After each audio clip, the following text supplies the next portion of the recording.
to take a trip back in time. Are you ready to get into your time machine? Are you ready? Let's go. Any good drama has its share of heroes and villains, twists and turns. But sometimes what really shakes up the story is a new stage, a change in scenery. Tonight, the most compelling drama in sports now lives in the city of angels. And with it, perhaps, a shift. Suddenly, a best of 7 is a best of 5. Producers of the highest quality product. The next act of the drama is set to begin. It's the Fall Classic. The Toronto Blue Jays and the Los Angeles Dodgers. Game 3 of the World Series starts now on Fox.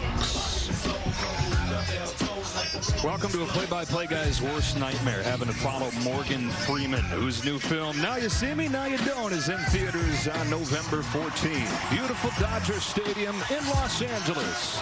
70 degrees, ready for first pitch. Dodgers looking for back-to-back titles.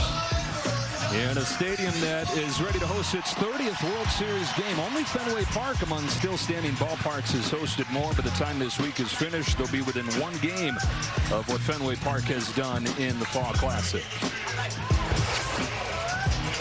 11-4 Blue Jays in Game 1, 5-1 Dodgers in Game 2. When the series is tied at 1, the Game 3 winner goes on to win the series 70% of the time. And the Dodgers will put the ball in the hand of Tyler Glasnow. They got this dominant starting rotation.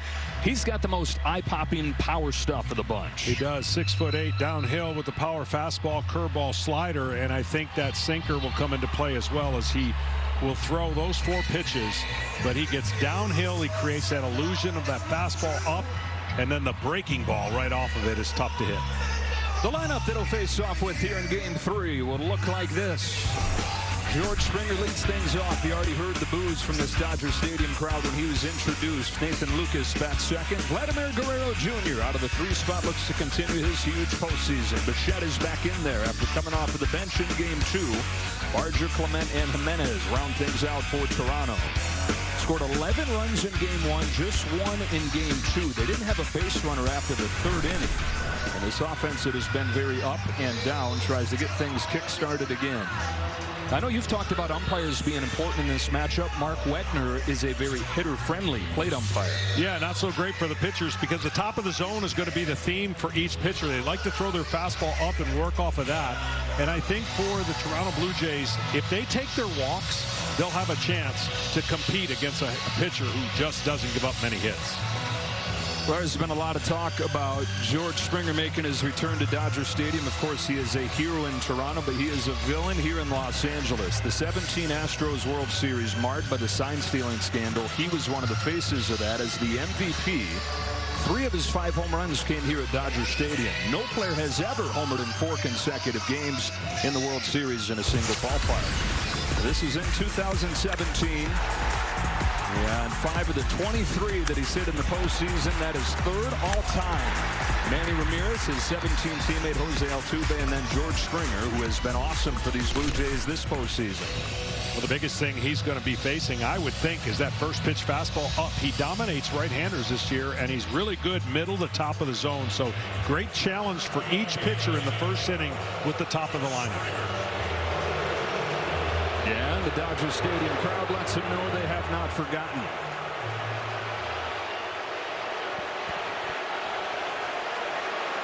.460 with a home run against Tyler Glasnow in his career. Series tied at 1. Off we go in Game 3. With a breaking pitch and a strike. That's respect for exactly what I just said. The fact that he can throw that breaking ball for a strike, don't expect that to continue, because he wants them chasing that breaking ball top to bottom below the zone. Throws another. It's respect, and it's been the plan for the Dodgers throughout this series. As Tom Verducci was talking about, the Dodgers have only thrown 40% fastballs. Interesting to see. Tyler Glasnow typically loves his fastballs. Does he shift? His 1-1 to Springer is a fastball that's hit foul, and it's 1-2. Well, because we'll be able to show you where the ball comes out of his hand and where his front foot lands, it's so far downhill. One of the longest extensions. The hitters don't have that much time because they talk all the time about perceived velocity. Well, when you have extension like that, you have real less time. He blazes a fastball by him to strike him out with 98. That with that extension feels like 101. Exactly. And he's going to be very, very energized with what, 11 days off, I think, and that's going to add to the fastball. And early on, this extension right here, look where he's stepping. 7'4", somewhere in that range of extension, which is about a hitter's nightmare. Freak of an athlete. Tyler Glasnow comes home to Nathan Lucas. First pitch fastball, fly down the line. Hernandez is over, tiptoeing near the sidewall. He's got room. 6 feet 8 inches. Hitters said that it feels like he's releasing the ball right in front of their face. Yeah, and this is all out of the stretch. So 7'6". I short-changed him 2 inches there, and you see where Max Scherzer is going to be a little bit different because of his release point. But you get downhill on that. The one good thing when you pitch against a guy like Glasnow is you don't have to worry about his landing spot because you're not getting it. That's true, right? You dig your hole. You dig your own. How about this matchup here? It's the power stuff of Glasnow against as locked in of a hitter as there is. Yeah, the harder you throw, really the easier it is for Guerrero. He's not a max swing effort guy where he's going to launch up and swing up. He's going to make contact, hit line drives, and hard contact. As Vlad goes, so go the Blue Jays. Chops this one foul. And here's his look. It's Tyler Glasnow. I mean, it's just so far out there, and at 6'8", you have a leverage to be able to do that because you've got longer legs. But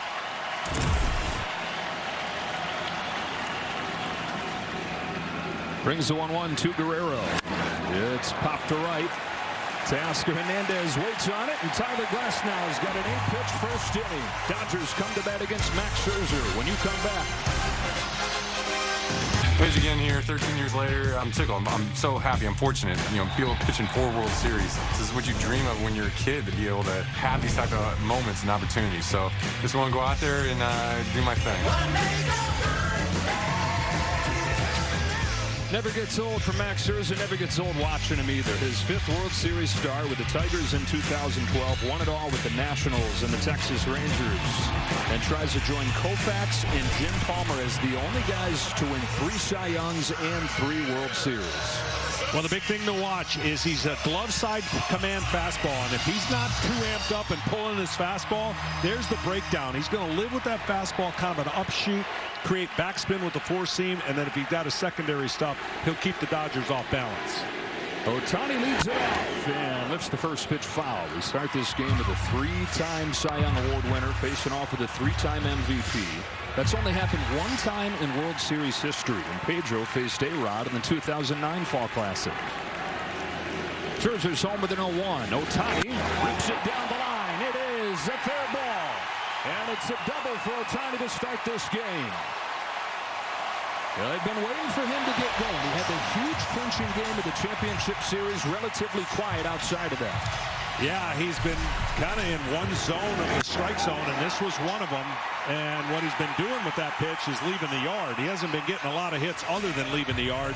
So a good sign for the Dodgers. And this breaking ball sits there right there where he's been loving it. The first inning for Max Scherzer is big for any pitcher facing the Dodgers, but more important for him because of the adrenaline and keeping it scoreless. Mookie Betts takes the ball, and when he really struggled in September, the first inning was the biggest issue. He had a 13 ERA this season in the first inning and gave up 25 runs over his final 25 innings of the regular year. His 1-0 to Betts is fouled off. You happen to just be picking up on where Max Scherzer is at this stage of his career. This was the worst year of his career. So bad that he wasn't even on the division series roster with the longer series in the CS. He gets the ball for game 4. Got his first win in 2 months. His first win in the postseason in 6 years. Betts lays off ball 2. I know you talk about health being, obviously a big deal, but especially for him in the way that he rips his pitches. Yeah, his neck and upper trap is so important because he does come down. He has the real good mechanics of his legs getting downhill, but it's the head action at the end that really helps him finish his pitches. He had 3 weeks off going into that championship series start and looked fresh, and he's got 10 days off here. And that right there is the sign for me. If he's not pulling that pitch, and when I say pulling, you kind of yank it left, meaning you want to go outside to the right-handed hitter, but if you pull it, it's a non-competitive pitch. So he's staying pretty true to his heartbeat right now. First inning chance for Betts in the Dodgers. 2-2 is a fastball, 96. Pop down the line. Barger back at first. Now comes on, still coming, and gets there. Well, it looked like that wasn't a sure thing, but Barger covers a lot of ground to get Betts for the first out. Gives us a chance to take a look at the rest of this Dodger batting lineup. Freddie Freeman's headed to the plate now. In the heart of the order, it's Will Smith, who is the hero in Game 2. Max Muncy went deep as well. Teoscar Hernandez still looking for his first hit of this Fall Classic. Edmund Hernandez and Pages round things out. Dave Roberts sticking with Andy Pages. This at-bat would be interesting for me to watch as well. And some of those matchups prior, he tried to get the ball elevated up on Freddie. And I would think Freddie's got to be ready to hit a fastball up. He's one of the best low ball hitters. He can hit balls outside the zone and inside the zone with his unique style. Hasn't really got on track, but a high fastball would get him going if he gets on top of it. Starts him with a cutter. Signs for Freddie Freeman in Game 2. He had a double, came in to score their first run, and he also had his hardest hit ball of the postseason that landed in the glove of Dalton Varsho on the warning track. Reigning World Series MVP.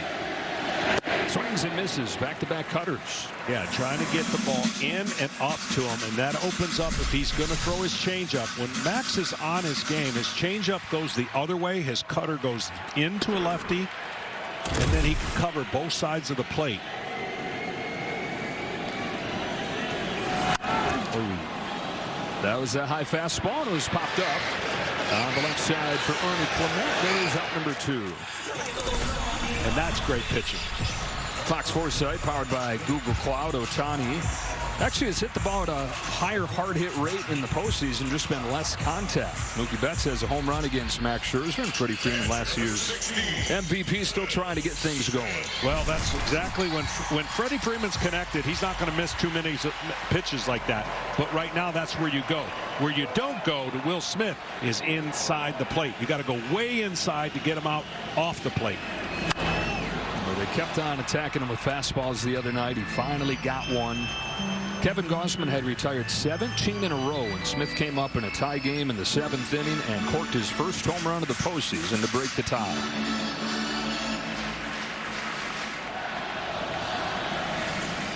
Scherzer trying to pitch around the leadoff double. Here's his 0-1. Spins it in there. Strike 2. Caught him by surprise there with a ball in the middle of the zone. You would think with a guy with his hands that high, he would love the ball up, but he's so good down, and obviously having such a great year with the average at 300 or plus almost the entire year. 2 strikes. This is where Scherzer loved his curveball against Seattle last week. Buries one right here. That was a slider again. 27 two-strike pitches against Seattle. Only 2 of them were in the strike zone. And you know the Dodgers noticed that. Well, and they're a much different hitter team than the Seattle. Seattle struck out a lot. They were kind of feast or famine. And Max exposed them with that same thing you just said. I don't think he can do that with but a couple hitters in the Dodgers lineup will expand the zone that bad. Go from one of the most aggressive groups in Seattle to the most patient here in L.A. The 1-2 to Smith is in the dirt, checks his swing, and it's 2-2.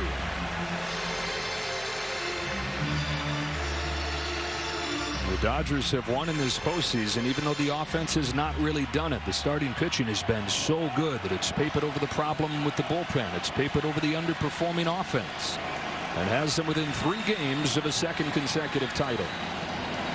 On 2-2, Smith lays off the high heat, and the count goes full. This is a perfect example of why Will Smith is so good. He doesn't expand the zone. He got the 2 strikes really soon, and now it's a neutral count, 3-2 again. And I expect a lot of that from the Dodgers hitters because Max is going to try to make a lot of perfect pitches against this team. Max Muncy waits on deck. Ohtani still at second after starting this inning with a double. The payoff. Fastball is popped foul. Will do it again. So now after throwing that pitch right there and slow speed him up, he can throw the slider off that height if he wants to, knowing there's a base open, knowing maybe he can entice Will Smith to expand it just a little bit. Like you said, just don't miss with it. Against the Dodger catcher. 3-2. Breaking pitch, and he made a good one to strike him out. It was that curveball that he rode against Seattle, and he uses it to finish off this first inning. Gets around the leadoff double, and after an inning, no score. Prizes. See the Fox Sports app for details as Bo Bichette leads off the second for the Blue Jays and takes ball one from Tyler Glasnow. So Bichette's back in the lineup. Game one of this World Series was his first action since September 6th. When he injured his knee, he had a hit and a walk in that game. He came off of the bench in game two. John Schneider was saying we don't want to run him into the ground. When normally a guy misses that much time, he's going to have rehab games where he plays a couple innings at a time and builds up. So a more measured approach bringing him back here. Can't lay off. 2-1. I would imagine he's would have the day off tomorrow and then back in there against Blake Snell. And they'll get whatever they can out of the guy that was second in the majors with a .311 average this year. And even though he missed the last month, he had 94 RBIs. That was the most on the team by 10. Even on a team that has Guerrero, Kirk hitting in the middle of the lineup, it was Bichette that was their best run producer. Well, he still has the approach at the plate where he's trying to launch and hit hard early, and then he goes into a two-strike approach later with 2 strikes on him. Right now it should be a hard swing. It's a line drive base hit to center field. Bichette with the first hit of the day for the Blue Jays. It leads off the second. Well, what's interesting about Glasnow, as hard as he is to hit, he is. There's not a lot of chase. Hitters don't swing. They're one of the lowest swing percentages against him, mainly because a lot of his fastballs are up and in out of the zone, which creates a lot of walks. But if he gets ahead of you, then you get the chase and that follow-up with that curveball. Yeah, so he came on the air talking about how he's the hardest guy in the league to get a hit against, but you mentioned the walks, the highest walk rate in the National League. Downstairs with the first one to Dalton Varsho. Can the Blue Jays be patient enough to exploit that? Because this is a really aggressive team. It is an aggressive team, but you can already see right now that any fastball they get close to the zone they're swinging, they're kind of laying off the breaking ball when it's starting in the middle of the plate because they know it's going to break down.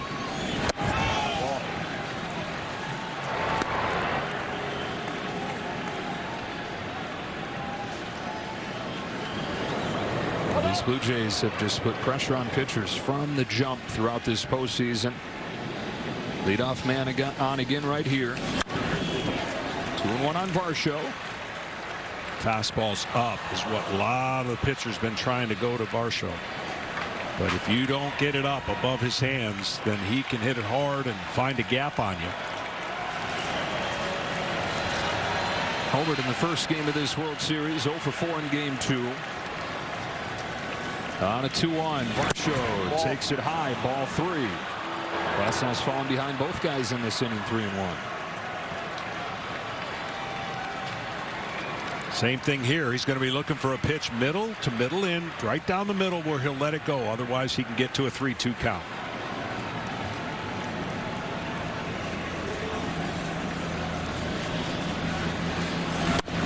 First, oh boy. Everybody's confused. Varsho's still in his back. Bichette's wandered off of the base, and he's out. He thought it was ball 4. I think we all thought it was ball 4. But the home plate umpire, Mark Wegner, said strike 2, and so that was a live ball. Bichette is out, 1 away. I tell you what. I mean, it's a ball, and everybody knows it. And that's a late call on a 3-1 pitch up. And even the hitter didn't realize that he had made it because it was such a subtle call. That's a bad break for the Blue Jays and Bichette. And I wonder what led him to second guess that, because he was hanging in there at first. it's just a late strike 2 call is what it was. And then he didn't hear him? Yeah, and it was soft. Yeah. So, I mean, it was so late that his calls, I don't know, we haven't seen enough of them to track to see how long it takes him. See, he stops like he hears it, and then it's as if he sees or hears something else and tosses the bat. Well, I think he saw Bichette walking off. Wow. 3-2 again, and another foul. A couple base running errors in the first game of this World Series. And, man, hard to know exactly who to pin this one on. Both guys guilty. Another payoff pitch coming from Glasnow to Varsho. Takes ball 4. Well, so Varsho's on, but man, he's sitting there thinking this should be a big inning mounting. You got a perfect storm here. You got the hitter seeing the runner. Look, it's a ball, but he called it a strike. Okay, and now you see the hitter, and then he looks and goes, well, it's got to be a ball because there goes the runner. And it was like in slow motion. Everyone realized a little too late, and he goes, wait, where are you going? And Bichette was in no man's land, thinking it was ball 4. Alejandro Kirk slaps a base hit down the right field line. Teoscar Hernandez over to cut it off. Varsho's at third, and the Blue Jays are in business, but at the same time asking what if. Yeah, and I'll tell you one thing, that it's kind of a, I want to clear up one thing, because pitchers pitch differently after something happens. And so you know you got the out, so you're going to pitch differently even in this situation. Obviously, if it's first and third, you're not going to pitch sometimes the same way. So it does circumstantially, yeah, it would be a different inning if that was ball 4 and there was runners on first and second. Addison Barger trying to take advantage of the Blue Jays' first chance in game 3. First pitch breaking ball that he goes after, fouls it off. But a pinch hit grand slam in game 1, then was 0 for 3 in game 2. That was the best pitch he's probably going to get all at bat, to hit a fly ball, unless there's another mistake with the breaking ball, because that was up, and the spin of a breaking ball and the swing of Barger promotes fly balls, which would get at least 1 run in. Guy they call Bam Bam swings so hard. Another good pitch right there. It's 0-2. Well, you're talking about this off at the top. The Blue Jays, a lot of traffic. And typically when they get the traffic, they cash in on it. 393 in this World Series with men on base. Now, if I'm Glasnow, I'm going a higher than high fastball and see if I can get lucky with a swing, because you know he's still thinking about hitting the ball in the air. He's seen 2 breaking balls in a row, and his processor, his mind, is trying to think, where's he going to go now? If he sees spin, it'll be easier to recognize. But still, with 2 strikes, defensive count, I would throw a high fastball at 98 above his hands. Glasnow's been the best 2-strike pitcher in baseball this year. Here he comes. It is a fastball to finish him off. You guys are on the same wavelength right now. Big strikeout, 2 away. Now, this is just great pitching here once you got to 2 strikes. And this is earlier in the reaction of what probably was ball 4, but Clement, first pitch swinging, and based on what Glasnow's been doing, he's been throwing a first pitch curveball to anybody he thinks is going to jump on first pitch. This guy can hit it from his nose to his toes too. And Clement, it's a curve, it's lined to center. Pages comes on, makes the catch. The Blue Jays somehow don't score in this inning. Single walk, single to start it, nothing to show for it. Tonight's telecast is sponsored by Progressive Insurance. Step up to the plate for savings. Max Scherzer's got 8 All-Star selections in his career. He's been a Cy Young Award winner 3 times. Trying to get his 3rd ring with the Toronto Blue Jays. Here in his 18th Major League year. His 5th World Series start tonight, and it's a treat for all of us that we get to watch Mad Max in World Series theater. Faces another Max here, Max Muncy, who lifts the first pitch that he sees into shallow right field. For Addison Barger, and the first out on 1 pitch. Well, for Max Scherzer, anytime he can get outs in 2 pitches or less, that is huge against a Dodger team that really works the count. Especially Max Muncy came out and probably had a plan saying, you know what, I'm gonna swing at that first pitch, and you got to do that sometimes to change the scout on the plate. Well, if there's one guy that typically doesn't make you work as hard, it's this next guy coming here in Teoscar Hernandez, who can get you with a home run, but it's been more strikeouts than that lately. 0 for 7, 5 Ks so far. Good at the golden sombrero in game 2. And with the way he typically takes on an emotional journey, it probably means he's going to hit 2 home runs tonight. The up and down experience of watching Teoscar Hernandez. Swings and misses. 1 ball, 1 strike. I've watched enough to where when a guy goes up there and he's just kind of, he's going to take the first pitch, right? Like he did. You can watch his bat, and it's too late because Max puts his head down before he looks at home. The next one is for sure going to come out of your shoes. I've seen this before. Down the line, Guerrero's over there with Barger and out of room. Pitch, hit, and run is the free official MLB skills competition for baseball and softball players ages 7 to 14. Host a local competition in 2026 and give the kids a chance to make it to the national finals at next year's World Series. PitchHitRun.com. We asked Dave Roberts before the game, what do you want to see from your offense today? And it wasn't the MVPs at the top of the order that he focused on. He said the bottom of the lineup, we need those guys to fight. Don't let Scherzer catch a breath against you. Because you know when you grab the lineup card and you're Max Scherzer, MVP, MVP, MVP, then you look down at the bottom and think, maybe I can catch ball. Oh, no doubt. You're definitely going to go to areas of guys when they're struggling. And that doesn't mean they're always going to continue, but it's a safer landing.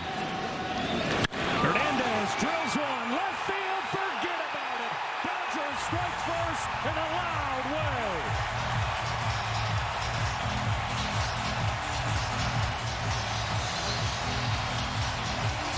And the full experience of Teoscar Hernandez from one day to the next, from a 4-strikeout game in game 2 to a home run to start the scoring in game 3. Oh, Max is going to want that pitch back, and I think he's going to want that pitch selection back.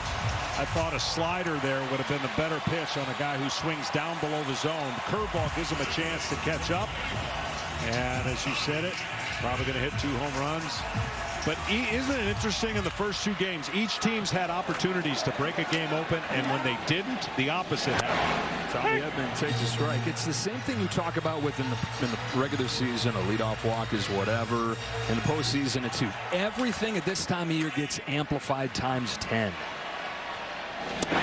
The game chases up. The game that Yamamoto, obviously, tremendous game, but he was on the ropes in the first inning, 1st and 3rd, nobody out, and Guerrero up.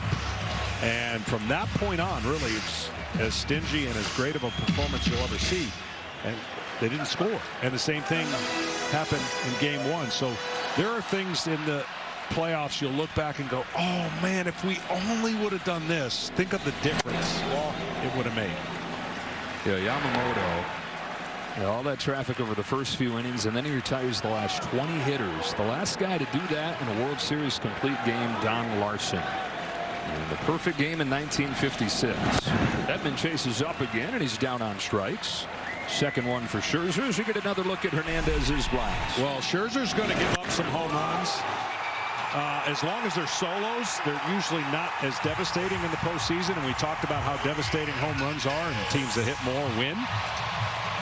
And that one was right down central. Teams that out-homer the opposition in these playoffs, 26-5. 2 gone in this second inning. And the other Hernandez, Kike, comes up and takes strike 1. Hernandez 0 for 4 in game 2, and after a hot start to this postseason is 1 for his last 15. He missed a lot of this summer with an elbow injury, and then tweaked that elbow, making a diving play against Milwaukee, and the bat hasn't really been the same since. Things each hitter, when you have that front side, you got to keep that front side in, and you can see that top of the zone fastball is going to beat him more times than not when you're struggling. Because that front shoulder opens up and flies open, and then you're done. And he's made some adjustments yesterday, trying to keep that front shoulder closed and that head on the ball.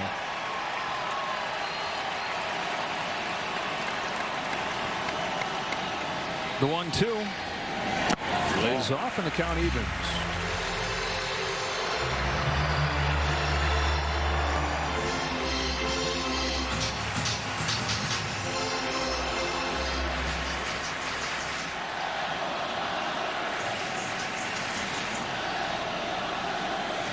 The 2-2 from Scherzer. Hernandez fouls it off and stays alive. Played in more postseason games than anybody in Dodger history. 88th for him.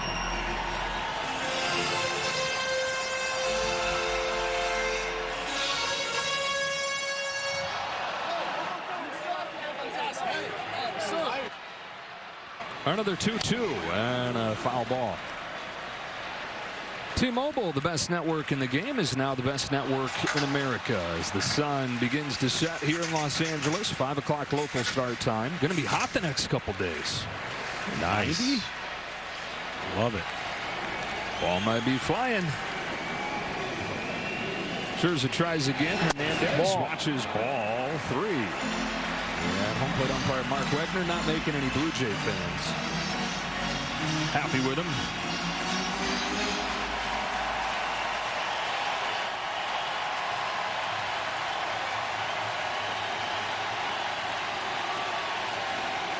On the 8th pitch, number 8 swings and misses for strike 3.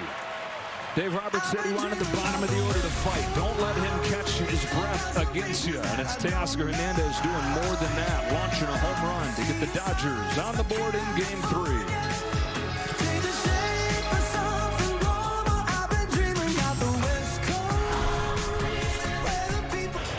Welcome back to Los Angeles, here with Blue Jays manager John Schneider. John, you had an extended conversation with plate umpire Mark Wegner at the end of the previous half inning.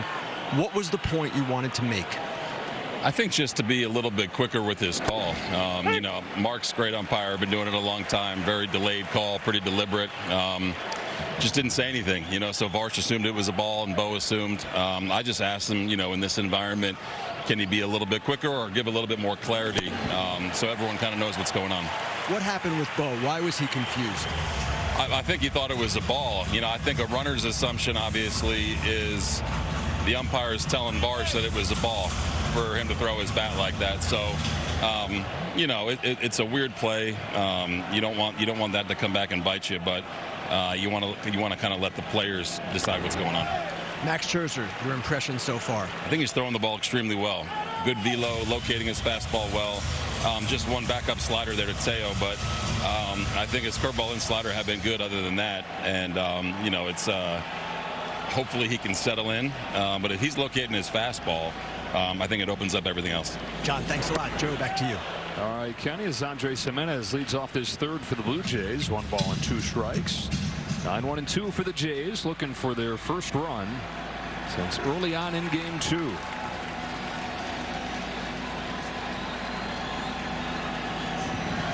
Here's Glasnow's 1-2 pitch. Curve is tapped along the right side. There's Tommy Edman for the first out of the third. And we get another look at that controversial play in the second inning. Dalton Varsho went back into the dugout saying, I just couldn't hear. It is loud in here. And so that strike call, you don't hear a ton. Will Smith points it out. Check. Took for granted that it was ball 4. And a critical out in an inning where the Blue Jays got the first 3 on. Single walk single, did not score. Back to the top in Springer. Fastball grounded up the middle. Mookie Betts ranges over, throws him out. Had not played shortstop since he was in high school for the Overton High School Bobcats in Tennessee. Until they made the move full-time this year, he just might win the Gold Glove. Yeah, he should win the Gold Glove. And congratulations to Mookie on the Roberto Clemente Award winner. I just, his manager didn't have words to describe what he's done, and I really can't do it justice on air because it's not normal to go from right field to shortstop and play elite defense all year. Lucas with 2 out takes ball 1. Dave Roberts said, I want to say Magic Johnson moving to the 5 in the postseason, but that was just in the postseason. He said this being the whole year, this is next level different, like Tiger, like Kobe. Not just to make the move, which even simply making the move, that's never been done for a perennial Gold Glove outfielder to come in his 30s to play the toughest position, a shortstop. Just simply trying it, unprecedented. He's not just tried it, but excelled. 2-0 to Lucas. It's incredible to watch, and certainly an MVP award winner. And this is what I was talking about. This is one of the prestigious awards you can win. Yeah, he's got his 50/50 Foundation, does things around Los Angeles, around the country, back in his hometown in Nashville. On and off the field, Mookie Betts. Glass now looking for a 1-2-3 third. His 2-1 pitch is punched down the left field line. It'll fade foul, and it's 2-2.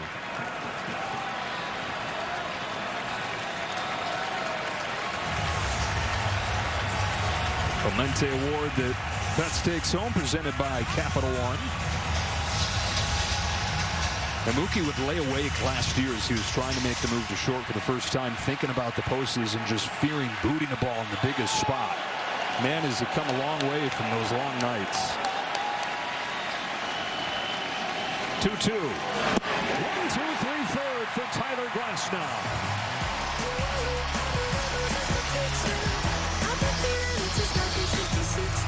Well, supposedly we were going to have two veterans, but under the headline and heading of the best laid plans of mice and men, we have a 24-year-old Scherzer and a 20-year-old Kershaw. Now that I know this is my last one, it just makes it that much more special. It's been so fun to compete against them all these years. You know, drafted the same year. It's unfortunate I've gotten that opportunity. Well, that clip there that Vin Scully brought us back with, that was September 7, 2008, a Sunday afternoon where everybody was fired up to watch Randy Johnson, who had 294 wins in his career. Greg Maddux, 354. Both those guys pushed back, and so a 20-year-old Clayton Kershaw, who had 3 wins in his career at that point, and Max Scherzer, who had 0, came and pitched in front of a very disappointed crowd, not knowing that they were watching 2 future Hall of Famers go head-to-head. 2 greats. And all-time greats, and they're going to be in the same place. Maybe not at the same time, though. Max may plead a little longer. 0-2 on Andy Pages. 18th season for Max Scherzer. 41 years old. He's the oldest guy to start a World Series game since 45-year-old Jamie Moyer. Do you think Max can still do that? No. Could you? No. No.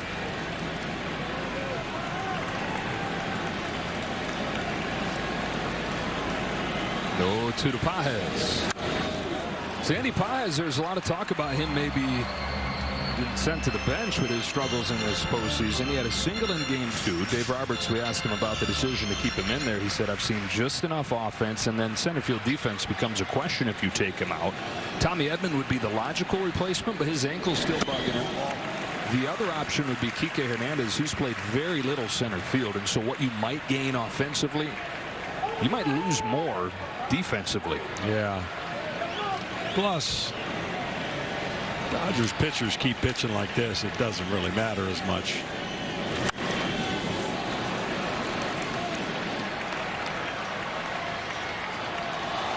Pages, who hit 27 home runs during the regular season. Only Shohei Ohtani had more on the Dodgers, but he's 4 for 43 in these playoffs.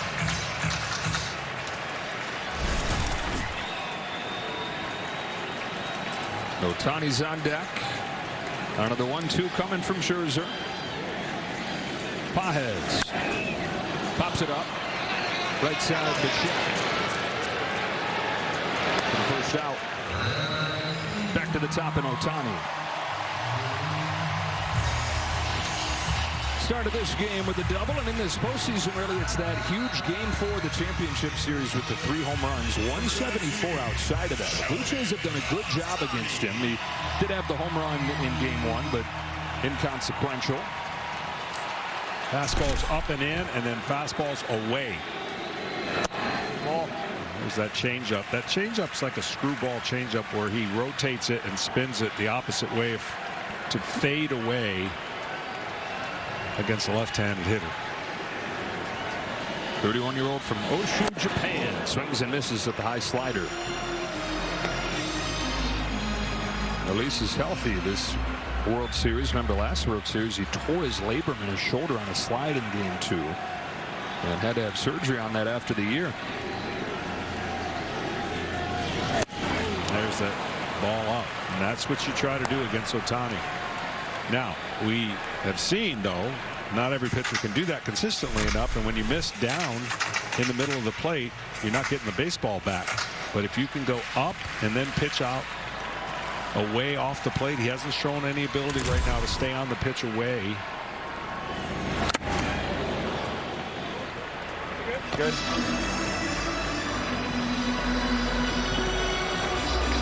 Shohei making sure that Kirk is okay there.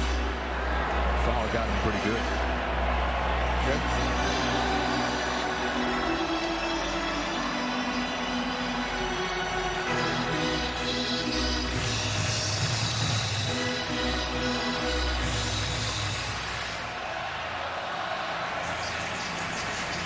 Dodgers up 1-0 on the Tasker Hernandez home run. Ohtani on a 1-2 pulls it down the line, foul.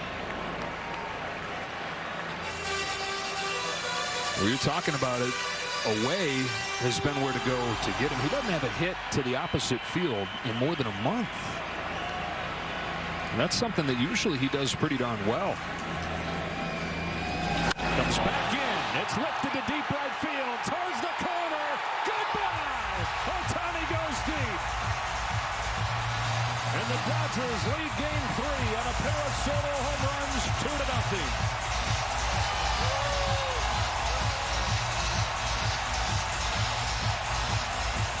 He came inside, and Ohtani went to where he's comfortable going right now. Well, he sped him up with the curveball, and what I mean by speeding up, he knows now a fastball is going to come, and he's going to get the barrel of the bat as quick as he can to it. Away, he would not have done anything, as we just documented. But that's why Ohtani is pretty special. Strike on bats. 7th of the postseason for Shohei Ohtani, his second one of this World Series.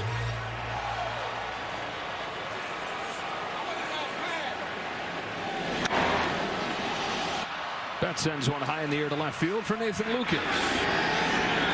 2-1. So he throws the breaking ball and he pulls it, hooks it foul. He had gotten a hit on the breaking ball, and that thing is right in his nitro zone if it would have been up a little bit more. And then he gets him on alert, and he gets the head of the bat out to the ball inside. That's what you got to do to hit an inside fastball. And it was just low enough to do that. Guy that hit the first sends the sunflower seeds on the second. Yeah, if he were to face him again, and he may not, everything should be away. Oh. Upstairs with the first one on Freddie Freeman. Well, Scherzer, even in his very best seasons, home runs were always part of the deal. And he's given up 2 of them here.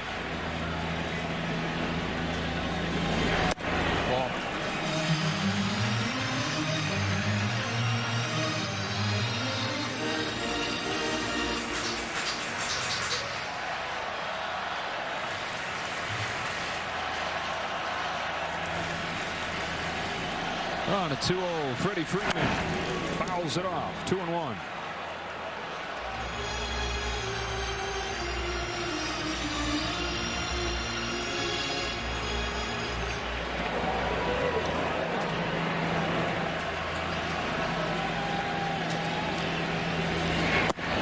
Freeman lays off, ball 3.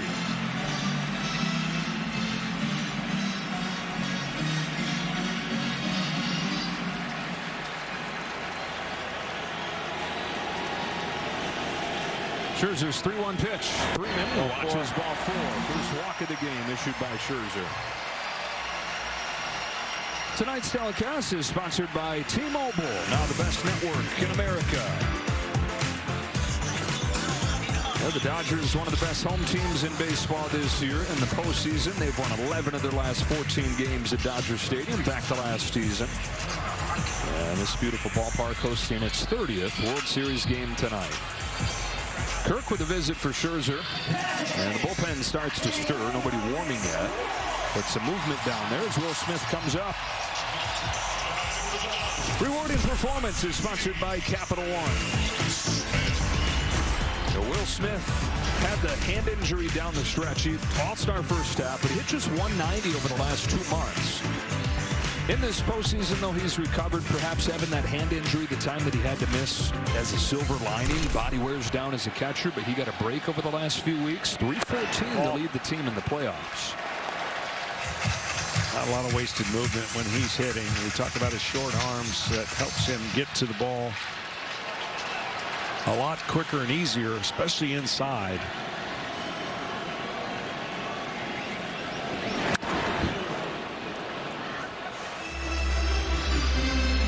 That first real chance for him to thrive in the World Series. Last year he was 2 for 18. He was hitting down near the bottom of the order. When the Dodgers won it in 2020, he wasn't even the starting catcher. It was Austin Barnes who caught every game against Tampa Bay. Smith was the DH. Dave Roberts said, though, this guy just unflappable. Rides all the highs and the lows steady.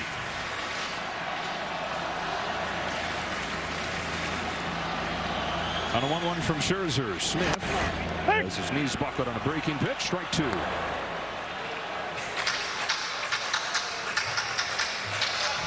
Guy that hit just 9 home runs his entire college career at Louisville. Drafted him because of the bat-to-ball ability. Very athletic. They like the defense. Power has emerged, and as well-rounded of a catcher as there is.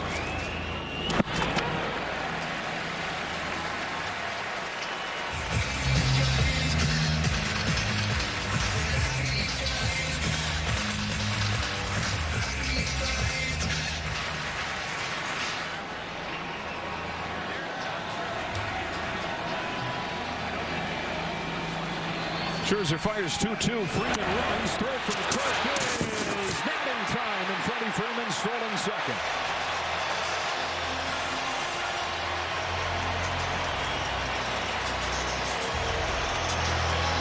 See if they're going to take a look at this or not.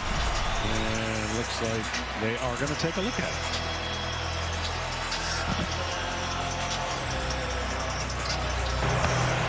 Toronto is challenging the safe call at second base.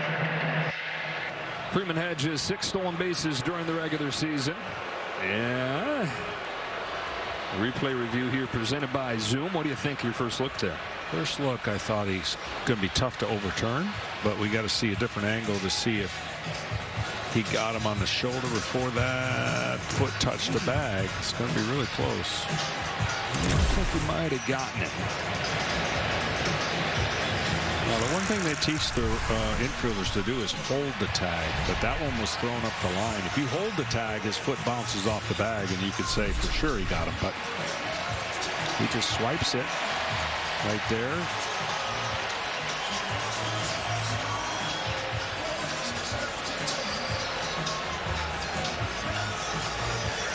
Real close. You can see how his foot bounces off. Yeah. But it was just one of those quick tags because he had such a big jump.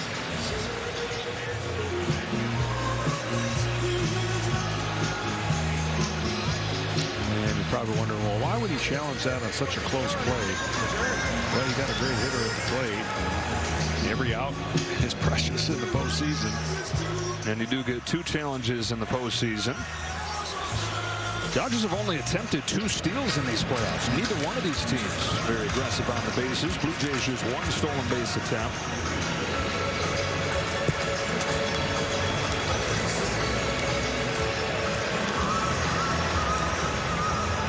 We continue to go frame by frame back in New York, taking a look at this. Here's your verdict. After review, the call in the field stands. The runner is safe. And the call in the field does stand up, just not enough there to overturn it. Still 1 challenge left for John Schneider, but a runner in scoring position now.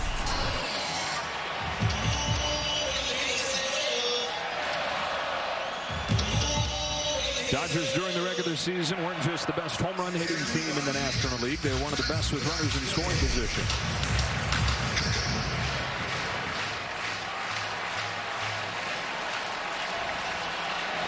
Three and 2 on Will Smith. Scherzer throws. Smith pokes from the right field base hit. They look to take immediate advantage. Barger's got a cannon. His throw's perfect. He's out at home.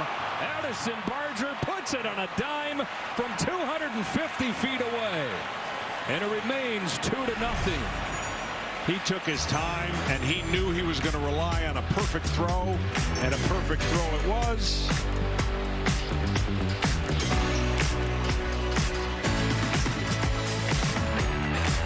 Don't want anyone Addison Barger with a 99-mile-per-hour throw to end the inning. Best part about that was he took his time. Everybody would rush it and throw it offline. He did not do that. Vladimir Guerrero Jr. starts the fourth for the Blue Jays, looking for a spark against Tyler Glasnow. 9 outfield assists in the regular season for Barger, one of the strongest arms in baseball. And he keeps us a 2-0 game. We talk about the Blue Jays, the differences in the wins and the losses, and Vlad Guerrero Jr. is right in the middle of that. In the wins, he's hitting .529, and the losses .235. Dangerous pitch right here. A 2-0. Solo home runs, usually you can live with them. And we talked about Scherzer's given up some solo home runs. He's not going to get typically beat with like a 3-run homer. But now it's more important forever than Toronto's got to get something going right here. And the reason I say get something going is because now you've got a chance with only 41 pitches out of Glasnow. You get a chance to make decisions harder for Dave Roberts if his pitch count gets up there. 3-2 on Guerrero. So if tonight's game ends in a walk-off, Capital One will donate an additional $10,000 to the Jackie Robinson Foundation as part of the Capital One walk-off program. To date, Capital One has donated more than $1 million to the foundation to support its programs and initiatives. From 3-0 to 3-2. Glasnow delivers. Guerrero checks his swing. No swing and a leadoff walk. So the second time in the last 3 innings, the Jays have put the leadoff man on.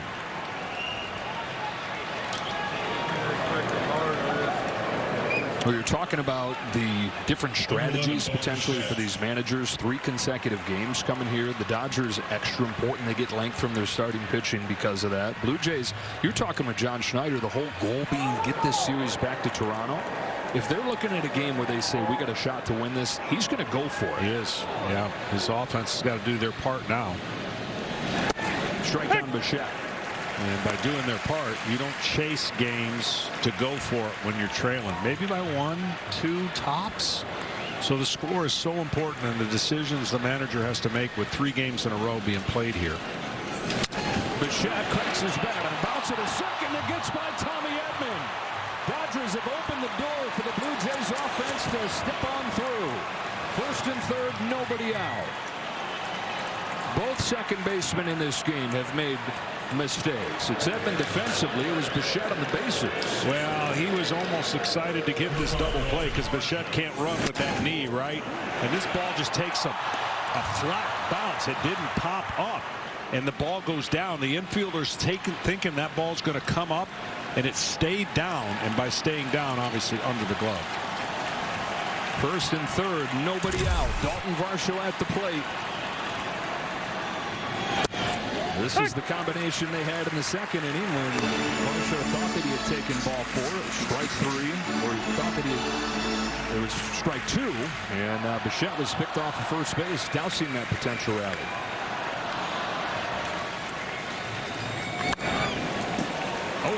Just like that. Well, once again, now in a very defensive situation, good for Glasnow to put the heat on the Toronto hitters, but we talk about it all the time. If you don't make contact with nobody out first and third, it just leads to the pressure of the next hitter being a double play ball away from getting out of the inning. Here's an 0-2. Varsho pops it into center field.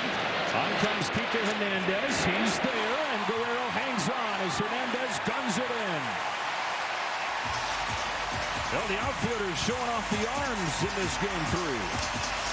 Good news, bad news for the Blue Jays. Good news is this guy doesn't swing and miss a lot, as we knew there was no chance he was going to score. Bad news is if he hits a ground ball, it's a good chance for a double play because he doesn't run a lot. Max effort. Max fun. Kike Hernandez always. That guy you're talking about is Alejandro Kirk, who singled his first time. Knocked in the Blue Jays' last run, their only run in game 2 with a sacrifice fly.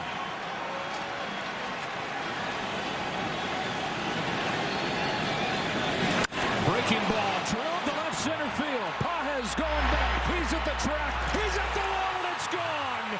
Kirk has changed Game 3 with a 3-run shot.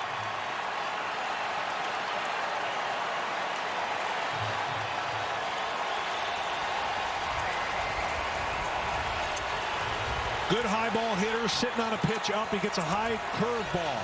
First pitch curveball, and almost as if he was sitting on it. This time he's going to put on the jacket. Last time he got a big home run. He just ran through it holding it. He has half of it on because he said it doesn't fit. But this inning was crucial for the Toronto Blue Jays offense, and they came through in a big way. Had not scored since the 3rd inning of Game 2. Madison Barger takes a strike. It's a home run from Kirk, his 5th of the postseason. A home run from the guy that it seemed like always was there for him when they needed a big swing. Hey.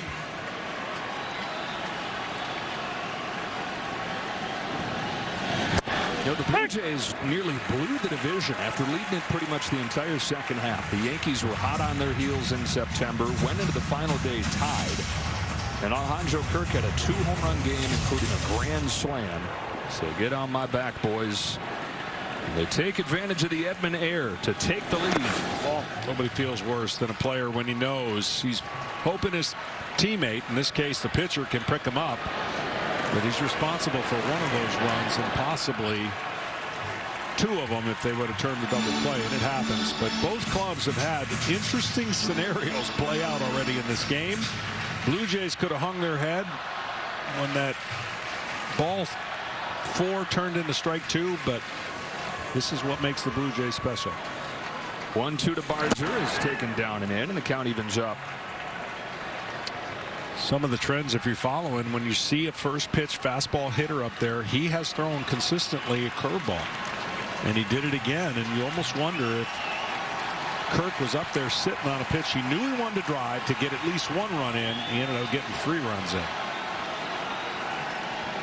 Barger on a 2-2 takes away ball 3. Well, you just said it, you can get away with the solo shots, and Scherzer's given up 2 home runs, but has the lead in this game because the Blue Jays home run was a 3-run job.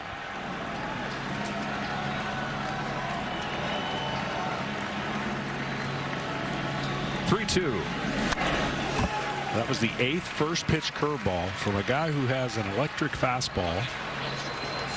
And he has come out with a game plan that they're going to spin it.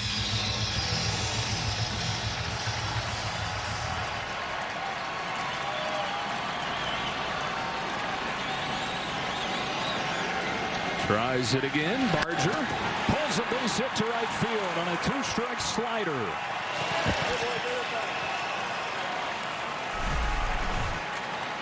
That ball's supposed to bounce. Edmund will tell you it stayed low. And his glove did not stay low enough, and a curveball right down, almost on a tee. And maybe not the most prolific looking catcher, but he is an electric hitting catcher. We're not too far from where he's from, Tijuana, Mexico. A few-hour drive across the border down through San Diego. And the Blue Jays had sent a scout to Tijuana to watch a catcher. Is on the other team, though, but he could not take his eyes off that 5'7", 230-pound catcher on the other squad. And he called the bosses and he said, hey, you're just going to have to trust me on this because I promise you're going to see him and you're going to say there's no way. Trust me, the guy can play. The good thing was they didn't have to fight off any other contenders to get him. They paid him the price of a used car, gave him his only offer. He signed on the spot with the Blue Jays and has turned into a 2-time All-Star. And potentially a World Series hero. Ernie Clement fouls off the first one.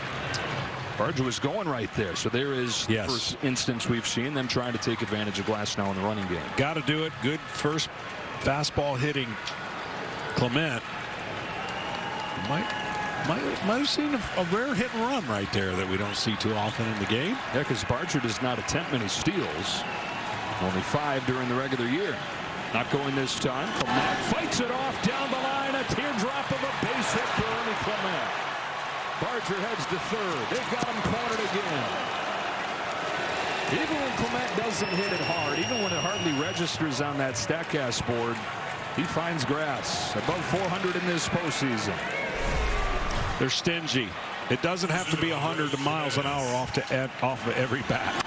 They just have to be able to put the bat on ball more than they swing and miss. And this is what you can do and create a lot of stress for the opposing pitcher. And as big a part of the story as Vlad Jr. and George Springer are, it's these unsung guys out of the middle of nowhere that have made this Blue Jays season, like Ernie Clement, like if you go back farther, Alejandro Kirk. And now Jimenez can handle the bat. Fouls off a first pitch curveball. Big part of the story of this season. Addison Barger, who's at third base, was in AAA to begin this year. Kirk, there's the amount that he signed for. Nathan Lucas, who's their two-hitter, spent 10 seasons in the minors before getting his real shot. A team in every sense of the word. Here's Jimenez driving the ball to deep center field. Pages is going back. Feels for the wall, makes the catch. Plenty deep enough to score. Barger. Throw to second. Dive, and he's safe. That was closer than John Schneider wanted to see. He's going to have to get the runner to touch home before, if he were to get thrown out at second. So the runner cannot take it for granted. So when he's tagging, he's got to go full. He knows he's going to score, but he can't make sure that his guy from first is going to get the second thrown out before he touches. That's a good job by Barger, because you don't always see guys not take that for granted. Exactly. John Schneider told us, yeah, run the bases aggressively. That's not just stolen bases. That is period. We got to try to take 90 feet whenever we can against this guy. And a 4-2 lead for the Blue Jays. Putting the ball in play. Taking advantage of the air. And now George Springer with 2 out. This inning, as much as any inning you're ever going to see, has been a display of everything Toronto is about. And it was probably, I mean, it's going to sound like an obvious statement, but it was such an important inning to get on the board, right? 2-0. All these decisions start changing if you stay behind 2-0 to the Dodgers. And now Schneider can stay a little bit longer with Scherzer if he wants to, but at the same time, we talked about how aggressive is he going to get. He'll get more aggressive with the lead than he will with the deficit. Yeah, if he starts to look and see this is our shot to guarantee that this series gets back to Toronto, he's going to go for it. 4th spot for the Jays here in the 4th. 1 ball, 1 strike on Springer. Waves over a curve, strike 2. Talk about 41 pitches only coming into this inning. Now 22 in this inning and 4 runs. So quickly the game can change. Play not made. 3 runs later. Now 4. Ball tries to check and does. But it started with a walk. And that's one of those things that gets overlooked. 3-0 to 3-2, and a good pitch that he laid off of. That walk creates the rally that we were talking about in the postseason that wouldn't be a big deal in the regular season. Clement at second, 2 away. Press now steps off. These two teams tied for the Major League lead. Comeback wins, regular season, postseason combined. Jays flexing that muscle, and that's also to say, don't turn it off. Don't count the Dodgers out either. Should be compelling games right until the last out with the comeback ability of both clubs.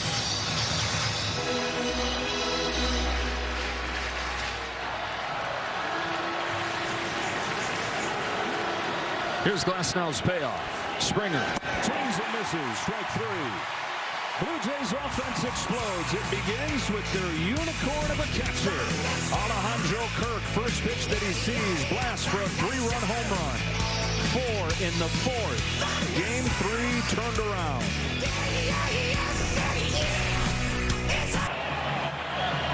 Welcome back to Los Angeles with Dodgers manager Dave Roberts. Dave, that last inning, 4 runs. Set in motion by the 2 early mistakes, leadoff walk, the error. But how do you stop and slow down the early count hitting by the Toronto offense? Yeah, you know, we knew that going in. They're aggressive early in counts, and you got to make that first pitch quality. And yeah, the leadoff walks always seem to come back to bite you. And then, you know, we gave an extra out that inning, and I think you know, Tyler's stuff's good, and we'll go hitter to hitter and try to get him through you know, Bichette this next inning. But yeah, we can't give him extra outs. But I really like our bats versus Scherzer, and hopefully we can stress him one more time and, you know, get to that pen. Well, Tyler was stressed last inning. You had the bullpen up. You're coming off an off day, but the first time this postseason you'll see 3 days in a row. How were you set up to manage this game? Yeah, it's not ideal to have to try to cover, you know, 5 innings the first day of 3 in a row, but, you know, whatever it takes to win this game. And again, I feel good where we're at offensively, and ultimately it's going to be a battle of the bullpens tonight. Thanks so much, Dave. Yep. Max Muncy starts his inning, bounces one to Vladimir Guerrero Jr., takes it himself, 1 away in the 4th.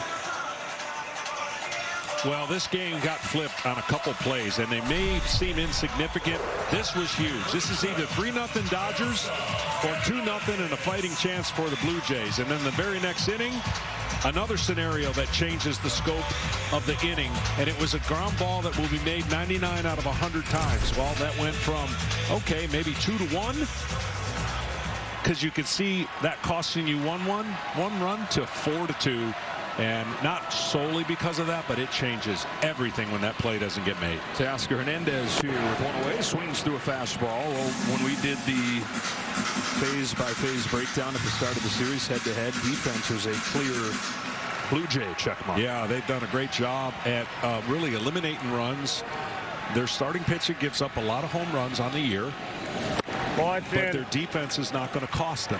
And some close plays that happened in first 3 games that have really kind of, you could just look back and go, wow, that would have changed the whole dynamic of the series. 1 ball and 2 strikes. Tommy Edman was on the other side of a kind of a hidden play in the World Series last year. Game 1 that helped set up Freddie Freeman's heroics with a diving stop that helped get that game into extra innings. On the wrong side of it right here. Blue Jays 4, Dodgers 2. Bottom of the 4th inning in Game 3. The series tied at a game apiece. Hernandez fights and stays alive. Went deep his first time. His 5th home run of this postseason. You were asking me how is Max Scherzer going to deal with the atmosphere of this game, right? You said if he can get through the first inning, good things can happen. He got through the first inning. Yes, he's given up a couple solo home runs, but when Max Scherzer's given the lead, and he won't have a huge lease, trust me. The other way for Addison Barger. He's a veteran that knows how to pitch with the lead and pitch under the circumstances. That's why he won't be shocked by anything. And I think he's done a good job controlling his emotions so far, because you could easily see him get more ramped up than normal. Oh, you think? Max Scherzer could get amped up? John Schneider had some hilarious things that he passed on about their interactions in the championship series. He said, I thought Max was going to kill me when I went out there to take him out. And Max said, get out of here. What are you doing? And they had a conversation. He stayed in, got through 5. John said, and then I'm thinking, I'm going to take him out at that point. So I go down into the tunnel where he's standing before the 6th inning to tell him. And he said, what are you doing here? Get out of here. And John said, are you good? Because I don't think you're still good. And he said, I'm good. Get out. Edman takes a strike. John said, okay, I guess he's staying in. He got 2 more outs, and John Schneider said, I got that crazy Max Scherzer moment I've been waiting all year for. Got another one of them after Game 7. Scherzer charges into his office and said, okay, what's the plan for the World Series? What am I pitching? John's like, can I just have my beer? Can I have my moment? Can we win the pennant and just enjoy it? Well, as you can imagine, most pitchers are creatures of habit, and they want to know their routine before it even gets laid out so they can put their mind to work. Pop fly, left side of the diamond. Ernie Clement is there. Max Scherzer with a shutdown inning. After the 4-run top of the 4th, 1-2-3 bottom half. Mad Max always raging. We're back after a word from your local Fox station.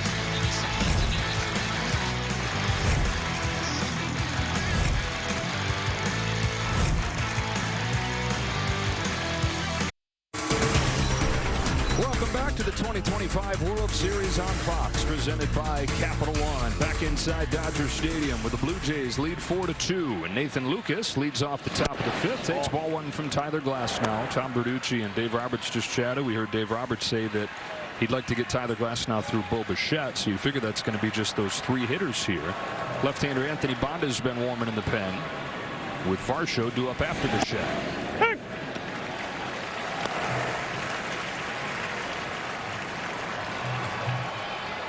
Now the Blue Jays have seen the two extremes. If you can get to the Dodgers starter where it can go with the struggles they have in the pen, and when you can't, Yamamoto happens with a complete game.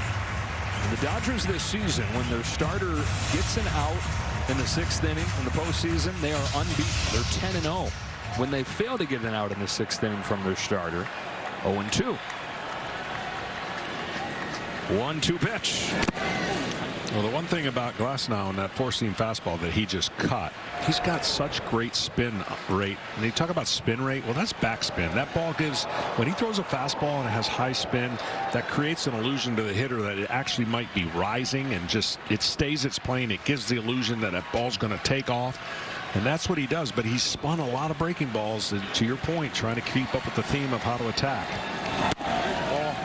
And what happens is your release point on your breaking ball is, you know, mechanically you got to do something different, but it can get your fastball out of whack if you're not doing your fastball first, command, release point, and then following up with your curveball. Got ahead now, full count pitch, and a high fastball is hit foul.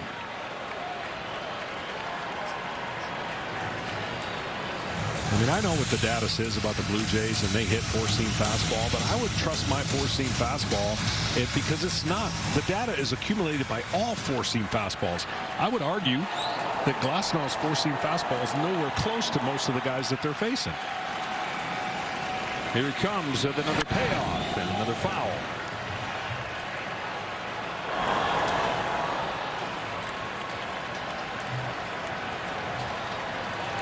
A pitch coming to Nathan Lucas, one of the toughest outs in this lineup full of tough outs. Lucas 0 for 2 in this game, but he has a 10-game on-base streak going, and a lineup that has Vlad Guerrero, it's got Bo Bichette, it's got George Springer, it's Lucas, who didn't get a chance to be an everyday big leaguer until this year, the age of 31, with the longest on-base streak going. It's now 11 games as he starts this inning with a walk. Another sinker. I guess he's trying to feel like he's going to be more command with that sinker, but these pitches are up in the zone and the hitters are taking advantage of it. These are planned attacks. Even if they're not all 100 miles an hour off the bat, they're planned attacks to hit a ball that they see up in the middle of the zone. Only one they were able to get a hit off inside or outside, and that's what Toronto does. Saw it on StatCast 3D, powered by Google Cloud. Here's Vlad Jr. taking strike one. His walk started that 4-run inning. You said it, it kind of gets lost in the shuffle with a big home run, but set it all up. Watch out for right center here if he gets that fastball away on Guerrero. Dodgers thinking the same thing. Pages shaded that way. 0-2.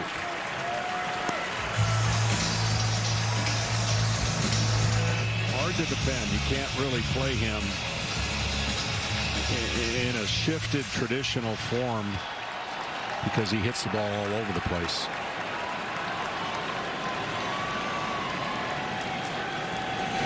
Ball lays off. Sometimes you see the postseason make guys chase more.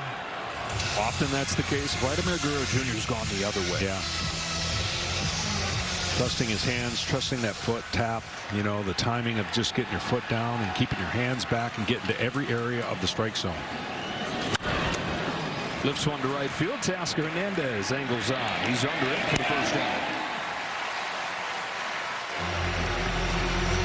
All right, now that he's not up, maybe Lucas will take that base or look to be aggressive to take that base with Bichette up.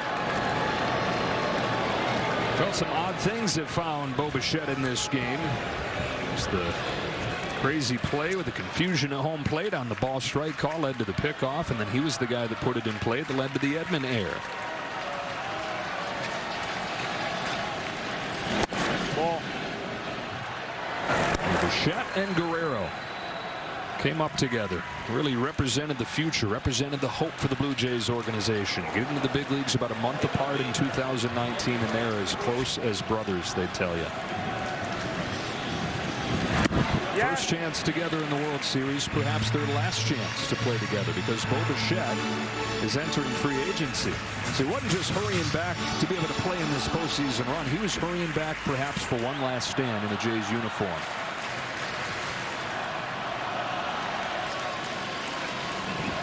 The 1-1 from Glasnow. Bichette takes ball 2.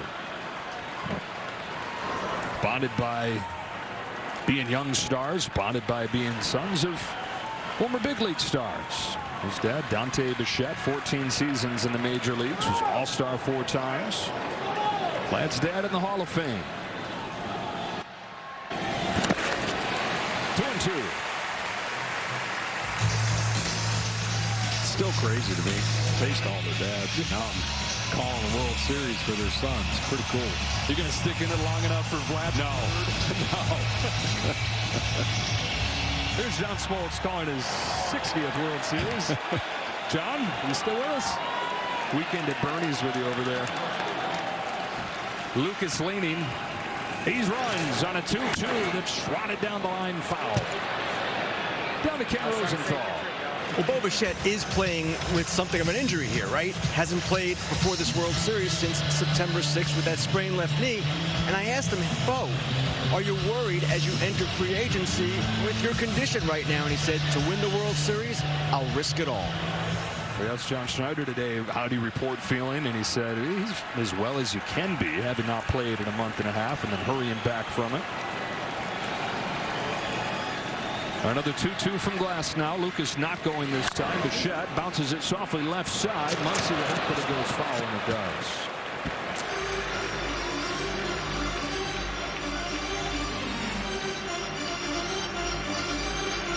MLB Shops is where to go to get your team gear. MLBshop.com.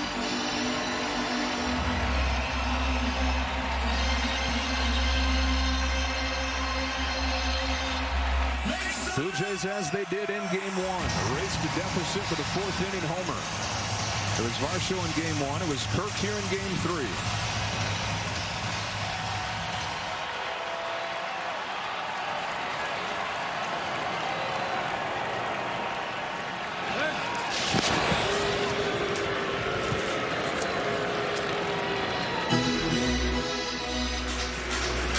Anthony Bonda's ready to go. Left-handed batting Dalton Varsho's on deck. Glasnow digging deep for what is likely his last hitter here. This is the 7th pitch to Bichette. And it's in there for strike 3. His 5th K will be his last. Mission accomplished for the Blue Jays. They've got the Dodgers starter out of the game in the 5th inning. Tyler Glasnow, who entered this game with a 0.68 in the postseason, meets his match against his Blue Jays offense. Bonda comes in when you come back.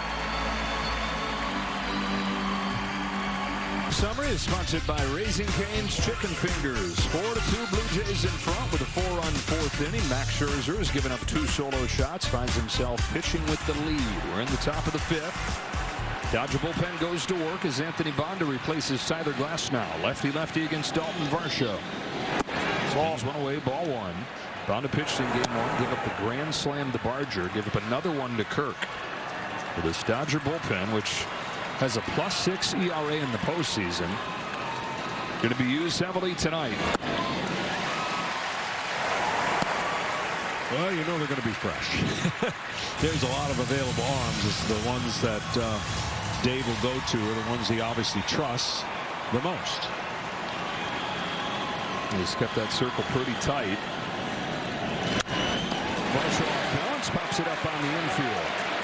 Betts takes charge. The shortstop puts it away. Ends the top of the 5th. Halfway home in Game 3. Jays by 2. T-Mobile, the best network in the game, is now the best network in America. Back at Dodger Stadium, where the Dodgers got solo home runs from Tasker Hernandez in the 2nd, Shohei Ohtani in the 3rd, but Max Scherzer's Jays got him 4 in the 4th. To the bottom of the 5th he goes. Kike Hernandez leads off. Ball, fastball is inside, 1-0. Well, Max, when he's been given 4 or more runs in his career, talk about the lead, 176 and 4. And his team is 194 and 24. That was pretty good. Here's his 1-0 pitch. Hernandez fouls it back, 1-1. 34 consecutive games his team has won when they've gotten him 4 runs of support.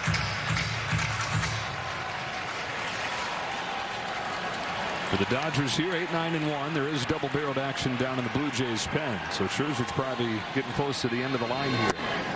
1-2 on Hernandez. Louis and Fleury. Louis Varland, Mason Fluharty.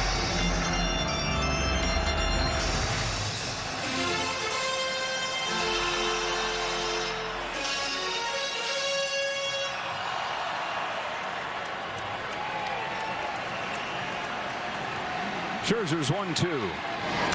Curve is left over the plate, but foul. Down to Tom Verducci. Well, we're watching a true turn back the clock night for Max Scherzer. The fastball tonight is the best fastball he's had in terms of velocity since September of 2022. 7 of his 12 outs have been on fastballs, including Mookie Betts twice on fastballs in the zone. Back to the fastball here. Hernandez was ready for it. He's got a leadoff hit in the 5th. Stuck with it, and Hernandez turned it around. Well, that's making the correction for Kike. He's been swinging underneath a lot of them, and I talked about his front shoulder being flying open. He stayed in on that ball right there. And a big base hit, leadoff hitter on for the Dodgers. You're wondering about Pages bunting. He does not have one in his career. Better shot that he hits it out of the park. 27. In his regular season, takes strike 1. Upset with himself for not pulling the trigger on a first pitch fastball.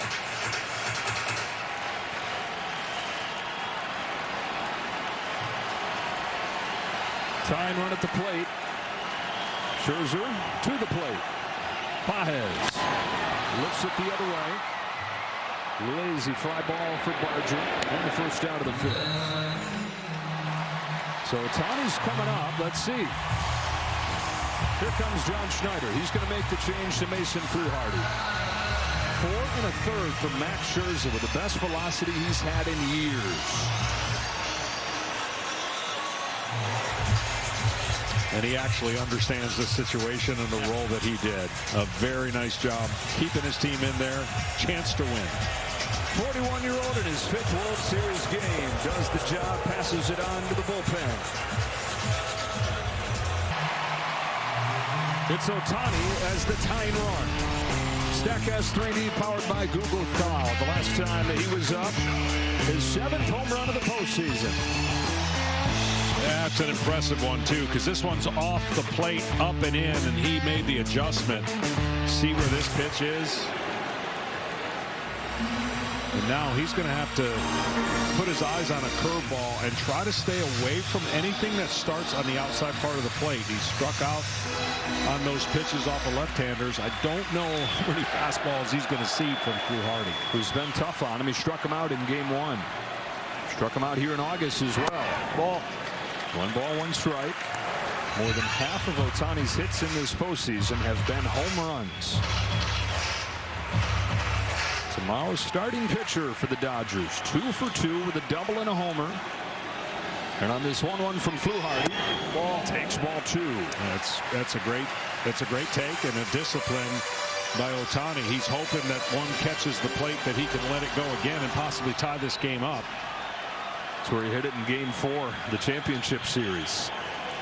Over the pavilion. 2-1. Ohtani takes low. We've not seen him this locked in against Fluharty. We've seen a lot of chases on those breaking pitches. It's funny what a home run can do when you get one and hear the click of the bat.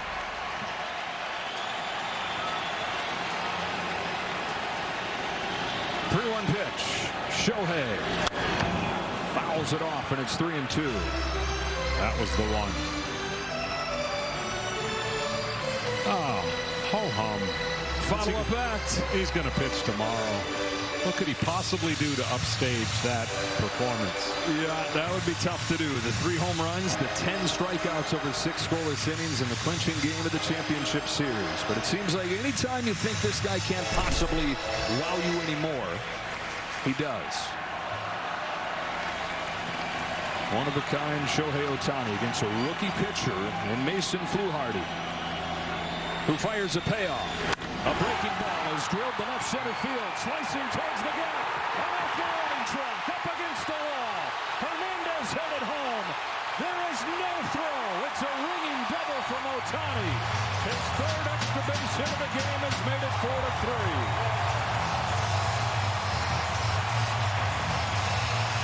Can't throw great hitters the same pitch every single time and expect to have great results. This was the 7th one, and it stayed over the middle.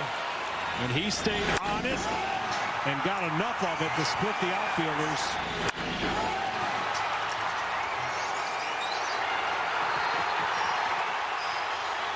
And so he's done it again at Dodger Stadium. 6 for his last 6 here. With 6 extra base hits. Strike on Mookie Betts. That one different, and then it was to the opposite field. It's his first hit the other way in more than a month. And he's now the tying run. Betts looking to make his mark. But for John Schneider, you go to Mason Fluharty for the lefty-lefty matchup with Ohtani and Freeman and hope that you can survive against Mookie Betts.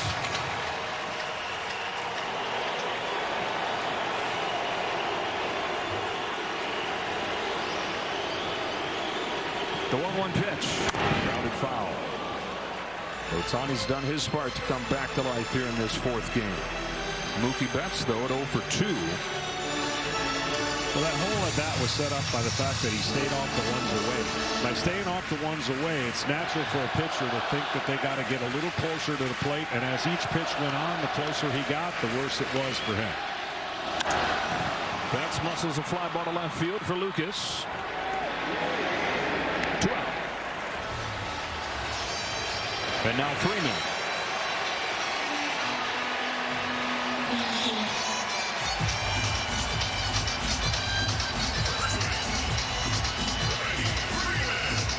Has extended his on-base streak to 18 consecutive games in the postseason.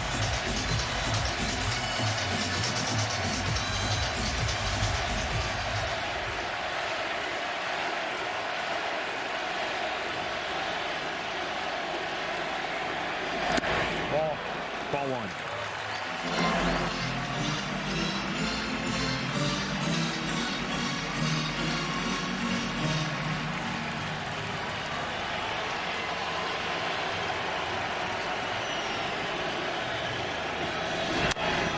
Strike 1.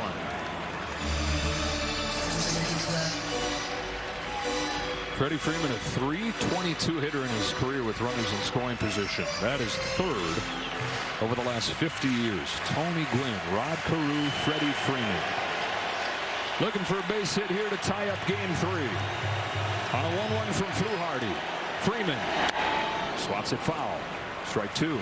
That was a better pitch, even though it wasn't in the spot he wanted. You see Freddie's kind of ticked. He missed it. Now this does set up throwing another breaking ball. You just can't keep throwing these pitches in the middle of the zone. That cutter action, different than the breaking ball he's been seeing, that curve ball that he threw a lot. Down the line, fair ball in a tie game.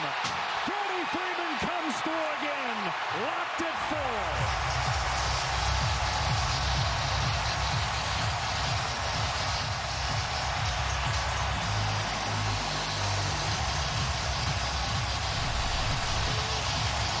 The breaking ball in the zone right over the bag. I mean, perfectly placed. Well, we talk about the Dodger bullpen struggles. The Blue Jays been a concern for them as well. The Dodgers jump on Mason Fluharty, the 2 lefties that he's brought on to face. Get run-scoring hits against him, and we're back at square one in a series tied at 1. Shohei Ohtani letting the joy flow. An inspiring joy across the world. His hometown up in the middle of nowhere in the northern part of Japan, Oshu, where it is 11 a.m. on Tuesday. The kids cheering along. Some of them cheering, hitting those thunder sticks. One guy saying those sticks are loud and covering his ears. He should hear it here.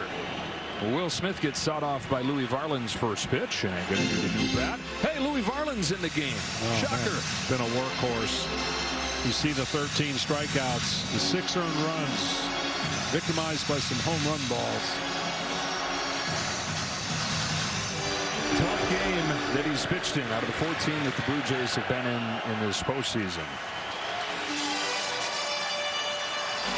So the Dodgers have tied it here in the 5th. They scored the first 2 runs of the ball game. Blue Jays then got 4 straight in the 4th inning. But Ohtani and Freeman, a couple of guys that overall in this postseason have not done a whole lot for the Dodgers, have tied it up. 0-2 on Will Smith, who broke a tie in the late innings in Game 2 with a home run. Comebacks, both these teams, you talked about it, they have the ability to come back. They're 1-2 in comeback wins on the year. And we'll call that good TV.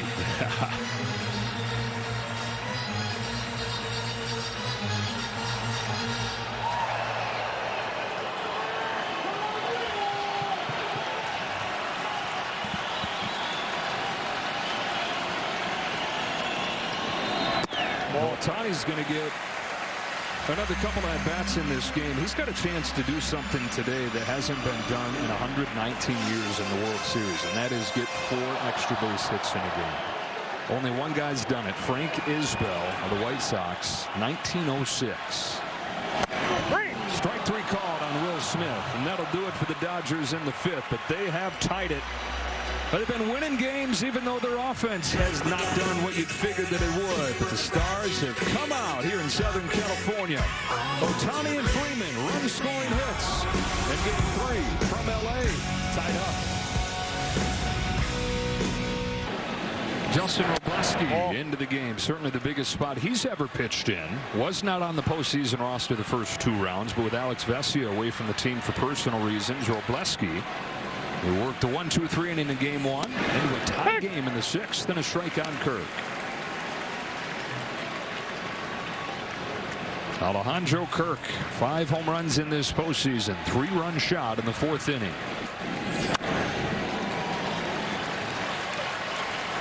We had 13 of them all year going into the last day of the regular season when he had 2. He's got 7 in his last 15 games beginning with that. The 1-2 stays alive. He just does such a great job of finding the baseball and hitting it where it's pitched. He's perfect in Game 1. He's perfect so far in Game 3. And he's hard to put away. Best 2-strike hitter in baseball this year. Not supposed to be able to be a 2-strike hitter and be on a home run graphic. Right behind Vlad Guerrero Jr. 5 home runs, second most in a single postseason in Jays history. I think he's baiting him for a breaking ball right here. He's seen all those fastballs at 98, 99, falling off. And breaking ball. Scorched to first. Hot hands. Freddie Freeman. 1 gone in the 6th. Coming up in March, it is Country over Club. It's Aaron Judge, Bobby Witt Jr., Cal Raleigh in the bunch. Team USA with a loaded roster headed into the World Baseball Classic, trying to overcome Japan. Watch it all only on Fox. He was baiting him into that curveball. He hit it hard, and he's gone there a lot, and Freddie playing him perfectly. First one to Addison Barger. Ball. Homered against the lefty in Blake Snell, or in Anthony Bonda in Game 1. It was his first home run against the left-hander all year. 1 ball, 1 strike. He's made his mark in this Game 3. Singled and scored in the 4-run 4th inning. He's also got an outfield assist at home plate, so he's got a +2. Put it in a hockey category. 1-2 with a high fastball. But Justin Robleski has not been around often. Hadn't pitched in the postseason before Game 1 of the World Series, but I can tell you this, his personality, he believes without a doubt that this is right where he belongs. He's definitely revved up. He's throwing that fastball up above the plate. Challenges him again. It was middle, but 99.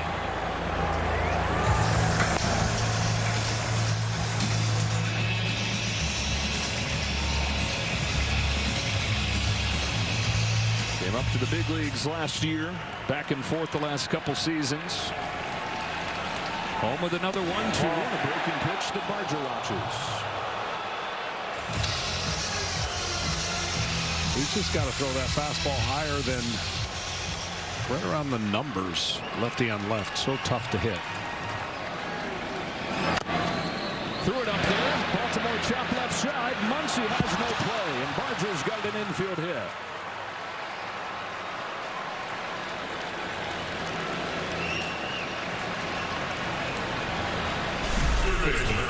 Yeah, chops that one down, and that was never going to bounce up to the place where he's got to make a do or die, catch it, throw it at the same time.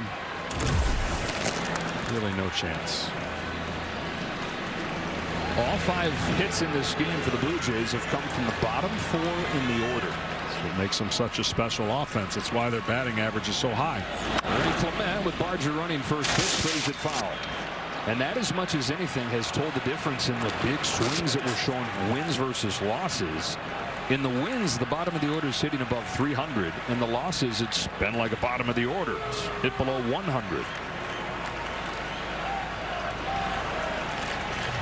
Bat to ball, check. Power, check. Depth, check. Most of the time. Ball. That's 1 for 2 in this ball game. Now leading the Blue Jays in this postseason, hitting .431. A journeyman glove guy.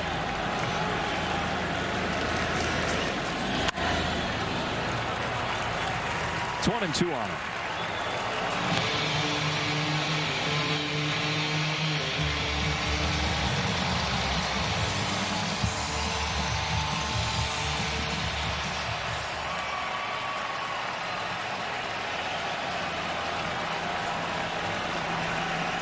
Robleski fires a high fastball. He lays off.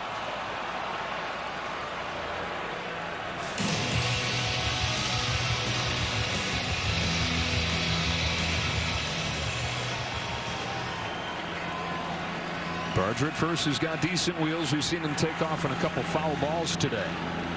That is strike 3. Clement watches it go by.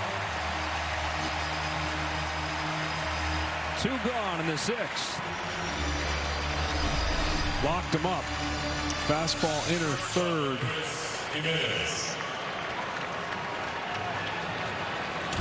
Blake Trinan's ready to go in the Dodger bullpen. Last hitter for Robleski here. Dave Roberts would love to give Trinan a clean 7th inning with the top of the order.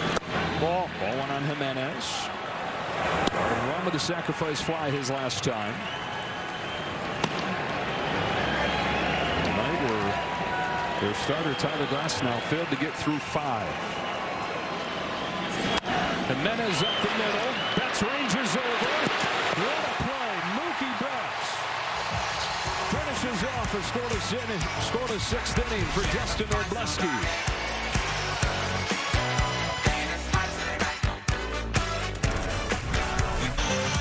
Well, the Regals, Sandy Koufax in attendance watching this ball game tonight. Steve Carell. Because you're always going to have a bunch of superstars in Los Angeles. Yeah, it turned out with this World Series. Jack Black, Jason Bateman, Jeff Goldblum. Both quarterbacks in town are here. Justin Herbert and Matthew Stafford. Hey. Teammate of Kershaw. Muncy leads off the inning against Louis Varland. Fouls off his first pitch. They're a couple years apart in high school, right? Same age? Same age. Same age. Can you imagine? Stafford was his catcher. And Kershaw was Stafford's center. That's incredible. Tie game, 6th inning. Muncy's hit more home runs than anybody in Dodger postseason history. Takes a strike, 100 to the top of the zone. Wow. And Muncy from 95 and above has got a pretty darn good average, 5 home runs. But Varland is taking that 95 and above and going to triple digits. On an 0-2, it's inside of those triple digits.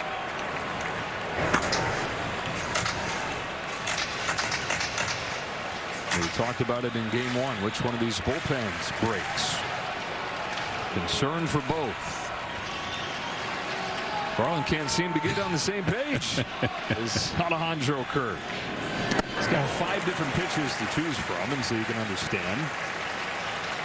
See, I've always thought it's backwards, but I get why everyone wouldn't want to have it on their belt. But the pitcher can make the call, and it eliminates the shaking of the head. He just pushes a button, and he tells the catcher what's coming.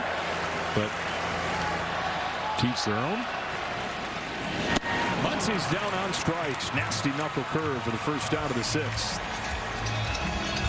Time for Diamond Notes, sponsored by A Diamond Is Forever. We've already seen a few things in this World Series that have been noteworthy. Addison Barger had the first pinch hit grand slam in the 701st World Series game. There had never been one prior to that.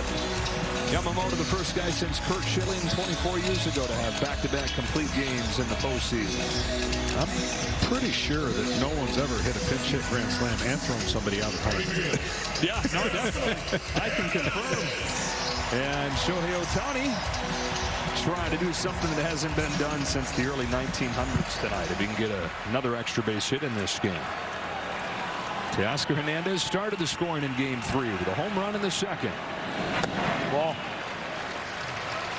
I did say, half jokingly, that he struck out 4 times last game, so he's going to homer twice tonight. Yeah, this would be the spot.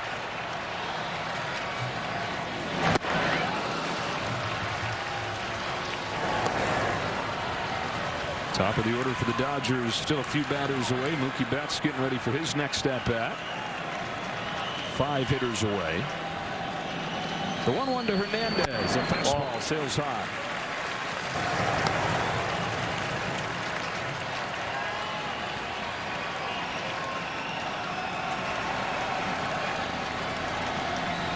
Garland's biggest issue in this postseason has been homers. That's a liner to left. That's a base hit for Teoscar Hernandez. Came into the game 1 for his last 15. He was 2 for 3 tonight. Well, Dave Roberts says, you know, the one thing about Teoscar, it never gets too high or low. He just kind of treats everything, even if it's 4 strikeouts, no big deal. I'm not going to get carried away with that. Or even if he makes a mistake, not going to get carried away with that because I can redeem myself with some homers and big moments, and he's definitely done that. Go ahead run aboard. Tommy Edman at the plate. He'd love to atone for his error. This is air that opened the door for the 3-run home run from Alejandro Kirk back in the 4th inning.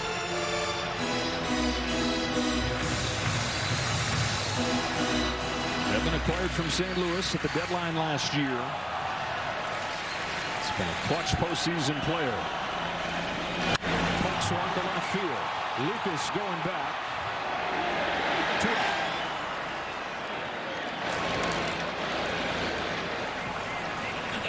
Now here's Kike Hernandez.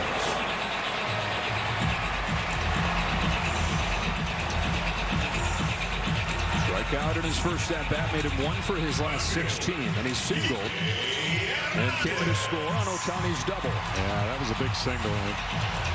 Been struggling, as you mentioned, and stayed on the ball up the middle. And they did it with 2 strikes. 6 out of the Dodgers' 8 hits in this game have been with 2 strikes.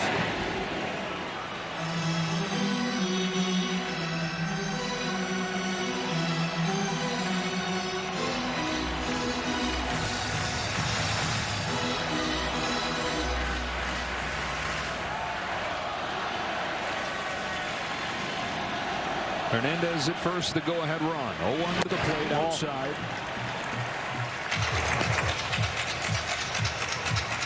Blue Jays are in the World Series for the first time in 32 years. They won back-to-back titles in 1992 and 93. Alex Call has a bat potentially to pinch hit.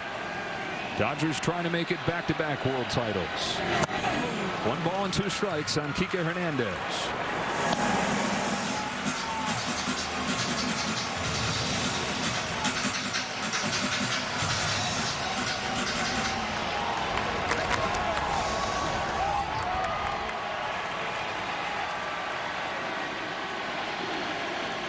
There goes Hernandez. There's a ground ball to short. Long throw. Hernandez not going to get there. Throw to third. Bang, bang. He's out. Vladimir Guerrero Jr. Ball player. Can I just say wow on everything that just happened right there? A lot. You know how hard of a play that was to make? Jimenez to Guerrero across the diamond to cut down Teoscar Hernandez. This guy is so much more than just a hitter. And the Dodgers are going to challenge this. I mean, it's really close. He slipped when he threw. But I think that's close. It is close.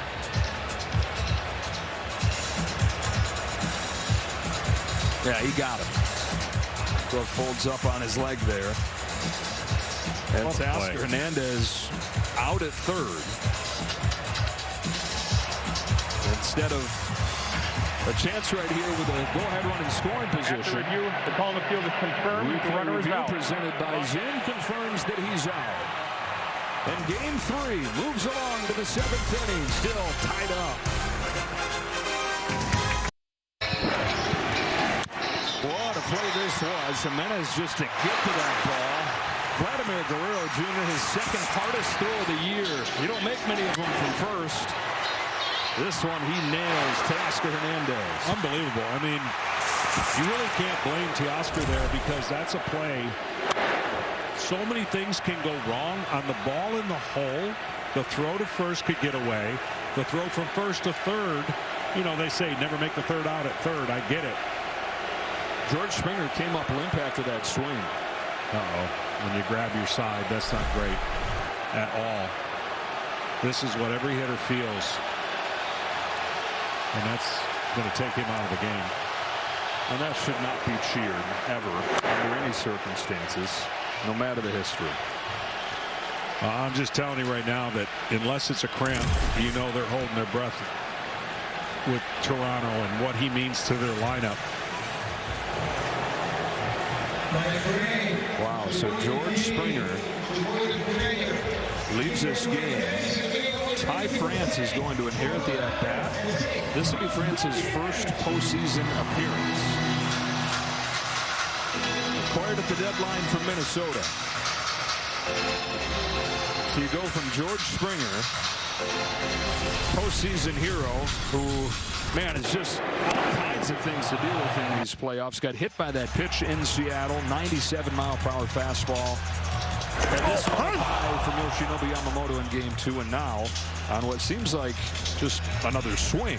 Yeah, these are those core. Yeah, those are those oblique injuries you hope you don't have to talk about when you're a hitter, because there's no coming back from that if you've done something. It's not like a day or 2 rest is going to be good, because that is very unfortunate if that ends up being the case for Toronto. Leader, the spark plug of this lineup. So they lose him here in the 7th inning. And Ty France comes in. France at 277 for the Blue Jays after the trade from Minnesota. This guy that was an all-star back in Seattle a few years back. He's a local guy out of Downey, California originally, and then West Covina for high school at South Hills. So you're saying he's from around here? He's from around here. I used to love something. Are you local or from around here? Both. Ball. This is noteworthy, by the way, that Robleski is staying in the game here. They have Trinan ready to go. One of the reasons why was that George Springer is a reverse splits guy. He's actually better against righties. And then you have the lefty and Lucas on deck. So the hope for Dave Roberts here is that he can get through the right-handed hitter here. Go lefty-lefty with Lucas. And then you have Trinan to take over for Vladimir Guerrero. The margin so slim. Ball. Every decision under the microscope. Amplified when the bullpens get started as early as they did in this game. Either starter completed 5.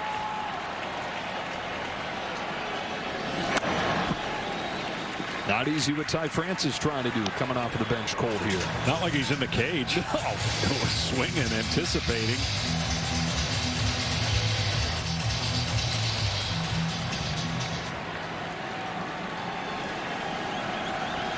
Another 2-2 from Robleski is fouled again. By France, who went to San Diego State, played for Tony Gwynn, and learned everything that he could from one of the greatest hitters of all time. To put some of that to play right here. In a tie game in the World Series, France lays off and the count goes full. That was a great take. A guy coming off the bench, getting ready to hit fastballs, and then sees that breaking ball for the first time and just had enough ability to not swing. 3-2.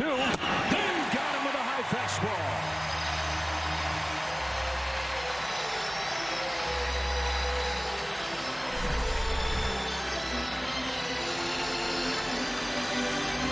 Now, if there was 2 strikes when he pinch hit, that was strikeout would have gone to Springer.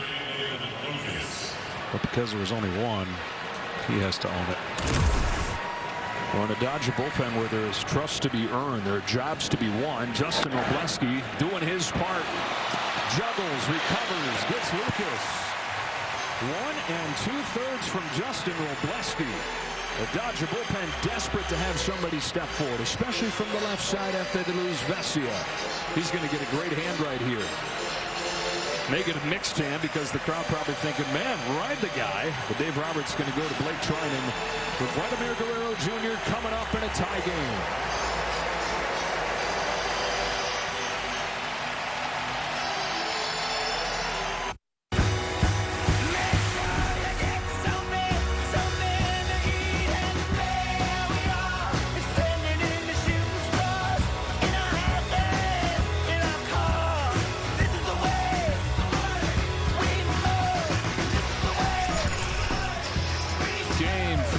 Series tied at 4.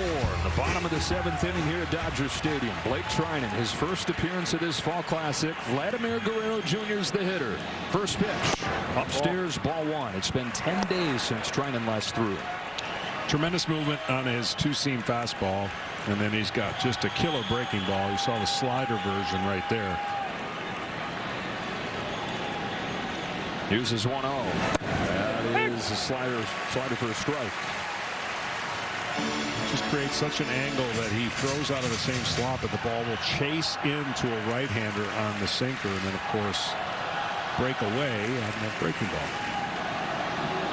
Home of the 1-1. That is swatted up the middle, and a base hit for Guerrero. Goes outside, and tip of the cap to Dad right there. Best bad ball hitter of all time. Vlad Jr. singles into center. Not too many of those when his dad was playing, but this is maybe not the prettiest one, but one that works.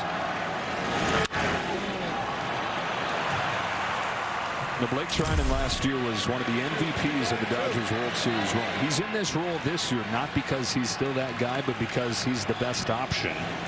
Dave Roberts has no choice but to lean on. Here's Bichette taking a strike, because Trinan has not been the same. At a 193 last year, helped him win the World Series. This year, a 540, a 9 ERA in September. Should try to get that sinker in off the plate on Bichette. Top run producer during the regular season.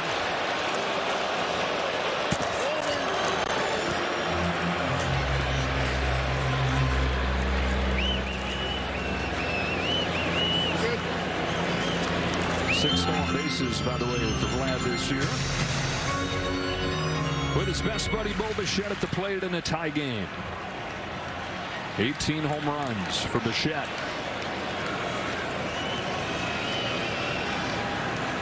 Trinan's 0-1. Bichette fouls it off, and it's 0-2. Be interesting to see what John Schneider does the rest of the game with Bichette. If this is his last at bat, or do they keep him out there and anticipating another at bat, possibly in the 9th inning?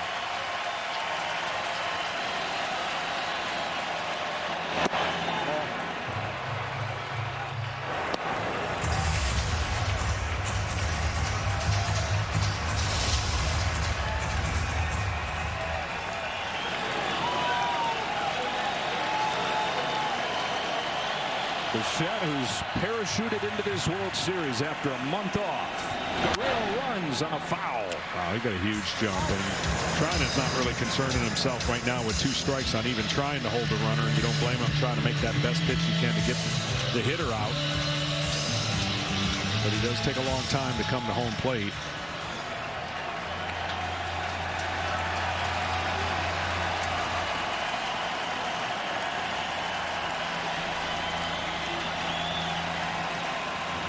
Another 1-2 pitch. Breaking ball, fouled off. Bo Bichette trying to play Kyle Schwarber.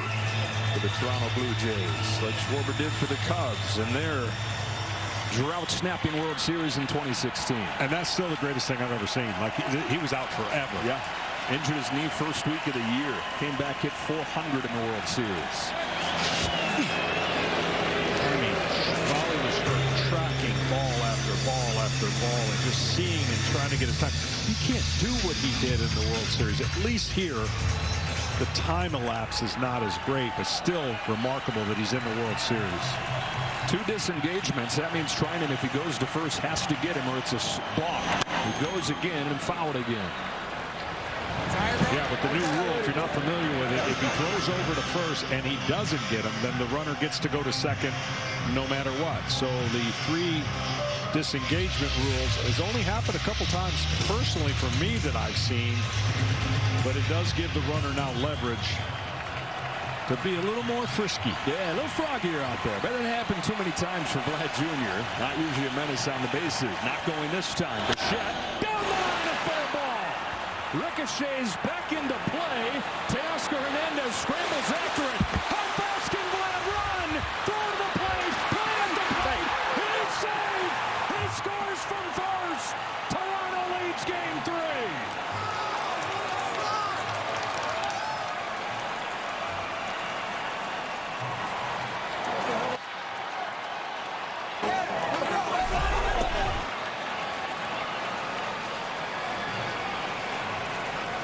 Wow, smacks home plate, and it's 5-4 Blue Jays in the 7th. 2 out, harmless base hit, and then the ball down the line, and it ricochets away from Teoscar. He gets it as fast as he can and throws it with a cut action on the ball, and that's all it took to be away from basically an out to safe at home, because the ball was there in plenty of time, but he had cut that throw off to Will Smith, had to go get it. And here's the other answer to your question. Yeah. Bo Bichette will be pinch run for, so he's done his job. And it would have to be deliberate contact from anybody down there for it to be ruled a dead ball. Pitch runner's number 7, Isaiah. And then it would be the umpire's judgment where to place the runners. In this case, they play on, and Bo Bichette, with 2 outs, has scored Vlad Guerrero Jr. from first. That dynamic duo that restored hope and restored excitement around the Blue Jays years ago when they arrived have combined to give them the lead in game 3. So pinch runner over at first, Isaiah Kiner-Falefa. Strike 1 on Dalton Varsho. Another example of the Toronto Blue Jays. 2 strikes so quickly. Foul ball, and then a base hit. And they get so many 2-out runs. Only behind the Dodgers are the Blue Jays in the most 2-out runs in the league.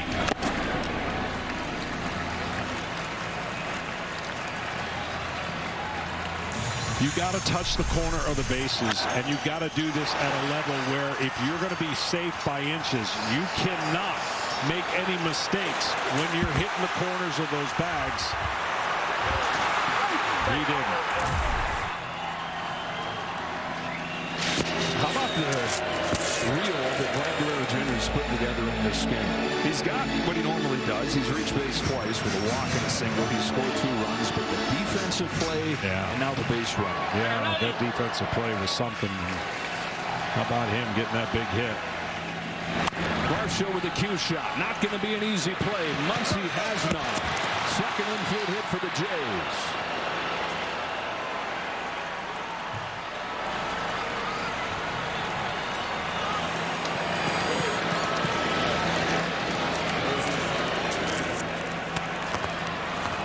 They're not only creating stress on the Dodgers, the fans got a little stress right now in a 1-run game here in the 7th inning, and the man that's at the plate is the biggest reason why the Blue Jays are even in this game.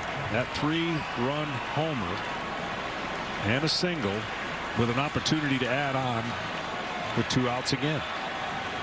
Here on Tommy Edman loomed large with a home run from Kirk. And 2 batters after that. He's got 2 runners aboard here in a 5-4 game in the 7th. Trinan throws. Kirk takes the ball. And after Justin Robleski retires 5 of the 6 that he faces, including the last 4, Treinen's come in, and 3 in a row have reached against him. He's coming over the top of his sinker. When you see a sinker pulled and not the action that we're used to seeing, that's just not mechanically behind the ball. Burke swats it to second. There's Tommy Edman. That's the inning, but the Blue Jays do it with 2 outs. Vladimir Guerrero Jr. reaches out, singles into center field, and then scores all the way from first. They're rocking at the watch party back in Toronto. Rogers Center, full of Blue Jays fans, partying like it's 93. Now the whole world getting to see all the dimensions of Vladimir Guerrero Jr.'s game in that 1 inning alone. That was a great throw as he slips, and then the run that he made around the bases, never anticipating and assuming that it was just going to be at third, and then taking a nice break. Says I earned it. And the Blue Jays are back in front here in game 3. To the bottom of the 7th we go. 9-1-2 for the Dodgers. Anthony Dominguez is on, and he's over the inside corner with a strike to Andy Pajes. Quietly, Dominguez the last couple times out has really looked good. Yeah, he has. He's got that electric fastball. Command can be a little bit of an issue in that split finger along with the slider. But the Dodgers have done a nice job tonight with 7 of their 17, 7 for 17 with 2 strikes, with a couple homers and only 5 strikeouts. Usually teams hit about 150 with 2 strikes on them. 1-2 on Andy Pajes. Ohtani waits on deck. 3 for 3 tonight, 3 extra base hits.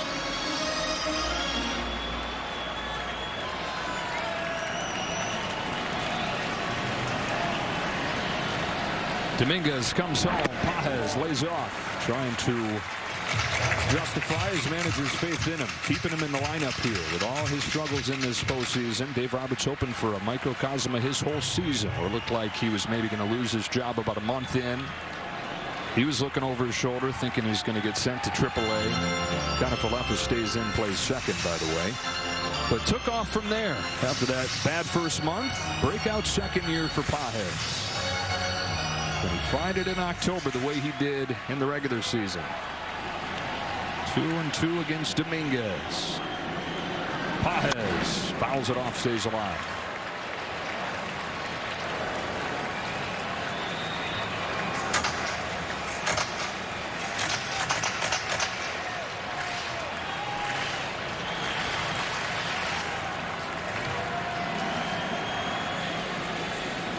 Another 2-2. Ball outside, ball 3. The knock on Pajes has been that he chases too much. Tough take right there. He's worked it full.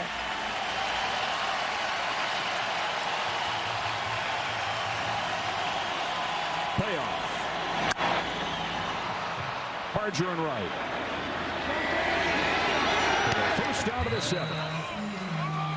Fox 4 Side is powered by Google Cloud as Ohtani makes his way to the plate. He is 6 for his last 6 at Dodger Stadium with 6 extra base hits. That's never been done in the postseason. That's incredible. I like this meeting at the mound right now because I'm pretty sure they're going to say keep the ball away. Outside corner. Splits away. Do not mess inside or that part of the plate that we've been showing you where all his hits are. Here he is. Seems like he always delivers when the moment calls for it. Shohei Ohtani is 3 for 3 tonight. 2 doubles and a home run. 6 out of his last 6. 4 home runs, 2 doubles in this ballpark. Jays do not have many left-handed options. That splitter that you're talking about with Dominguez makes him one of their best options against Ohtani. Now what Ohtani's going to be looking for is that fastball that he pulls. And if he pulls it, it has cutting action that comes back into the barrel of the bat.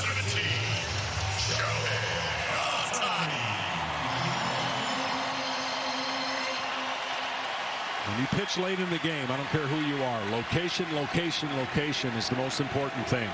Ohtani on a center cut fastball. Ball swung and ties it. Shohei 5-5.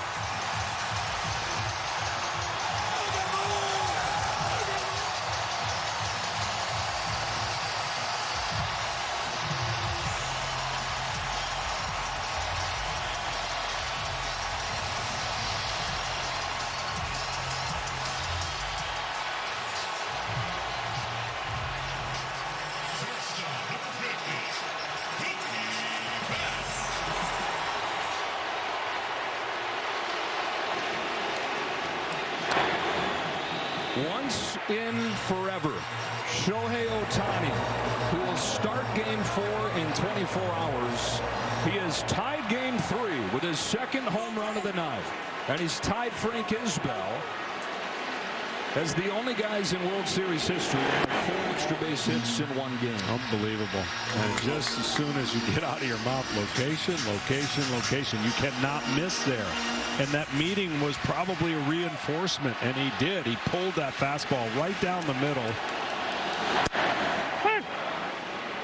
And the greatest player on the planet might have been struggling coming into that 4th game here at home. He ain't struggling. The last 2. Oh my goodness. That's on 1-2. Swings and misses for strike 3. Right down the middle. Yeah, I mean, this is why, again, you can't make that mistake. And every once in a while, a pitcher's going to do it. But when you do it to that guy, crowd speaks for the rest.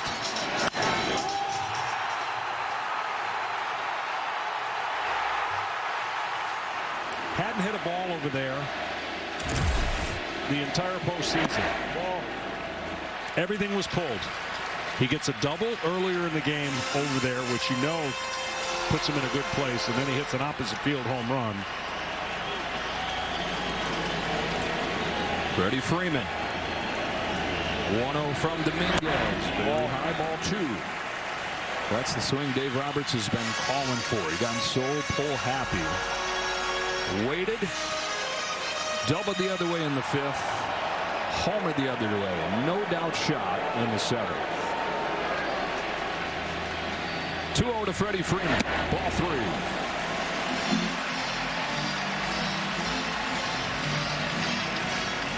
He didn't have to do anything that he's not used to doing. When Shohei Ohtani is right, that's what he does. He hits the ball to left like he's a right-handed pull hitter.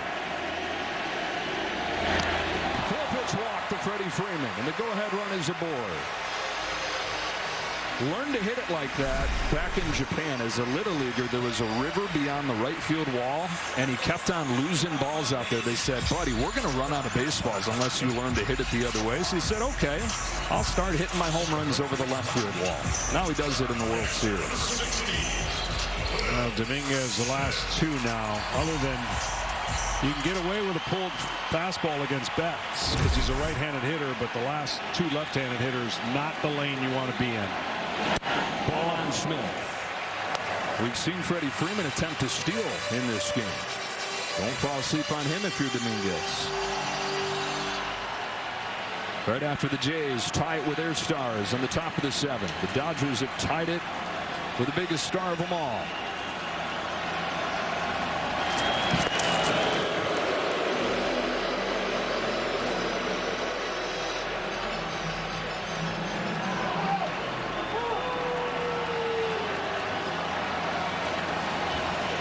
Will Smith, Game 2 hero, fouls it back.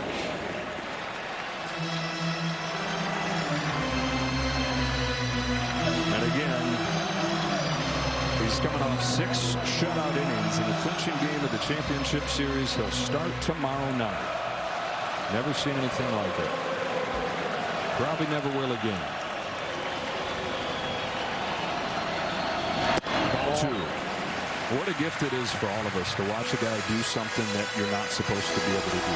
He makes you rethink what's possible. Awe and wonder. Such important things that can be hard to find. Smith on 2 takes ball 3. But he inspires it almost every night.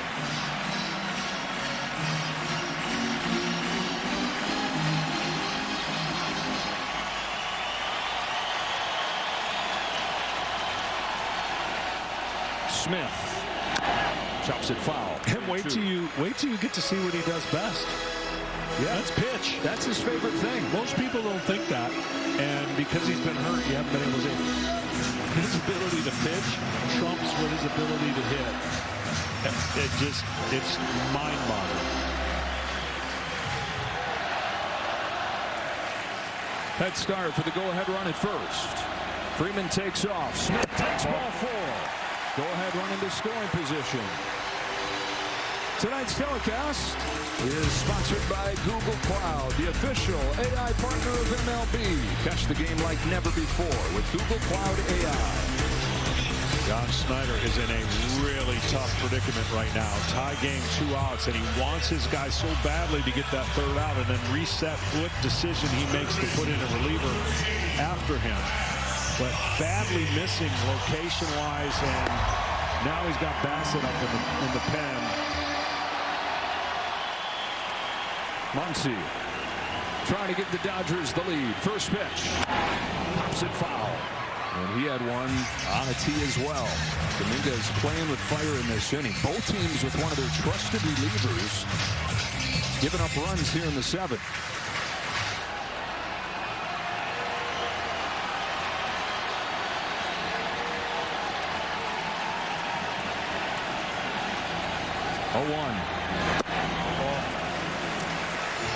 He's not connected to that pitch. That pitch is a weapon for him, and he's got a long arm swing, which is erratic with the fastball, but it has such great four-seam spin. He can get away with it up in the zone. But that's the pitch he needs against left-handed batters, and he just does not. Has not thrown one good one yet. Teoscar Hernandez waits on deck. Chris Bassett continuing to get ready. Freddie Freeman at second, the go-ahead run. 2-1 pitch. Muncy lays off, ball 3.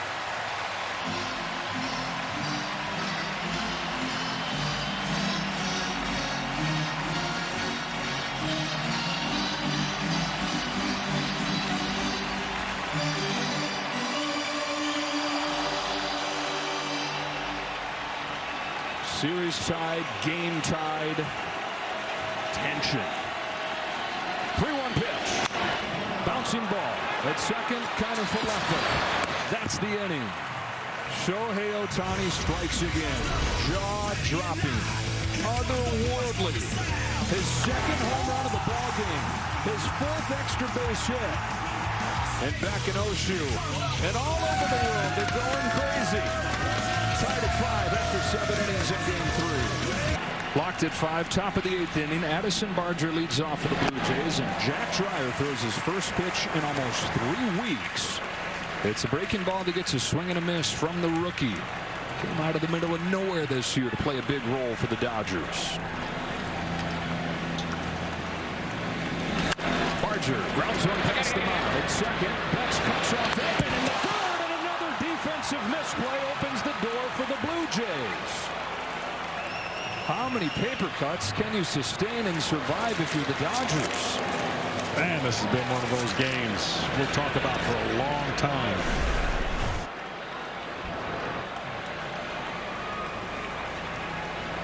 Betts cuts in front of Edman there. His momentum taking him towards first. But then his throw is in the dirt, and Barger's on to open the 8th inning. We talk about the Dodgers' misplays, but also the Blue Jays do this to teams. Put the pressure on them by putting the ball in play. So now it's Ernie Clement. Out of the 8th spot. 1 for 3 today. 423 in the playoffs. Muncy's even with the bag at 3rd. Here comes Dreyer. Clement skies it to right center field. Going to get him on 1 pitch. Teoscar Hernandez for the first out of the 8th.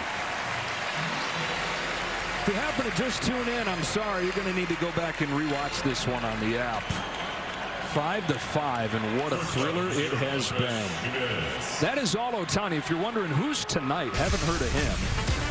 How about him? Shohei Ohtani is 4 for 4, 2 doubles, 2 home runs.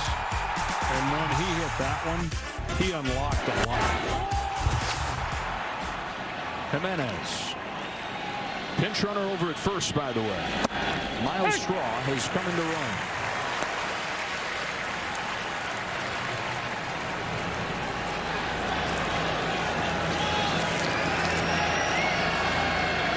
Straw can fly.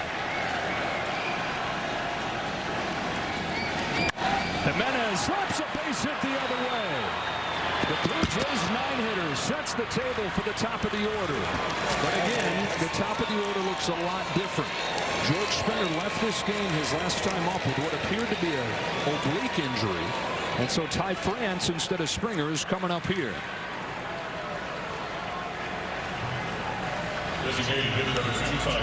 Ty France has an opportunity to get his first moment in World Series play for him. Hadn't played in the postseason in 3 years. That was just a couple of games with Seattle.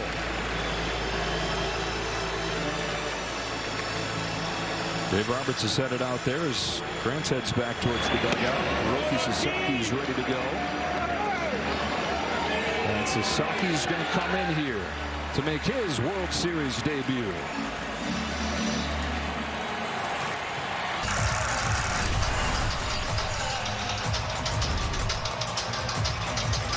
Coming up after the game, stay tuned for the post-game show on Fox and FS1. Kevin Burkhardt, Alex Rodriguez, Big Papi, and Derek Jeter, presented by Strauss.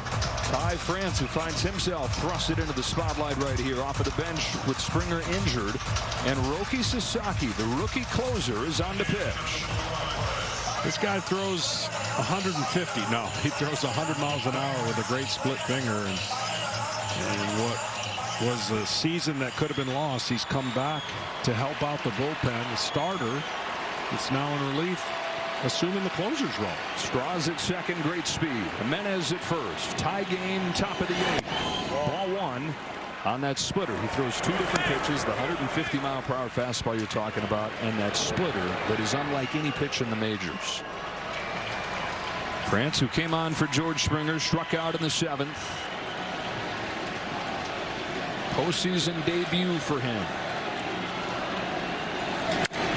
Pulls one off the hands to third. Muncy has one play after the juggle. It's at first. Up to second and third go Straw and Jimenez. Well, he had one play mainly because the runner at first got such a huge jump and put the pressure. You know he's frustrated. But once he didn't get it clean, that juggle right there could not take the chance to go to second base. It'll be up to Nathan Lucas here. Dodgers have already given up 2 unearned runs in this game. And remember, the leadoff man reached because of the error on Betts. Can the Jays make him pay one more time? Well, I'll tell you what else that does now. I mean, the runner at third is going to be there anyways, but the splitter in the dirt, you got to look for and pressure on Smith. Disappears. Most of the innings he's come in has been clean, but look at that tumbling split finger. But it is going to be one that now you've got to really trust your catcher because he's going to throw it in the dirt. Here's 0-1. Here's that same pitch, misses outside. He's just 23 years old, Roki Sasaki. Came over here as a starting pitcher, was terrible over the first month. Missed most of the season. And then look what they found down the stretch. His 1-1 to Lucas. Drops off the table, 1-2. I mean, I don't think he'll do it, but if he do a high fastball again, same thing. 2 slow pitches he swung at. I mean, if it's not broke, don't fix it. I'm sure that's what he'll go to, but a high fastball would be like swinging underwater. Oh, what a stop by Smith. There it is.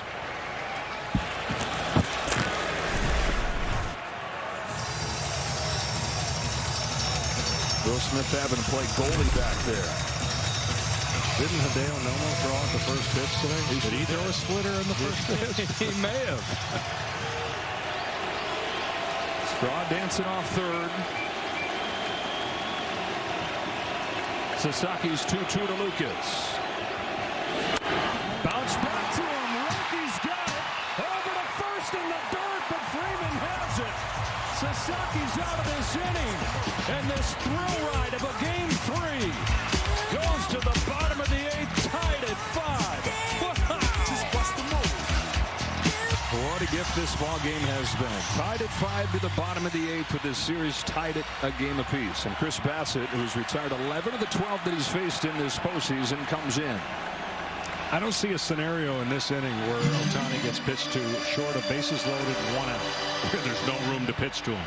So the Dodgers are going to have to do this from this inning on without Ohtani, because they're not going to pitch to him after the performance he has put on thus far. Teoscar Hernandez, who's gone deep in this game, leads off the 8th and takes ball 1. Tommy Edman, Kike Hernandez to follow. The bullpen's having to carry the load, and it has been a shaky one for both. Fluharty to Varland to Dominguez. Now Chris Bassett, the converted starter. Home of the 1-0 pitch. Hernandez takes ball 2. Hernandez, it's the best he's looked. Taking pitches. Yeah, he swung at a couple out of the zone, but he has obviously clobbered a home run. Gotten a base hit. On this 2-0 pitch, Teoscar sends a fly ball into shallow center field. On comes Varsho. He's there for the first out of the 8th. Earlier tonight, 3 youths from the Make-A-Wish Foundation, whose wish it was to go to the World Series, were treated to a one-of-a-kind VIP experience. Since 2000, Major League Baseball has granted more than 100 wishes to go to the All-Star Game and the World Series, like these kids got 2 today. Go to MLBtogether.com to learn more. Well, it's another chance here for Tommy Edman to atone for his error back in the 4th inning that laid the table for Alejandro Kirk's 3-run home run. Tommy tanks, as they call him. Watches one go backdoor for a strike. Edman was the LCS MVP last year. Was big in the World Series. He has not really hit in the regular season in his 2 years since coming to the Dodgers, but has been a postseason star. Sends a fly ball to shallow left.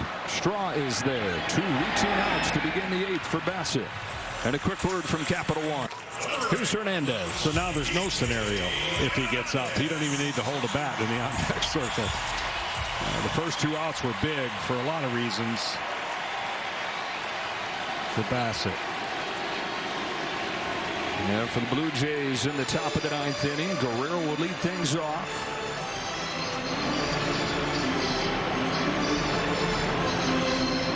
Bobichette's out of this game. Isaiah Kiner-Falefa, who up second. And then it's Dalton Varsho. Gone deep onto the bench today, starting with the injury to Springer. Then just moving the pieces in this chess match. Tie game in the 8th. Kike Hernandez takes a strike. Funky arm delivery, legs, everything about Bassett as a starter. He just feeds off of deception and velocity differences, meaning 15 to 18 miles between his slow breaking ball and his sinker. He's got much different ways to get you out. And he's ahead 0-2.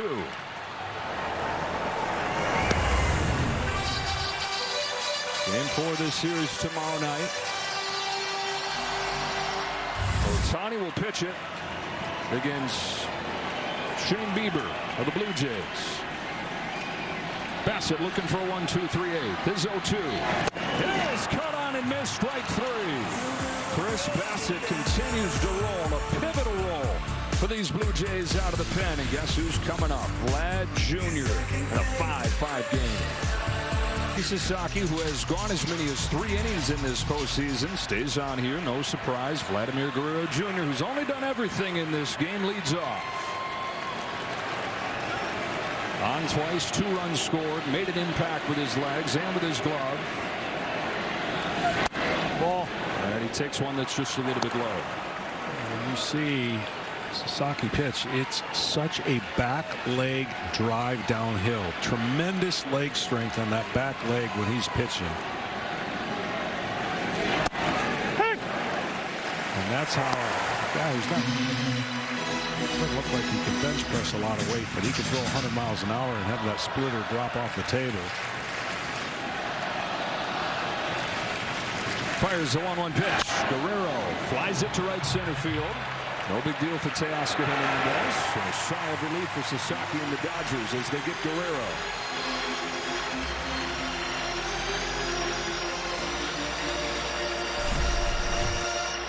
Last out to the top of the 8th. Sasaki needed every bit of that 6'3", 6'4" frame, and then he panics and like loses all semblance of athleticism and bowls it over there. Yeah, that ball was slipping out of his hands. It looked like when he was tossing it. The wet bar is soap. Came on as a pinch runner for Bo Bichette and takes a ball. Connor Falefa, one of the hardest guys in the league to strike out. In for his defense, but trying to make life tough on Sasaki. Ball 2-0. And the other thing, if he's able to get a walk or get on base, I mean,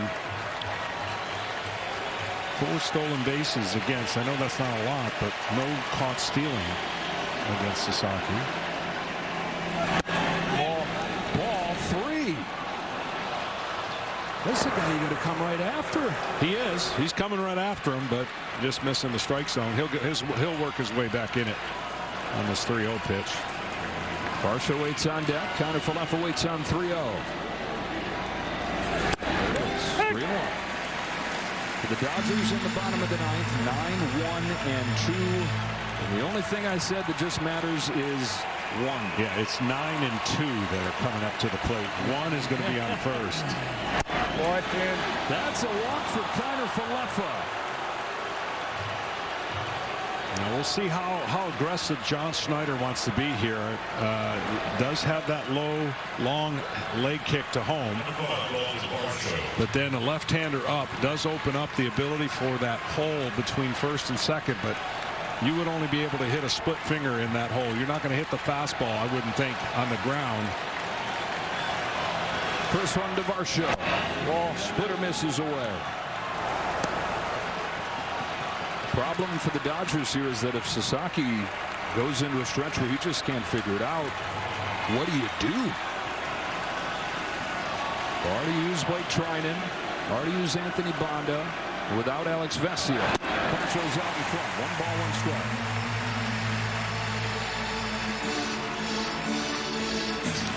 Got to hold the ball in his hand with a split finger, and then when he goes to the glove, that's when you make the pitch change and the grip change. Can't do it the other way.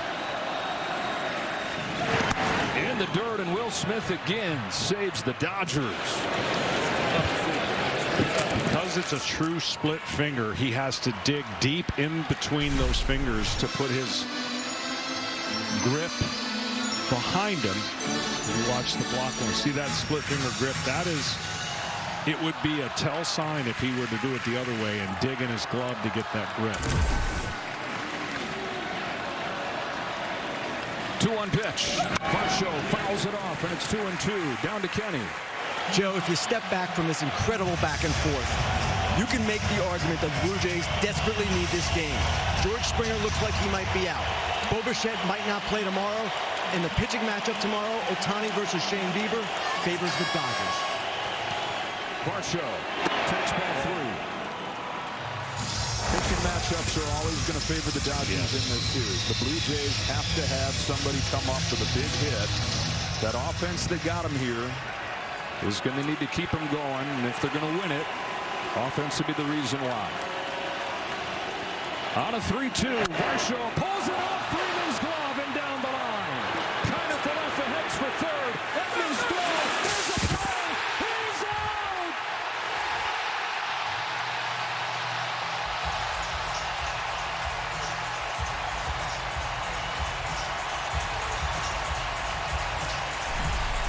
This is such a great play by Edman. Now, Connor Falefa did not turn around. He's anticipating that ball got by Edman. And when Edman got the ball, he immediately threw to third. And that slide gets up an incredible defensive play. The throw couldn't be any better. And it was the challenge that you had to make if you're the Toronto Blue Jays to get to third with less than 2 outs. But the play was made. Tommy Edman said, let me do my best Vlad Jr. impression and fire a strike over to third. We've seen both teams run into an out at third base tonight. Well, you kept talking about how can he redeem himself. He just did redeem himself from that error. Because that's a game-saving, inning-saving play with the guy at the plate that you know is going to make contact and possibly get that runner in, the go-ahead run. A message from Mark Pryor and a message from Corona.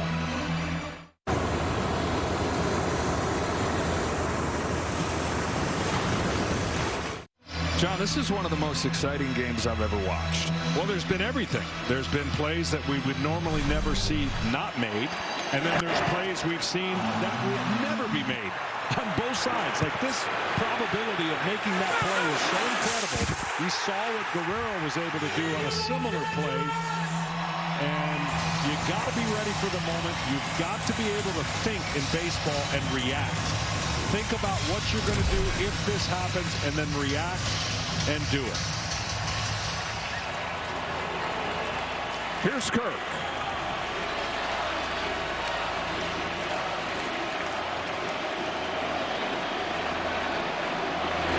Ball in. 1 ball, no strikes.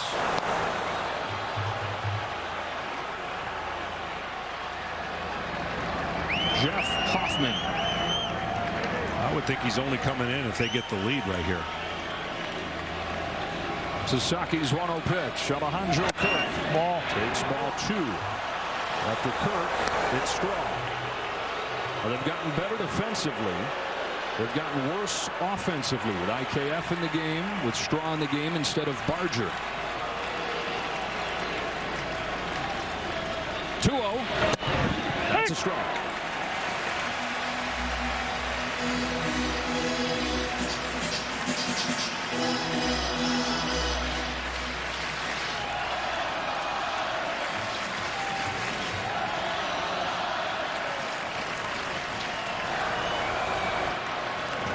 One step off. I think they gave him a step off where it was an engagement, and he was, once you go to the rubber and you set and then step off, even though he wasn't ready, that's a disengagement to first. Dalton Varsho just 2 stolen bases this year, conservative lead. Ball, and that is ball 3 on Kirk.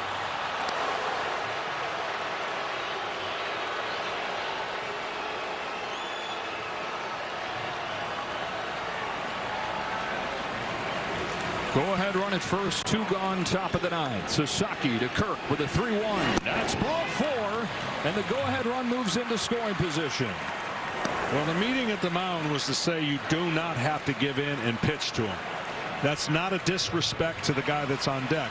It's just respect to the guy that was at the plate, because he's more connected offensively than Miles Straw is, and that doesn't mean he can't get the hit right here, and it would be a huge one with 2 outs. And in a crazy full circle moment, Miles Straw, who was only acquired this offseason as part of a deal to free up money for the Blue Jays to give to Roki Sasaki, now faces him with Game 3 of the World Series on the line. Ball 1-0. He was in AAA last year with the Cleveland Guardians. They need to move money around to have bonus money to offer to Sasaki as he made his decision. He obviously chose the Dodgers, and they were left with Straw. Pops it foul. And Straw's been way better than they anticipated. They thought that they had dead weight, but he's come over and been a key player for him at times. In the 5-5 game in the 9th, Clayton Kershaw begins to warm. You know what that heartbeat's got like right now for Clayton. Sasaki's 1-1. Straw grounds one left side. Muncie's got it. Short way to second to the bottom of the 9th. Blue Jays 5, Dodgers 5. Pages, Ohtani, and Betts coming up.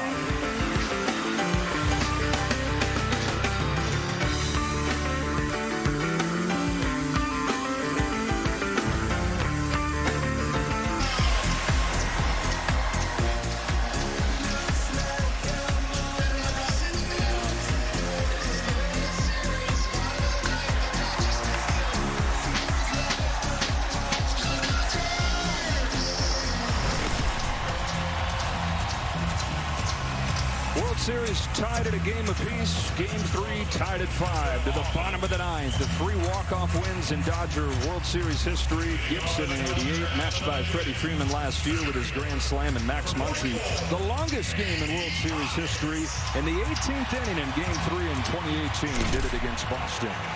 It will be Jeff Hoffman to face Anthony Pages, Shohei Ohtani, and Mookie Betts.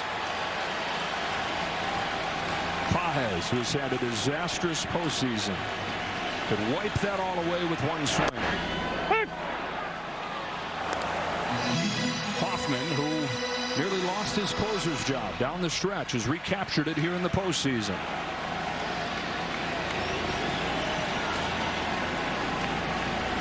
Pages rounds it foul. Strike two. Good fastball slider split out of Hoffman. He's fairly fresh. They haven't had to use too much of him. He did pitch those 2 innings in Game 6 in the previous series. Followed it up with Game 7, 9th inning.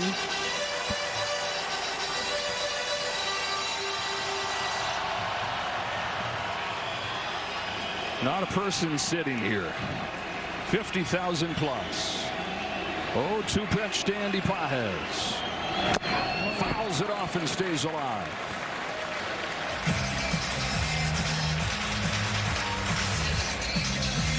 He looms on deck with 4 extra base hits already tonight. 2 doubles, 2 home runs.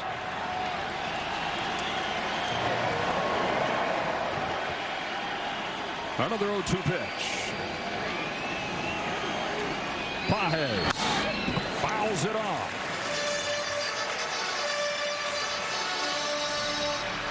A lot of the questions leading up to this Game 3 of Dave Roberts were about Pages. Would he pull him? Would he put somebody else in there? Kept him in for his center field defense. Now hoping and praying about his bat on a 2-strike pitch.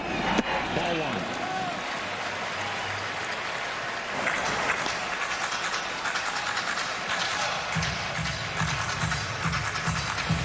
7 of the 10 hits for the team tonight have come with 2 strikes. Pretty impressive. Hard to do, especially this time of the year. Like the pitchers you're facing. Hoffman's 1-2. Pages. Oh, lays off. Fastball near the knuckles. Evens the count 2-2.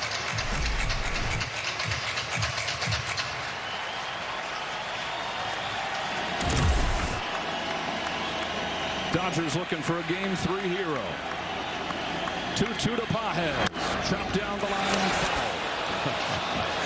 I mean, you talk about protecting the lines for doubles. You can't stand in foul territory, but he's on that line. And he's going to make sure that nothing gets by him. That is protecting no doubles. It's called no doubles. So what it does do is open up the hole for singles. The 8 pitch to Pages. Another foul.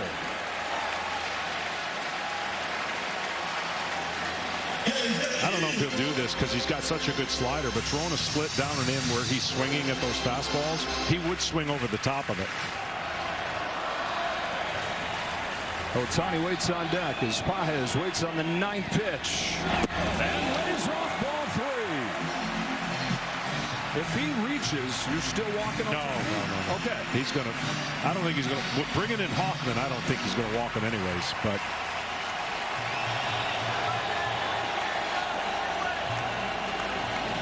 The 10th pitch is popped up right side of the diamond. Isaiah Kiner-Falefa, marathon that Hoffman wins. And here comes Shohei Ohtani. Well, they are going to walk him. Now you bring in a stolen base. Had 53 of those last year. At least I thought they were. I thought I saw the sign of 4 fingers. There he is. Yeah, okay.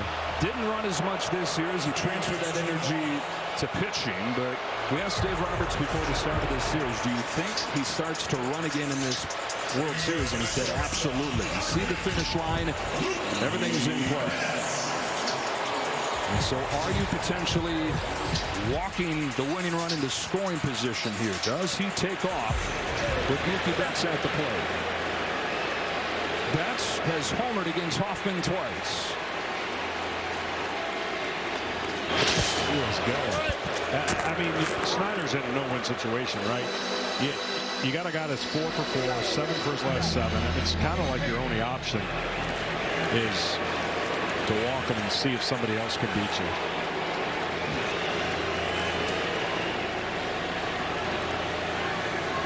There he goes.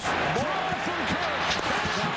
Oh, he's off the bat. He got him. He was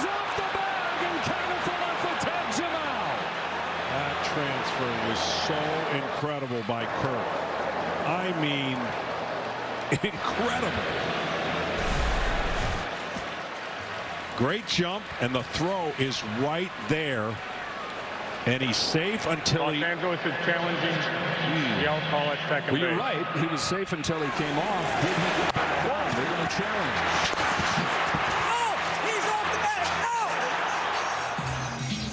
This is why you keep the tag on, and yes, he's out. It looked like he had the ball, the glove in between his legs there. We'll get another look right here. You see the tag, you hold it, and he's out. Yeah. That's why you hold the tag. Because of that, the speed of which the runner's going in and avoiding the tag. So it's going to be a stolen base, right? And then After review, the call in the field is confirmed. The runner is out. that's not a stolen base. He's going to be out either way. Okay. Los Angeles has no So the challenge winning run remaining. is wiped off of the bases as Ohtani, trying to steal second, comes off of the bag. And now it is all up to Mookie Betts to try and end this in regulation for the Dodgers. I'm trying to think what else we could have happen in this game that would trump whatever's been happening so far. Safe, and then not safe. We got baseball bingo for sure. Pitch was a ball, so it's 1-0 on Betts. Ball 2. On a night where Ohtani has exploded to life. Freddie Freeman has reached 3 times. Mookie Betts is the lone remaining star for the Dodgers yet to get going. 1 for 11 in this World Series. You're Hoffman, you don't want to get beat middle in. If he hits a fly ball to right field for a homer, so be it. You take away that power stroke down and in, which is Mookie so good. You just have to think about the only place that someone can beat you when there's 2 outs, nobody on, and you stay away from that place. Here's a 2-1 pitch. Betts flies it down the right field line. Here comes Lucas. Out goes Guerrero. Lucas still coming. He's in the foul ground to make the catch. And to send this Game 3 thriller to the 10th inning, where Emmett Sheehan is ready to go. Dodgers have Ohtani aboard, but he's wiped off as he pops off the bag. What else does this game have in store? Wow.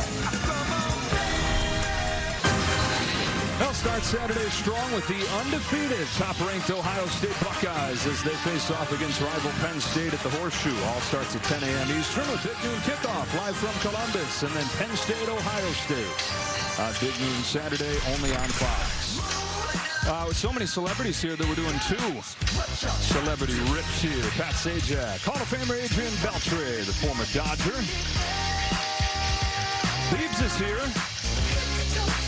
Brother from another mother starting tomorrow's game. Yes, he is. Not related. Ron Powell. 5-5 game. Back inside Dodger Stadium. Back inside this broadcast booth. Holy cow. I hope you're enjoying this game as much as we are. If you have vested interest in either one of these teams, probably enjoyable's not been the word. This has been high stress. It's going to be a serious jolt for whoever wins this game. Obviously, Game 3 so important in a best-of-7, but the way this game has gone is going to be doubly important. Because the energy this team is going to draw from whoever wins this game is going to feel like winning 2. Emmett Sheehan comes out of the Dodger bullpen. Both these managers are having to go to guys that they don't want to go to in a tight game like this, but they have no choice with the bullpens digging deep. Ernie Clement pops this one up right side of the diamond for Freddie Freeman. And they will savor every out they can get from here on forward. Emmett Sheehan pitched in the first game of this World Series, and they thought that he was tipping his pitches and that was the problem. But 4 batters faced, 3 runs scored, and he's given up a run in all 4 games that he's pitched in this postseason. Andres Jimenez with the top of the order after him.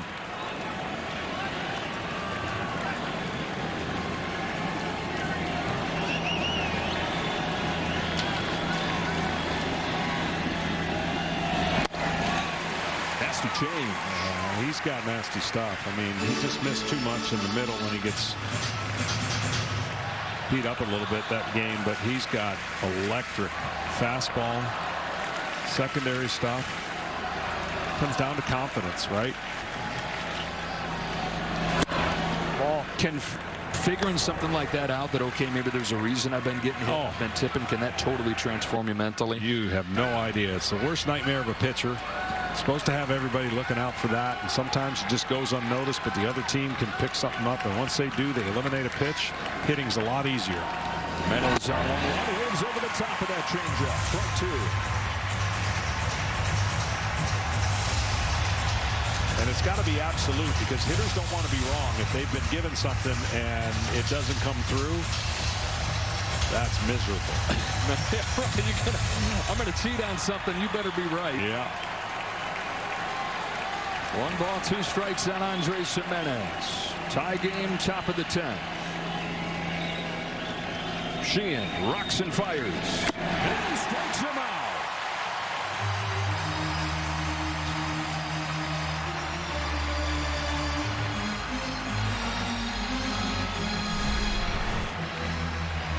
We're in one of those rare games when the Blue Jays score 5 runs, they're nearly unbeatable.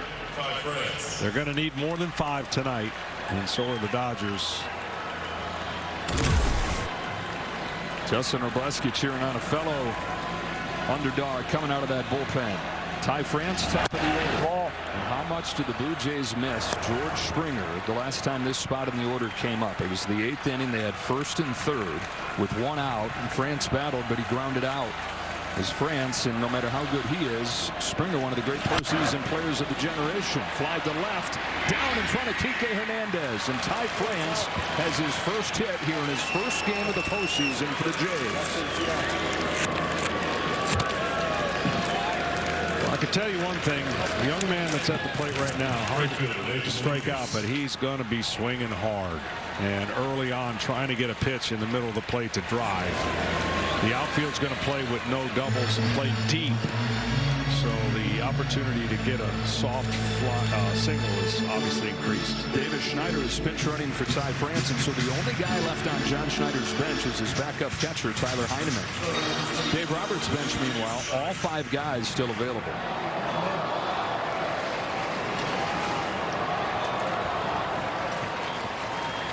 So Schneider pinch running, and here is Lucas. Extended his on-base streak to 11 games with a walk earlier tonight, but he's 0 for 4. Down the line towards the corner. It's a fair ball. Schneider on his horse. Hernandez picks it up. Schneider's headed home. Relay from Edman. Play at the plate. He's out. We stay tied.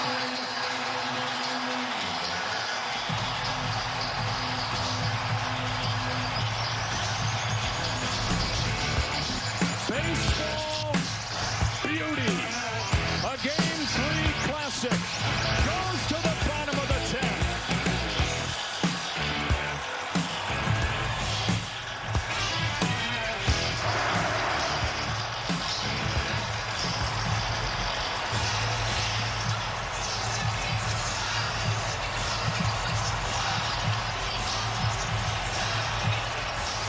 With Guerrero on deck. The last out's made at home. All calls to plate and also blocking of the plate.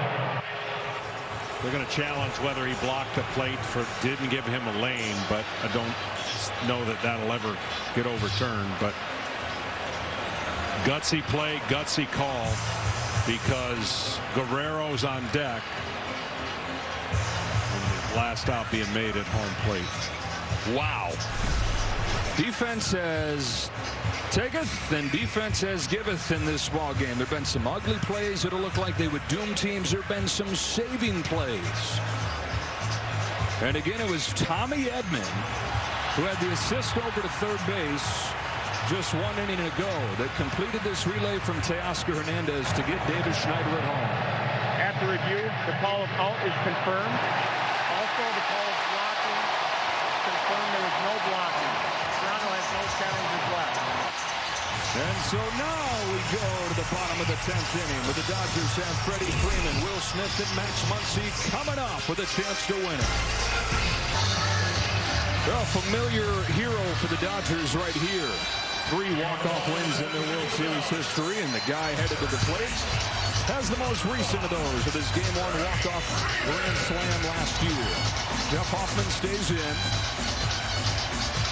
Yeah, and he'll face 3, 4, and 5 in the Dodge order. Freddie Freeman, Will Smith, Max Muncy. Series tied at a game apiece. Here we go, bottom of the 10th. Freeman takes ball 1. Needed 2 perfect throws, and they got it. And we've had bang-bang plays at the plate, some safe, some out. Freeman fouls it off. 2 perfect throws with Vladimir Guerrero on deck. Standing there, wishing that was different.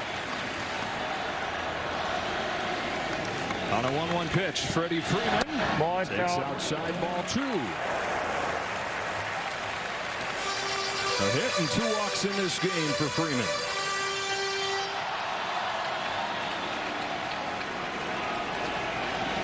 Who will it be in game 3? Freeman swings and misses 2-2. Got so many little subplots leading up to this. So many characters play a role. Somebody, though, is going to be the guy they talk about as the game 3 hero.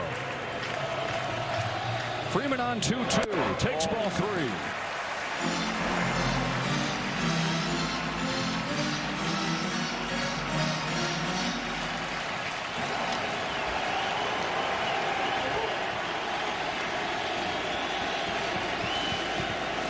Payoff. High pop up. Does Clement have room? He does for the first out of the 10th. We have with us this year rules expert Mark Carlson in his 27th season as an umpire. Mark, what were they looking for on the blocking of the plate? Hey, Joe. Yes, they're looking for the catcher's initial setup prior to receiving the ball, and then after he receives the ball, then he's able to, step back and put his foot in front of the plate and block the plate because he's already has possession of the ball. And then would the runner be able to run over the catcher at that point? The runner's able to, collide into the catcher if, the catcher has the ball, as long as he's not going out of his base path to intentionally take him out. All right, yes. Mark, thank you. And Will Smith was that guy in that play. Is at the plate right here. Home, the catcher at home, but that was a situation he had already kind of made up his mind to slide, and once he slid, there was nowhere to go. Off home runs. Green light to try and end the game if he wants it. Takes it at the top of the zone, strike 1.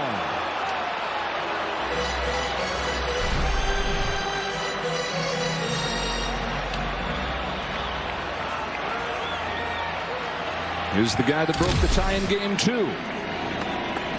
Here in the 10th, Will Smith. And the winning run reaches. That's a painful way to take what would have been ball 4. Smith is on, and Max Muncy's coming up.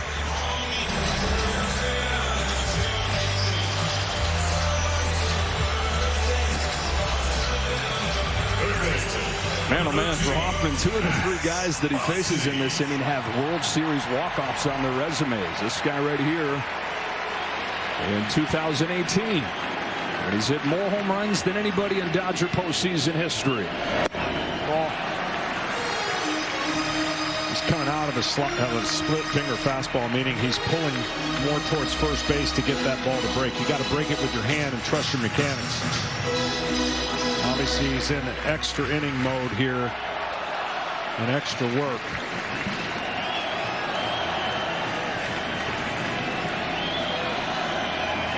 .0 from Hoffman. Muncy takes a strike. That 18th inning walk-off against Boston in 2018 was in game 3.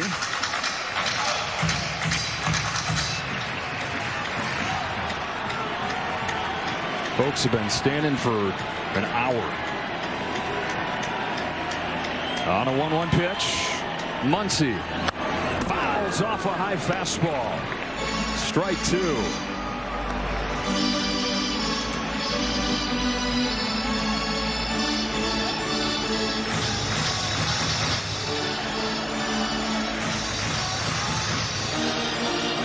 Jays have Braden Fisher warming in the bullpen. Jeff Hoffman about to throw his 29th pitch here in his 2 innings of work. Winning run at first, 1 away. 1-2 pitch. Muncy takes strike 3 for out number 2. It's not where he wanted that split finger, but it froze Muncy because it started in and held its lane in the strike zone. Typically, you want that on the outer third. See how he pulled it? And it looks like it's going to come in and be a ball and just catches the inside part of the plate. A pitch he never intended to throw in that spot worked out. There's Teoscar Hernandez that started the scoring in this thriller. Way back in the 2nd inning with a solo shot. Pops it up. Headed for the seats and a souvenir.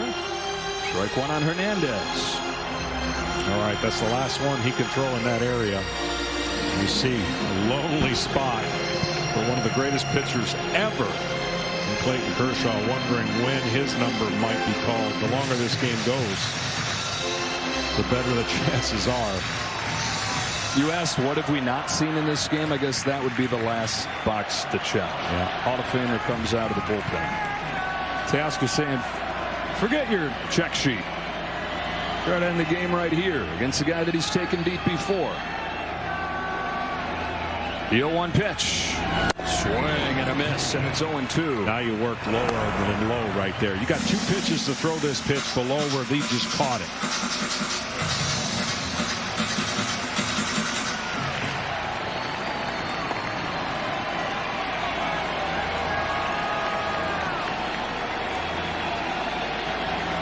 On an 0-2 pitch. Hernandez. Has one left side and through. Hung a 2-strike pitch, and Hernandez belted it past Jimenez. Winning run into scoring position. And Tommy Edman coming up. I tell you, he's lucky right there. I mean, he hung that one in the worst of times, but top spin got a hit and kept it in the park.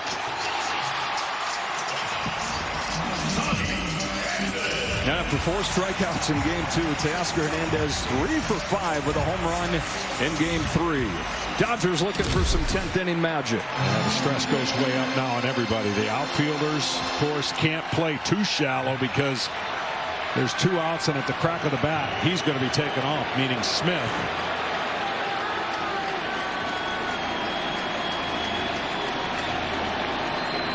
Tommy Edman. Right side. Vlad Guerrero Jr. puts it away and sends it to the 11th. Hoffman pitches around the traffic. And it'll be Vlad Jr. to lead off the 11th. What a game this is.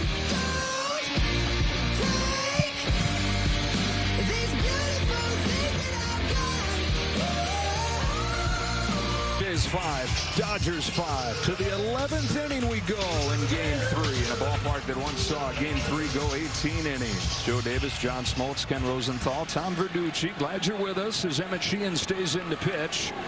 Vladimir Guerrero Jr. leads off this inning.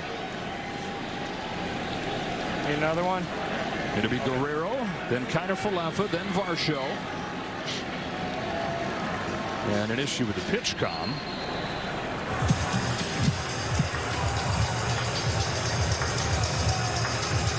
Well, on the East Coast, it is tomorrow. And so later today, Shohei Ohtani is going to start game 4. Yes, he is. He did some special things today. 4 for 4 with a walk. You have a chance to end game 3 before he starts game 4. He's due up 3rd on the bottom of the 11th. So you've got Sheehan right here for Guerrero and Isaiah Kiner Falefa. Does Clayton Kershaw then take over for Dalton Varsho? We've got a left-handed hitter. Or do they continue to push Sheehan? Running out of options, both these teams. First pitch of the 11th. Hey! Breaking pitch for a strike.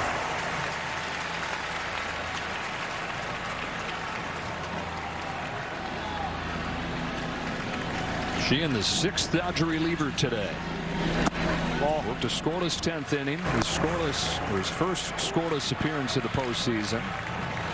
And these bullpens have both cracked early Credit to him. Just the one run allowed by the Dodger pen. Goes back in the 7th. Guerrero sends a high fly ball to center field, but he just missed it, and Andy Pages will grab it for the first out. Well, that bullpen has been pretty good, but also the defense behind the bullpen has saved some runs and outcomes that would have changed. For the last 2 innings, John, we've had an out at second. Ohtani caught stealing there. We've had an out at third. Isaiah Kiner-Falefa caught by Tommy Edmonds. Great throw. And an out at home for Davis Schneider on a relay from Edmonds. In addition to Kershaw, 2 seldom used righties, Enriquez and Plow. That's all that's left for Dave Roberts. Ball 1 on Kiner-Falefa. Blue Jays situation a little bit better. They have Braden Fisher down there, Brendan Little, and Eric Lauer, who can give him some length. Hey! 1-1.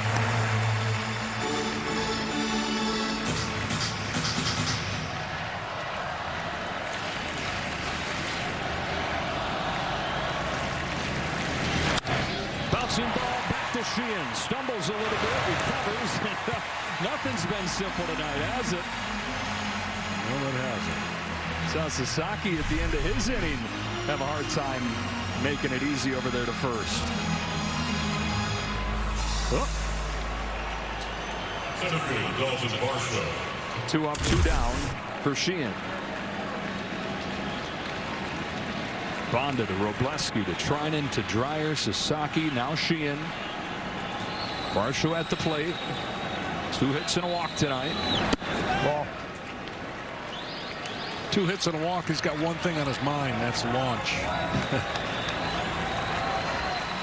Braden Fisher's ready for the bottom of the 11th, and Varsho can do that with the best of them. 20 home runs in less than a half a season of games.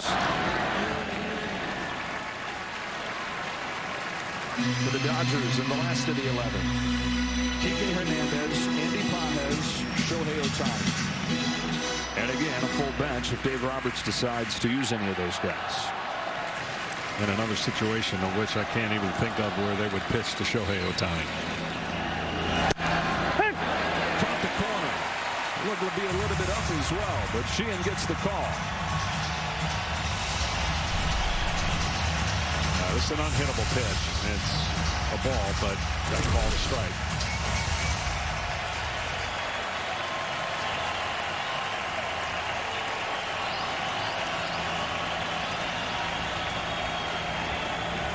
Sheehan's 1-2. He's gone 2-3-11.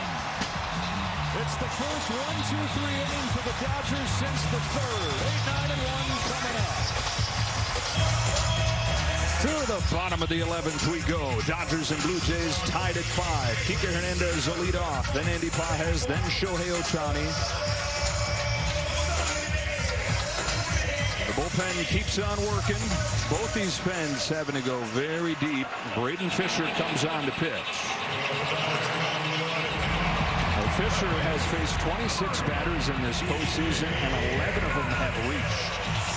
But Hoffman does his job. He's out of bullets, goes 2 full innings of work. So this is what they have left.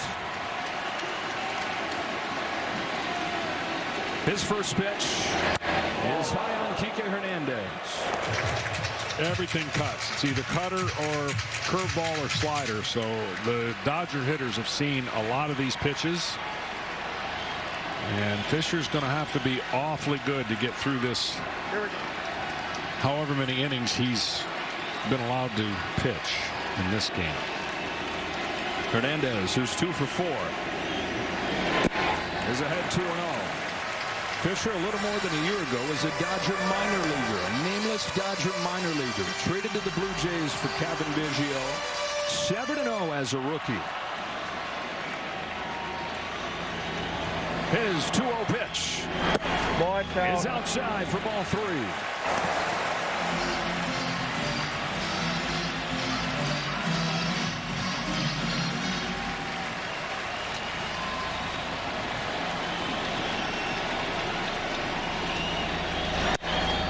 Strike 1.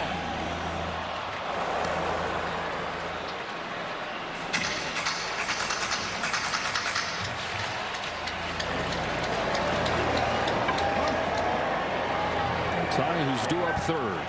3-1 pitch. Hernandez swings and misses. If the Dodgers win this game, somebody's going to join that list of Gibby and Muncy and Freddie. And this franchise's long history with 8 World Championships, 3 walk-off wins in the Fall Classic. As they look for back-to-back titles, Hernandez in the 11th sends one foul.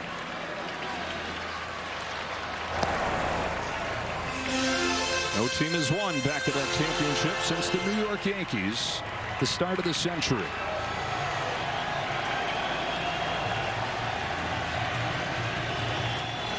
Now another 3-2. A grounder foul.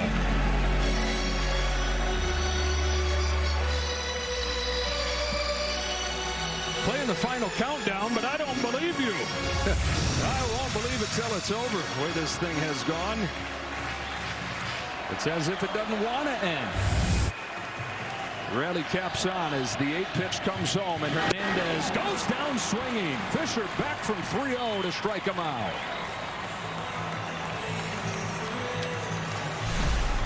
He saved his best breaking ball for last. Straight over the top breaking ball that stayed in the zone a long time.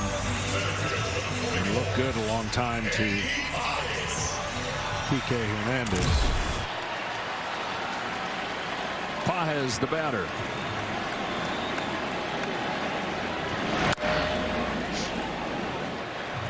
Pages 0 for 4 today. 4 for 47 in the playoffs. He is in serious pull mode. And when a guy's trying to pull, you got to get the ball on the outside part of the plate. That's the third and caught by Clement. 2 gone in the 11th. Here's Ohtani, and he might as well walk on down there to first. Are you going to go after him? No way. Yep. Took his practice swing, save your energy. Shohei, they tell him. And down to first base. Does he try to run again? Absolutely. The whole world knows that he's going. He's got a manager who once stole a base when the whole world knew that he was going to be trying to. And it changed the franchise's history.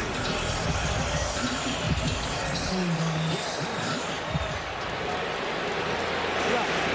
That's again after the three pads. Not going first pitch. It's strike 1. 0 for 5. 1 for 12 in the World Series. All forgotten with 1 swing.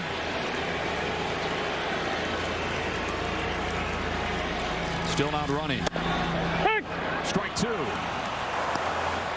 Braden Fisher, after falling behind 3-0 to the first hitter, a strike away from getting this game to the 12th. Rookie in the biggest of spots. Home with an 0-2. Betts pulls one left side and through. Winning run into scoring position. And the game again on Freddie Freeman's play.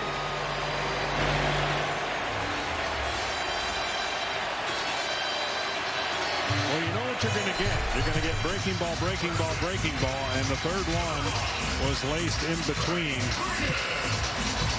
And Dave Roberts is going to go out and check on Ohtani. If this has something to do with a cramp in his calf. And again, this is tomorrow's starting pitcher for the Dodgers.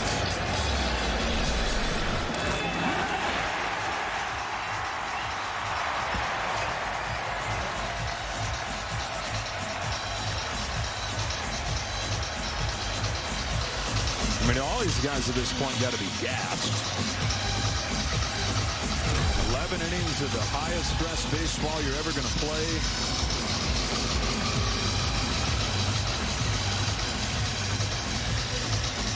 Going to stay in the game. One that Freddie Freeman has another chance to end. Led off the 10th inning, popped out.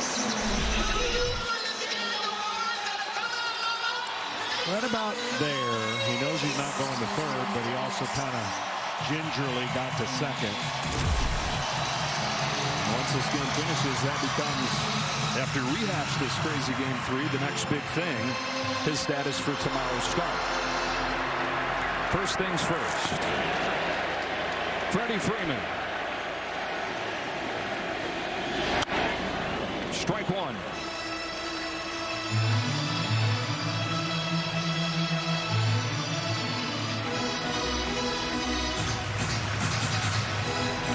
Grand slam that he hit last year, something that he does often. 18 career walk-off hits. Sends one in the air to left center field, and Miles Straw camps under it to send this game to the 12th inning. Still tied at 5. Marathon in game 3. All 10 runs of this game came over the first 7 innings. 4 straight innings with zeros put up by these bullpens and by these defenses. Go back to early. Barger had this outfield assist in the 3rd inning. That would have made it 3-0 Dodgers. But then it was the Dodgers trying to play some defense late. Tommy Edman back-to-back innings in the 9th and in the 10th. 3 guys out, once at third, once at home, and he saw Ohtani getting caught trying to steal second base after he was put on in the bottom of the 9th inning, and so we continue to the top of the 12th, 5-5. Me and Dell were singing,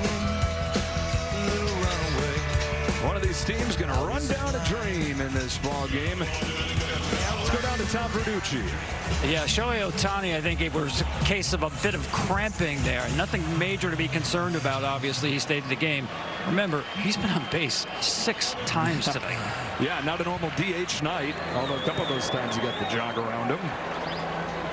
Emmett Sheehan stays in. Alejandro Kirk comes up and takes a ball. Emmett Sheehan, a converted starter, and so having only thrown 20 pitches here, still plenty in the tank. Well, I'll tell you who's throwing a lot of pitches. Kershaw. He hasn't got the game yet. Well, he got an inning or 2 under his belt down there. There is no doubt.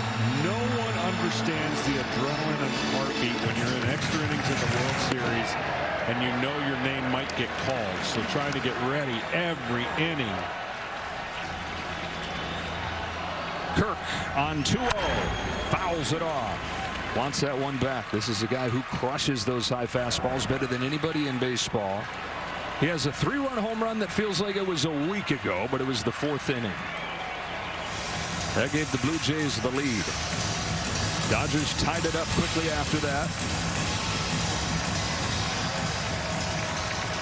Back and forth we've gone until things have settled in here. As tense as it's been stable and tied at 5 since the 7th.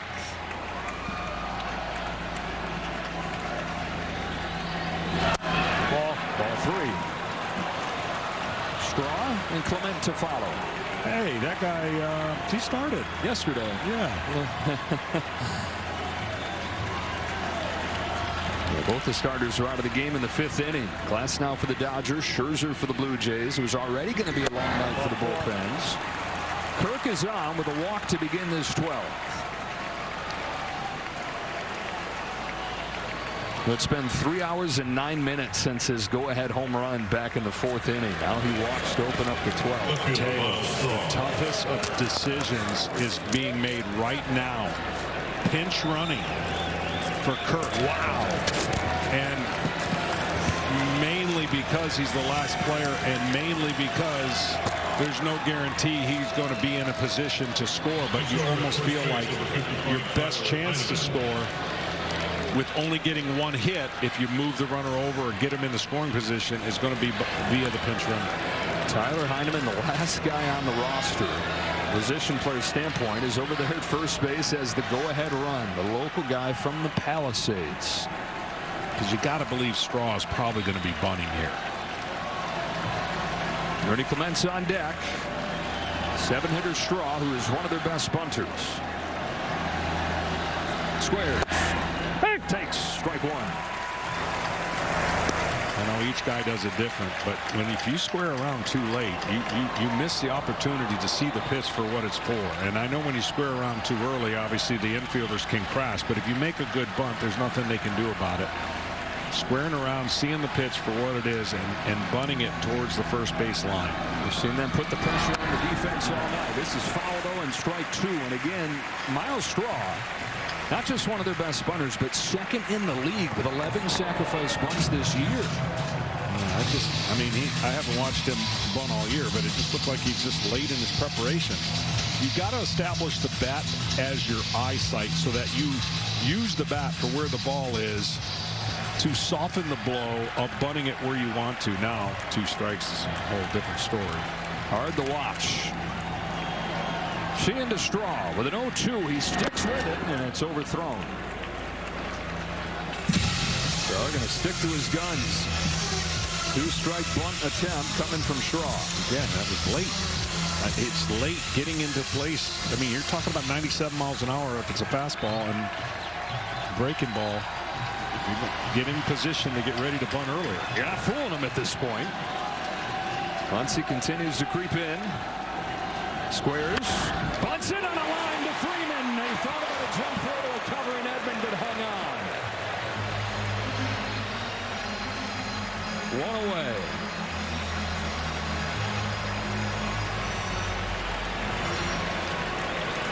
Well, this has become a story of missed opportunities here in extras. Yeah, that for a guy who does it a lot, he's going to be very disappointed. I know with 2 strikes, you can't be worried about making a perfect bunt, but the one thing you have to do is get it on the ground. Well, in the 5 half innings combined for these 2 teams, there have been base runners in 4 of them. Still looking for that first extra innings run. Ernie Clement. Well, the way that the Blue Jays got home field advantage in this World Series was a Sunday afternoon ball game right here at Dodger Stadium in August. After the Dodgers took the first 2, Ernie Clement had a game-winning home run in the 9th inning. Blue Jays ended the regular season with 1 more win than the Dodgers. 1 away here in the 12th. Clement gets under it, sends it back foul, strike 2. This was that home run. Without that win, this whole thing has changed. Games 1 and 2 are played at Dodger Stadium. We'd be in Toronto right now for Game 3.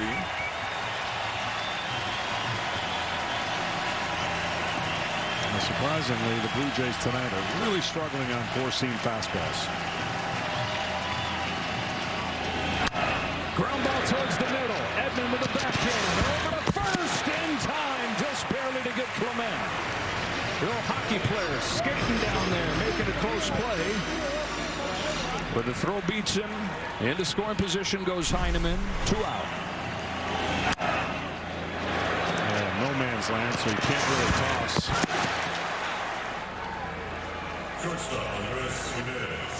Man, that was close.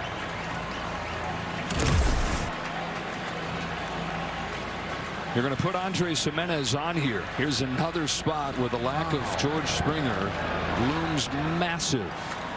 An intentional walk to the 9-hitter, which you could watch a full season of baseball and never see happen. Yeah, I agree. And now this is going to be the first at-bat for Davis Schneider, who replaced Ty France. I think another good meeting right here, and they're going to the mound to let him know first pitch fastball hitter, and he wants to get after it. When you see George Springer, he takes an innocent swing, and then it's not so innocent. And that when you grab the back of your side as a hitter, it's the worst feeling in the world, and usually doesn't just last for that moment. And so it's Davis Schneider with his shot. It was Ty France that came in there during that at-bat in the 8th inning. France singled in the 10th. Schneider pinch ran for him and was cut down at home trying to score on an ensuing double from Nathan Lucas. Schneider was a 28th round draft pick. 7 seasons in the minors. He was almost released like 3 times, and he said it still doesn't feel real that he's in the big leagues. How does this feel? He's not just in the big leagues. He's at the plate with a winning run at second in a World Series game. First pitch, really important. You got to execute. They talked about what they want to throw first pitch. Do not leave it middle in. He will be aggressive. You know the tendencies of every hitter. You know the data. Is it data or data? Whatever one you want to pick. Potato, potato. Okay. Although I think it's just potato. I don't know where that one came from. 2 on, 2 out in a tie game in the 12th. Sheehan to Schneider. Lays off.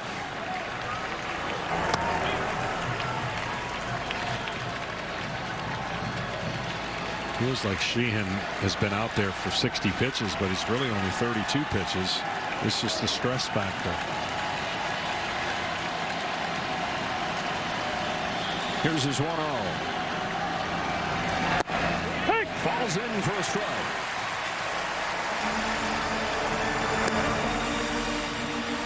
Emmett Sheehan, a year and a half removed from Tommy John, came back and was way better than anybody envisioned he would be. This is his second major league season.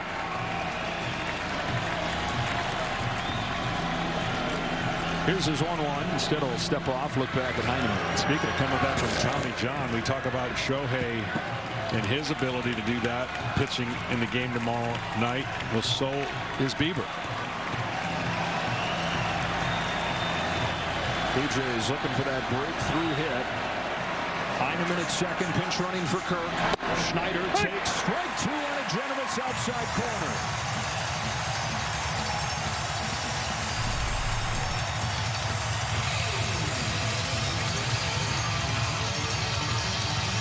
Smith, Muncy, Teoscar Hernandez due up in the bottom of the 12th.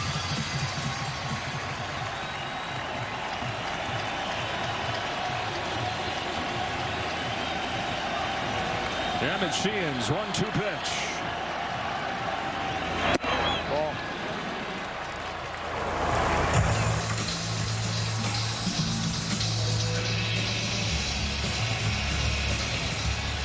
Well, you want this to be the pitch. I know you have luxury of going to 3-2, but you don't want to go to 3-2 and get the runners a head start with 2 outs.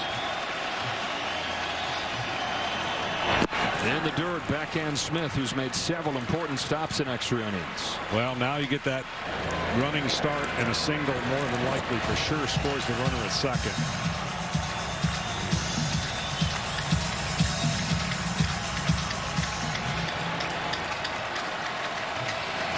Arms in the outfield, all pretty good for the Dodgers. Hernandez, Pages, Hernandez. 3-2 pitch. A bouncing ball left side. Muncy has no play if it stays fair, but he takes his foot on the bag. Stretches like a first baseman for the force out. What a heads-up play from Max Muncy. They're waiting to see if they want a challenge. He was going to have no chance at first, and so he turned into a first baseman, but I think it's late. This is a true chief review of the yeah, I was going to say, how does he not slide there? But maybe by not sliding, he ends up being safe, because you worry about him going off the bag. I think he's going to definitely be safe. But wow. And so it'll be an infield hit for Davis Schneider.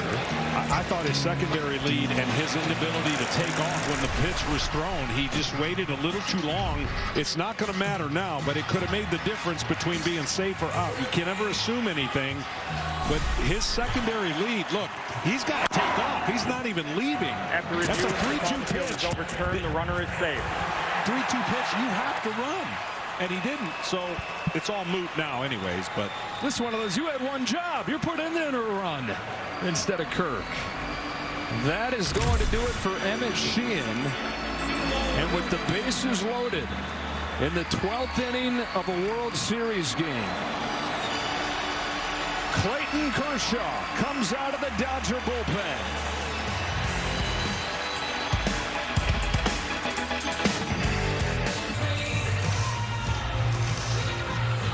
5-5 game, top of the 12th, bases loaded with 2 outs. And the future Hall of Famer Clayton Kershaw, who has announced that this will be his last season. Part of the Dodger bullpen in this postseason. He's only pitched once. It was against the Phillies in the division series. It did not go well. He gave up 4 runs in 2 innings, and Dave Roberts was hoping to have a chance to use him in this World Series in a much different situation. He was thinking a big lead, maybe come on and close out a game that was already figured out. This is the opposite of that. And this, the 496th game of Clayton Kershaw's Hall of Fame career, the first one where he'll pitch in extra innings. Well, I don't need to overstate how tough a position this is for him, but he's been in so many positions in his great career, you know what he wants to do.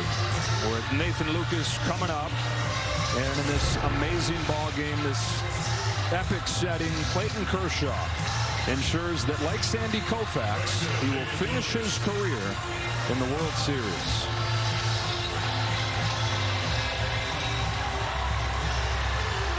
What will the last page say?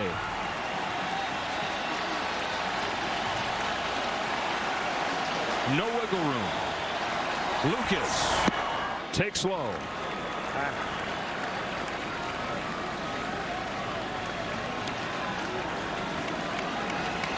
On the mound, you've got an inner circle Hall of Famer. At the plate, you've got a guy that waited a decade for his first chance in the majors. 5-5, top of the 12th. Kershaw's 1-0 is in for a strike.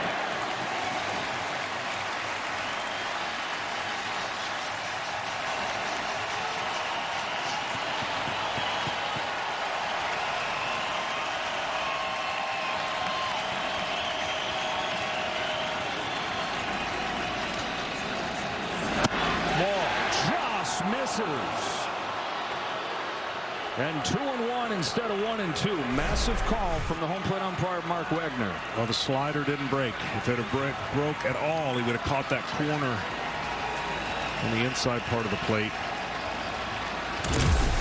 And so Kershaw battling from behind, home with a 2-1. Lucas takes strike 2. 50-some thousand and a million goosebumps. 2-2 on Nathan Lucas. Clayton Kershaw delivers, and the count goes full. Why wouldn't it? This is absolutely every scenario wrapped in one game. 3-2, bases loaded. Wow.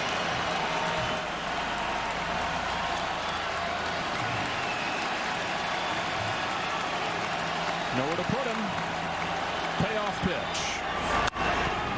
Fly down the left field line, fading towards the seats and out of play. Well, why don't we do the 3-2 again?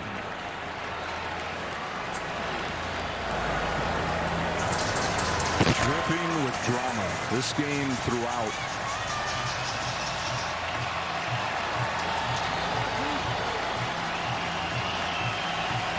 Jays have the bases loaded.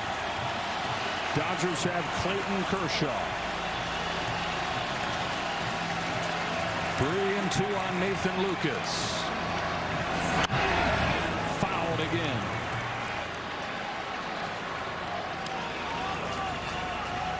That was a good pitch to break up the sliders that he's been throwing. Seeing the same lane.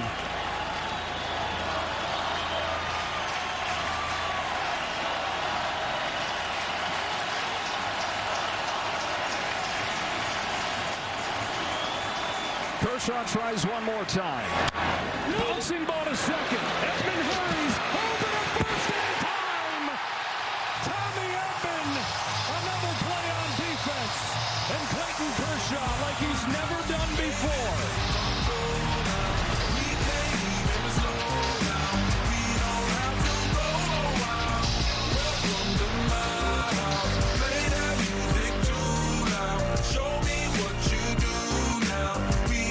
A mix of excitement and relief for Clayton Kershaw and everybody wearing Dodger blue inside this building. He's done something tonight he's never done. And if the Dodgers walk it off here, Kershaw will be the winner. Strike on Will Smith. I mean, that's the only hitter he's going to face, it looks like. That's it. We got Edgardo Enriquez starting to warm in the Dodger bullpen. Smith leading off. And swinging and missing. Strike 2. I don't think Fisher throws enough of those. Those high fastballs? Yeah. I mean, everything he throws cuts, and he's going to spin. But when you throw breaking ball, the hitters in this league, especially on this team, they're looking for an area, and they see the spin, and they time it up. Spins it away. 1 ball, 2 strikes. Muncy, Teoscar Hernandez to follow. We're going to show you that last at bat after this at bat and why it's so tough at this time. Smith swings and misses for the first out of the 12. This one you can understand why he was going to swing. Too close to call. It's a ball, but he gets it bad on it. It's this pitch right here that is way out of the zone on a 3-2 count. But again, when you're at the plate trying to make something happen, you swing at pitches you wouldn't normally swing. How do you think his wife Ellen feels right here? Come on, Tommy, she said. And his son Charlie jumping around with Mom. Dave Roberts' wife, Tricia, gives Ellen the hug. Clayton Kershaw has likely thrown the last pitch of his Hall of Fame career. Pitching change here in the bottom of the 12. Well, I know we've talked about it before, but he's up again. This game just keeps going around and around, and recalling different moments throughout World Series history. Max Muncy, Game 3, 2018, off Nathan Eovaldi. The longest game in the history of the World Series ended with a walk-off home run. And he's coming up here. I remember that moment where I was sitting in this booth.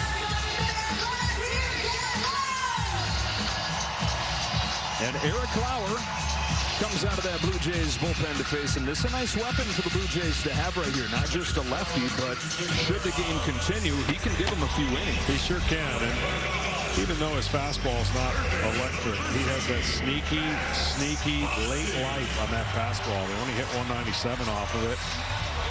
And he can throw with that pitch in different quadrants. That's why the radar gun doesn't always tell all the stories. 5-5 last of the 12. Max Muncy tries to join the Goose as the only guys with multiple walk-offs in the World Series. Only one pitcher left for the Blue Jays after Lauer. That's Brendan Little. They carried 8 relievers. The Dodgers have carried 9. They have 2 left. Enriquez and Klein. On an 0-1, Muncy sends a fly ball back of first, down the line. Back goes Isaiah Kiner for left to make the catch. 2 gone in the 12th. Kiner for Leffa with a nifty defensive play. You did say this guy was going to hit 2 home runs at the plate. I forgot that was so long ago. Teoscar Hernandez is coming off an 0 for 4, 4-strikeout Game 2. Is 3 for 5 with a bomb in Game 3.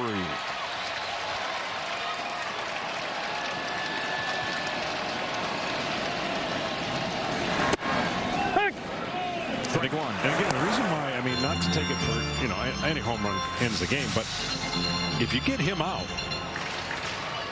you don't have to necessarily face Ohtani in the next inning because there's 3 more hitters before him. So it's a big out. Ball.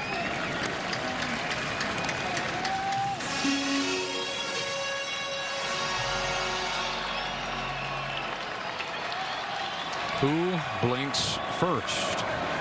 Nobody's blinking. Everybody out of the bullpen nails. No runs and extras.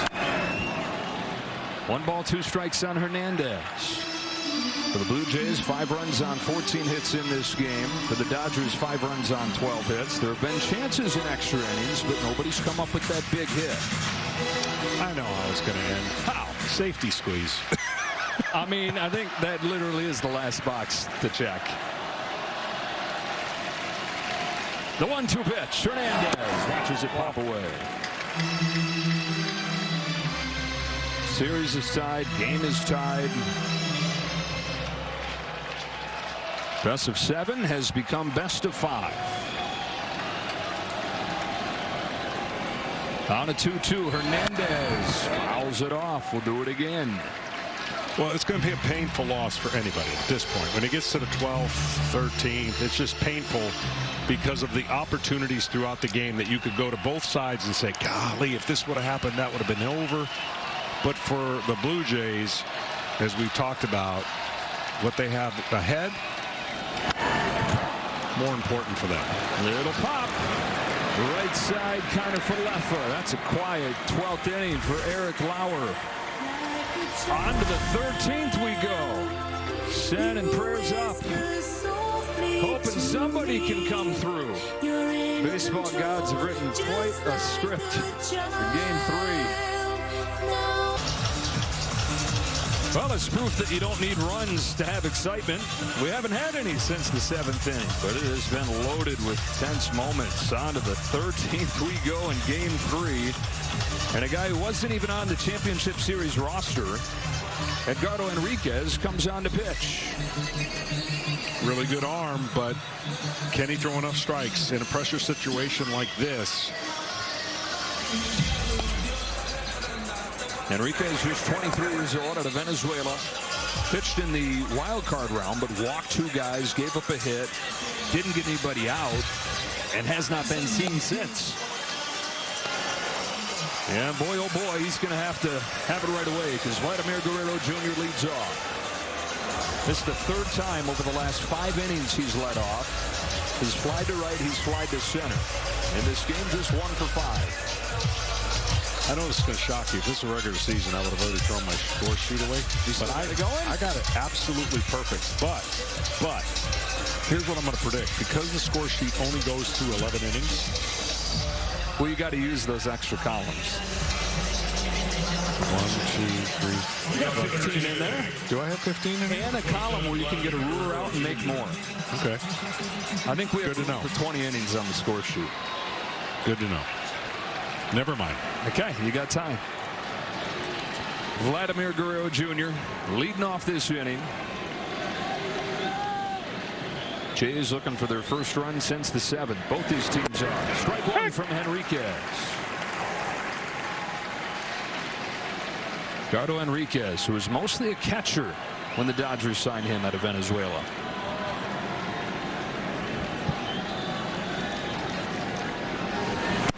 Well, they got a knack for turning some catchers into pitchers. Isn't Klein former catcher? He was. Kenley Jansen would be the most noteworthy example of that.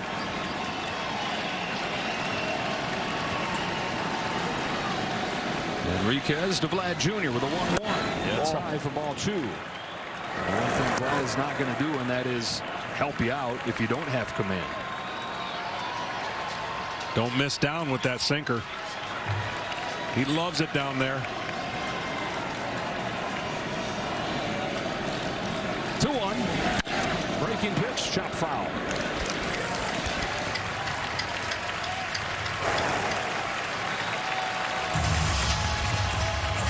Vladimir Guerrero Jr. has been just a joy to watch in this postseason. Everything you could hope for if you're a Blue Jay fan from your franchise player. The biggest contract in franchise history. One of the biggest in baseball history. Showing why this October. Grounding 1 to Mookie Betts. And in the 13th.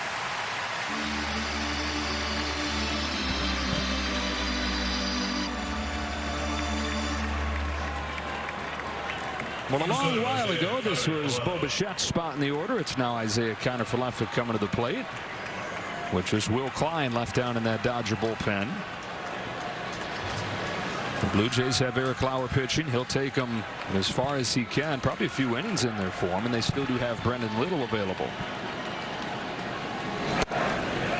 102. Yeah, I mean, it's easy gas. It's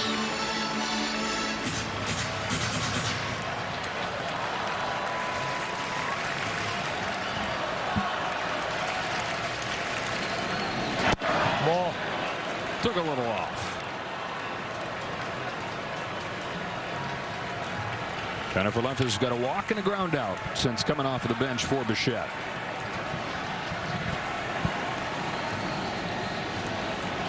On a 1-1 from Henriquez. He swings and misses at the high heat. Strike 2. Well, there hasn't been a lack of people on base. 25 people stranded. Blue Jays have left 15 on base. The Dodgers 10.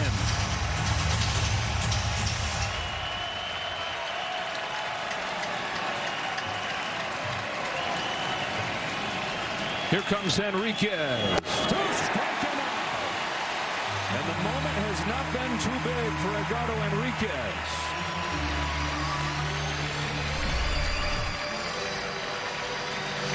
Fastball's coming out like a ping pong out of his ping pong ball. It looks super small when it's 102. It's Varsho now, who struggles with the high fastball. That's where Henriquez has lived in this 13th inning. Starts him with a breaking pitch. Henriquez had not recorded an out in exactly 1 month. 2 up, 2 down in the 13th inning. The 0-1 pitch. Varsho. Oh, got him, first base. Got away from him.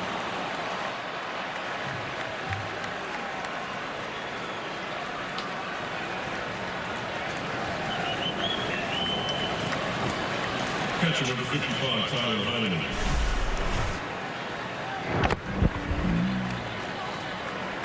So Varsho's on, and Tyler Heineman, who came into the game to pinch run for Kirk, is coming up for his first at-bat of this postseason. This is a guy who's another one of those unsung heroes for the Blue Jays during the regular year. Heineman, the last 2 years, played a total of 20 games in the majors and then proceeded to hit .289 for the Jays. Sends a fly ball to center field. No big deal for Andy Pages, who's due up third in the bottom of the 13th. Tommy Edman, Kike Hernandez, Andy Pages once again. Who wants it? Who wants to be a hero?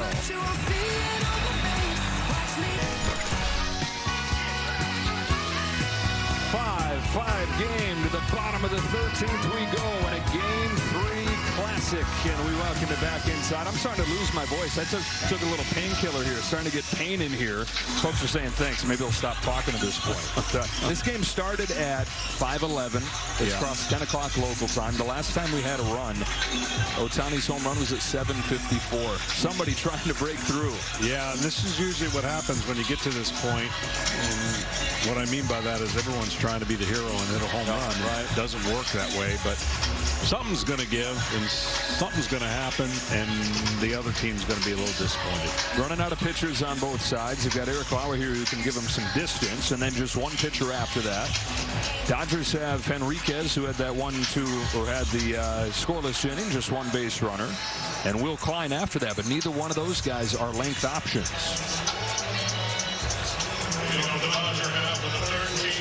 In this game, this is what we have combined. 26 men left on base.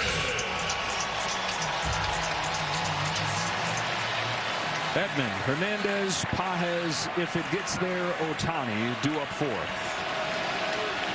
Tommy Edman has made defensive play after defensive play. He's looking for his first hit, though. 0 for 5 as this game wages deep into the ninth. He may not have this chance if not for his own defense, though. Pokes one right center towards the gap. It is down.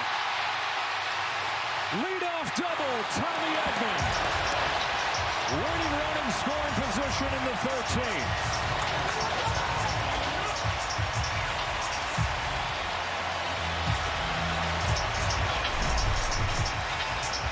Fastball away, and he just goes with it.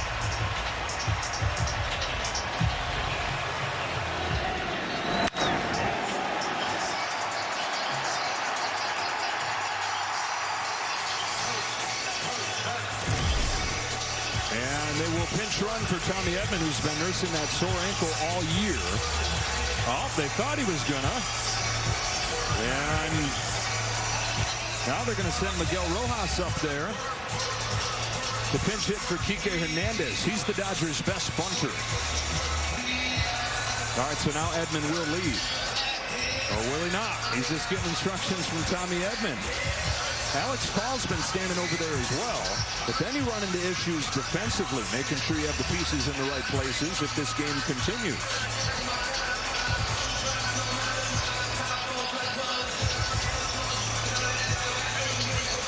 It is subtle chaos right here. Now John Schneider is running out of the first base dugout to talk to his entire infield. Well, it brings in that scenario I was talking about. Safety squeeze to end the game. Bunt him over, and then safety squeeze. Because Ohtani's not going to hit no matter what, so he's a non-factor. Randy Pages is the guy on deck, with Rojas at the plate here. And Alex Call has replaced Pages. Well, you got a lineup full of guys who have had their chances to end this game. None of them have been able to, and so Dave Roberts, for the first time today, dips into the bench. It's the veteran leader, Miguel Rojas. Has not had many chances in this postseason. Has delivered when he has. He squares. He bunts. Perfectly done. Winning run to third.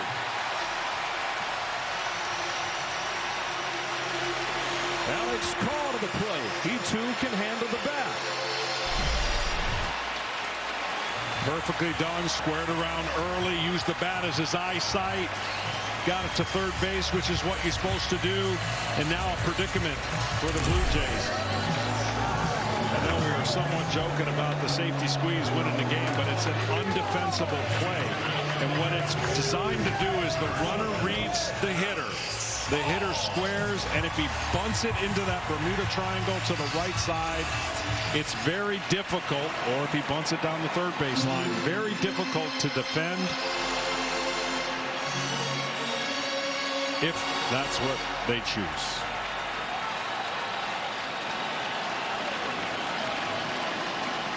Call. Ball. Like he was going to be swinging, took a ball. Alex Call acquired at the deadline from Washington. He said when he heard that he was going to the Dodgers, his first thought was, I'm going to win the World Series. He's got a chance to win Game 3 himself. Ball. 2 balls and no strikes.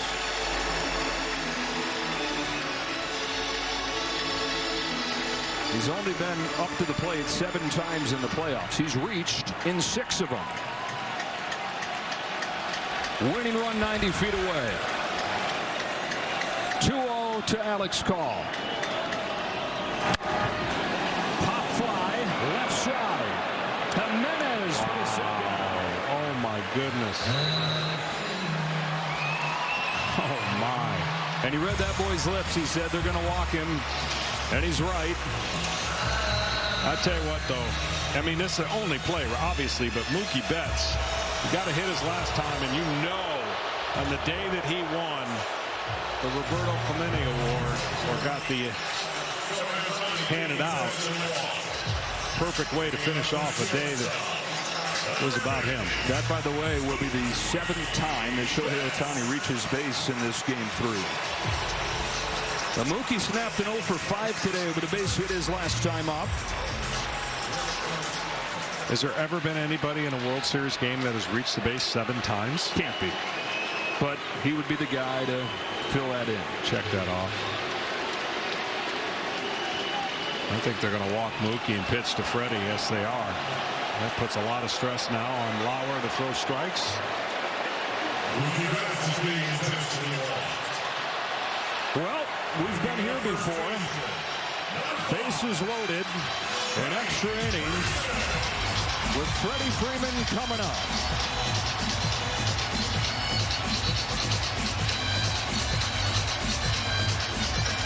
Well, the last time the Dodgers were in this situation against Philadelphia, they had a walk-off with a play that wasn't made by the pitcher on a comeback.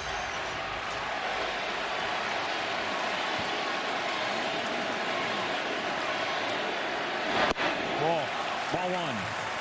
0 room for error with a back-to-back intentional walks.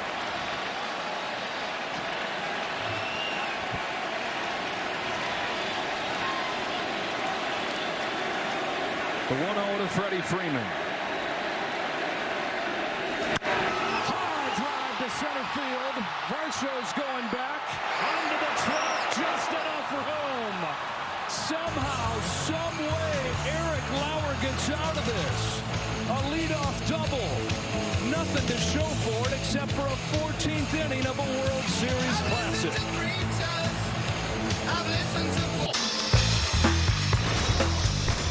What a ball game this has been.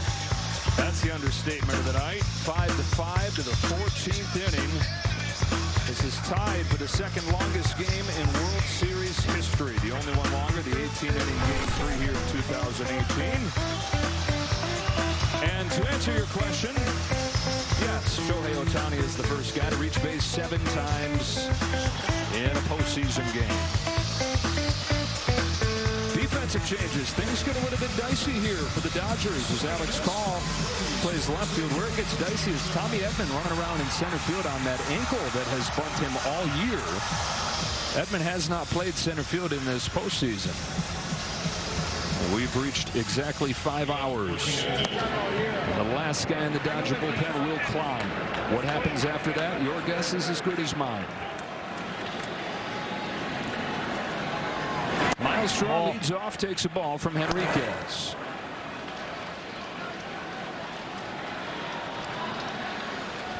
Bottom of the order here. Straw, Clement, Jimenez. Bench is empty. Strike, 1-1. A 2-0 pitch. Obviously, the guy hadn't had a lot of reps and a lot of time at the plate, but a 2-0 pitch that pops up to the infield. It's going to be another one of those moments you look back if it doesn't go. There's a million of those. I mean, you could do a video on missed opportunities and great plays. And it would not be a short video. It would not be a short video. Yeah.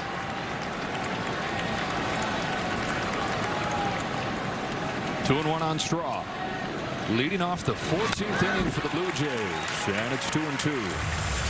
Blue Jays had to wait 32 years to get back to the World Series. They're saying what's another 5 innings to figure out Game 3. If it indeed does reach its conclusion here. Script straight down from the baseball gods. From baseball heaven, this one. So many twists and turns. Fly ball center field. Tommy Edman goes back on it. Right away, getting the push off on that bad ankle. He's got it one away, down to Tom. Well, Joe, before the game, Major League Baseball officials rubbed up 290 baseballs in preparation for this game. They've gone through 220 of those, and they're getting busy right now, getting ready with some more. Oh, good. I thought the game was over at 290. We're running out of balls before we're running out of pitchers. That's a lot of baseballs. I think everybody here tonight's going to get to take one home. Everybody's gotten a foul ball. Clement. Man, Ernie Clement, who seems like gets multiple hits every night just in regulation, just 1 for 6 today. Still up there playing with that cast on his hand, that guard on his hand. In the same game back in August, Ernie Clement broke his hand and got gashed in the foot and needed 10 stitches. Played through all that, didn't miss a day. He was a hockey player growing up in Rochester, New York. And John Schneider says quite literally a hockey player, but then figuratively speaking still. Guy's a hockey player. You just cannot shut him down. Doesn't matter the injury. Says keep me in there. Down 0-2. Ball just outside.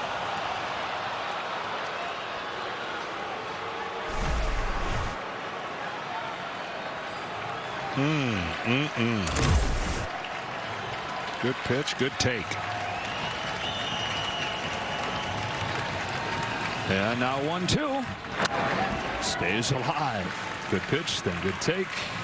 And a good piece of hitting to stay alive for Clement, who was DFA'd twice. DFA'd means dumped, pretty much. He was dumped by Cleveland. He was dumped by Oakland. Came to the Blue Jays on a minor league contract. 3rd season with Toronto.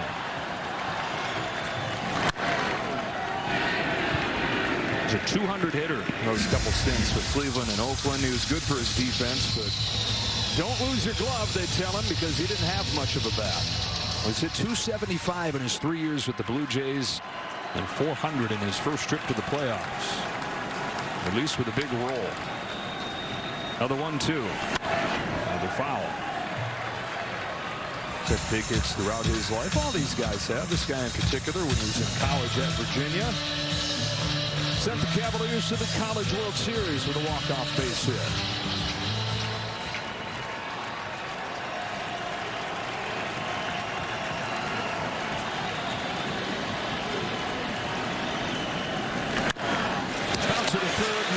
Low throw, but a pick from Freddie Freeman. And there's another one of those little plays on this mess of a score sheet you can circle and say, who knows what if had it not been made. Oh, Freddie. Steady, Freddie. Saved a game for them in the division series. Game 1 against the Phillies by picking a ball. That was saying safe. Freddie was saying 2 outs. Jimenez.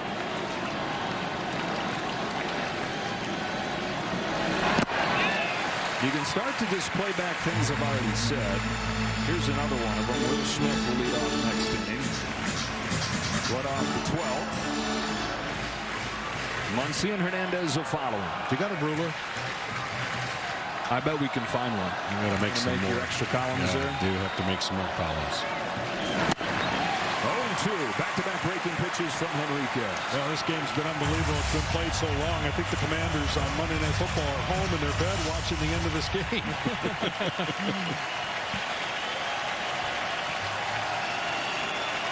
Henriquez, who hadn't gotten it out in a month, saws him off.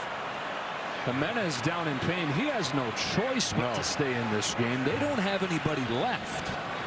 Well, they have pitchers, but you certainly don't want to have to be forced to play a pitcher.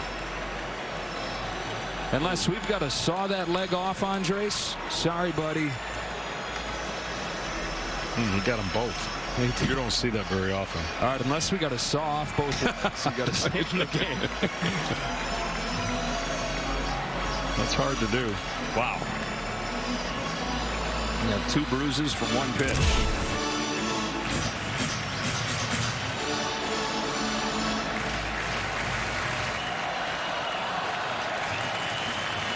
Henriquez. On the hands again. It's been impressive what he's done, having pitched in forever, looking to give him 2 scoreless innings here. Like he's done it 50 times.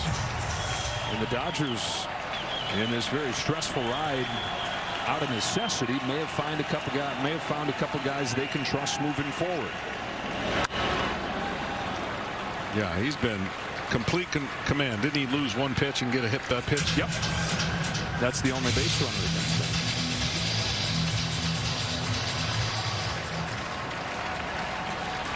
Well, the intentional walk. That shouldn't count. Nope. Got him! Edgardo Enriquez, take a bow. Hadn't gotten it out in a month. He gets him 6 massive ones. It is Will Smith to lead things off for the Dodgers. When you come back for the bottom of the 14th. What? We are coming out of the 14th inning stretch. Separate this game into 2 parts. The first 7 innings were all 10 runs of this game scored. The last 7 innings, nada. Nothing doing. 2 bullpens that have been terrible this October. Throwing up nothing but zeros. Will Smith leads off against Eric Lauer, whose first pitch is high and away for ball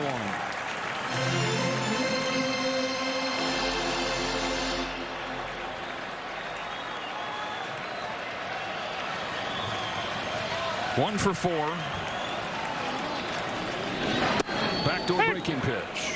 You know, we're going to be talking about a hero offensively, but don't forget about the heroes coming out of that bullpen. We talk about the Dodgers, Dreyer and Sheehan and Sasaki and Kershaw. Had Enriquez in there. Those guys got 2 2/3 combined in the championship series, 7 scoreless tonight. I know it's going to sound weird. Kershaw only faced 1 batter, but he was in the worst position.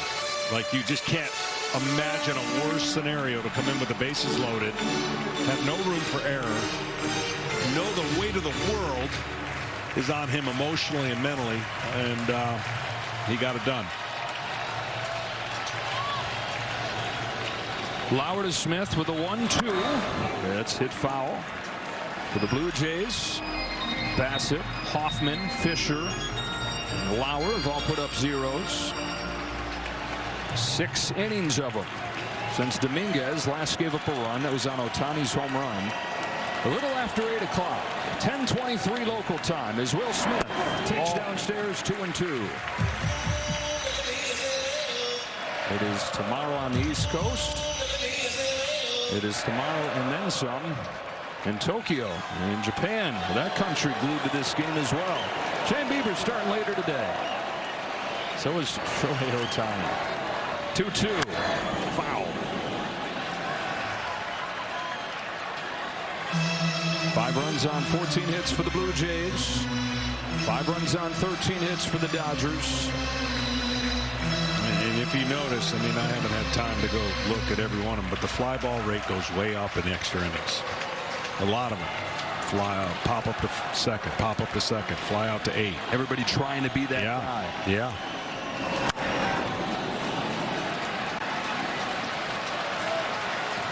A lot of flyouts. Are you reading that and exploiting that as a pitcher? Absolutely. You have to. Nobody's left. Mary Hart's still here. Magic's still here. Jason Bateman's still here. Glad you are too. Sean Hayes still here. Another 2-2 to Will Smith. High drive. Left center. Will Smith. Oh, falls just short. Sent it in the same direction of Max Muncy's 18th inning walk-off in 2018. But it dies with the temperature dropping. Oh, my. And he knew it. He knew it.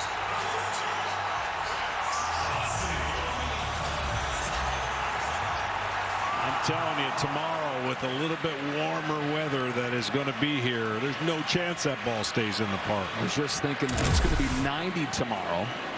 Muncy spills out of the way, ball 1. It's down into the 60s right now, though. 65 degrees. He crushed that ball.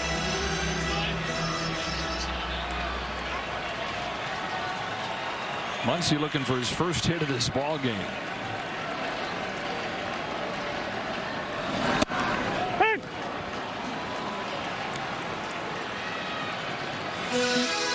Now for Muncy, this is going to recall memories from last World Series when he went 0 for 16 in those 5 games against the Yankees. Trying to stir up better memories from 2018 when he ended it in the 18th. Lights out. He's ahead 2-1 and a close pitch right there. That's his value to this team was never more obvious than this year. They were a different team when he was out. First with a knee injury, then an oblique. The guy that's hit as many postseason home runs as Babe Ruth, more than anybody in Dodger history. Swings through a high fastball, and it's 2-2.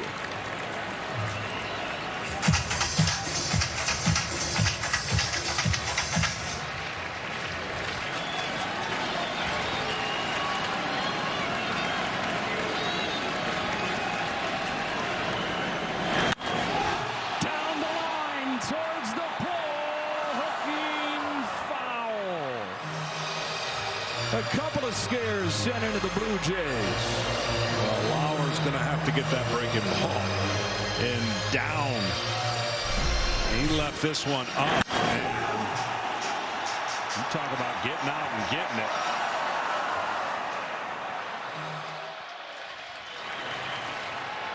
Well, what a memory the folks that are here are going to have. Game 3 of the 2025 World Series.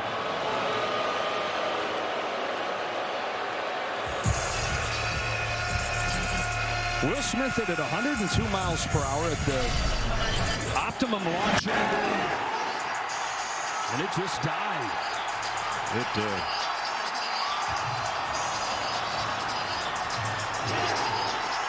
Look, they're hopping over the railing. That's Barty.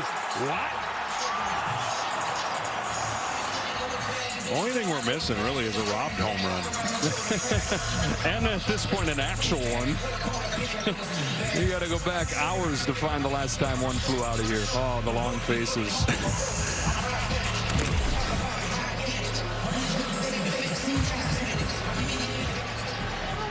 Everybody's had a couple of chances to be the guy. They've taking the chance away from him as he's been walked intentionally all 3 times since the 9th. 2-2 to Muncy. Ball took it low. Man, at this point, every time somebody takes a pitch, it's impressive because the urge has got to be overwhelming to end it. Hernandez waits on deck. Lauer's 3-2. He walked him.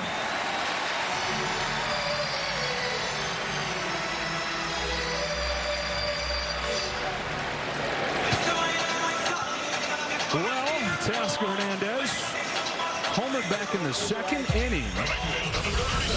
That was at 5:41. That's almost 5 hours ago.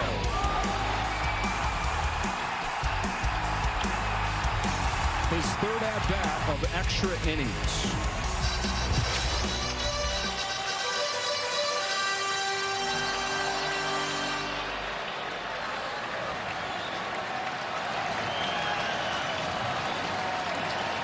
Small lead for Muncy. Lauer throws. Hernandez fouls it.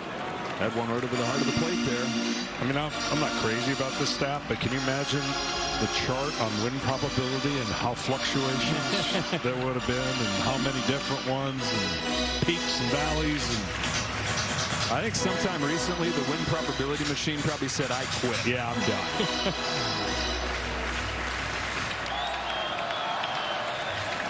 Lauer was able to pitch around a leadoff double last inning. He's saying, what's a 1-out walk? Phillies took game 1 of this World Series 11-4 in Toronto. Dodgers answered back with a complete game from Yamamoto. 5-1 in game 2. Game 3 that'll stand the test of time. 0-2. I'll tell you what I've been impressed about is the heart rate. I don't know what it is, but the outer shell of Lauer doesn't seem to be bothered much, which is what you got to have, right? You got to be able to trust your stuff and make pitches.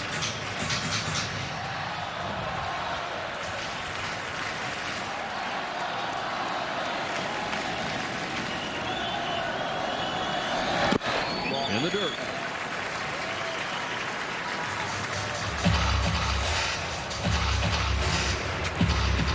Lauer, who signed a minor league contract. So many of these guys on the Blue Jays came over on minor league deals. A third of the rosters spent part of the season in the minors. He's one of those guys. His 1-2 to Hernandez. Ball misses away. We haven't had a double play in this game, have we? That can't be possible, but I think you're right. On the bingo card, that's one that hasn't we keep hitting, man. Been checked off. This is like a Sunday afternoon at the Senior Citizen Center. Bingo after bingo. 2-2. Cue shot foul.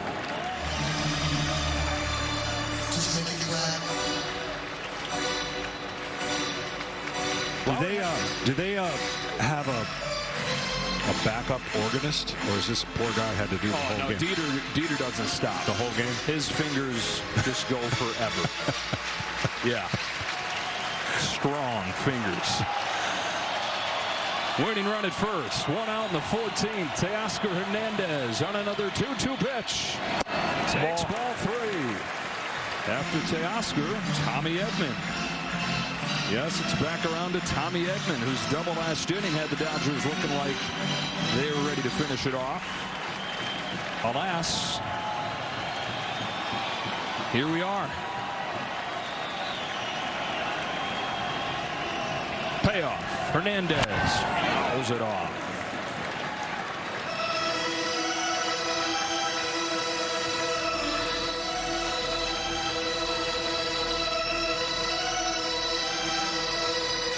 We found him.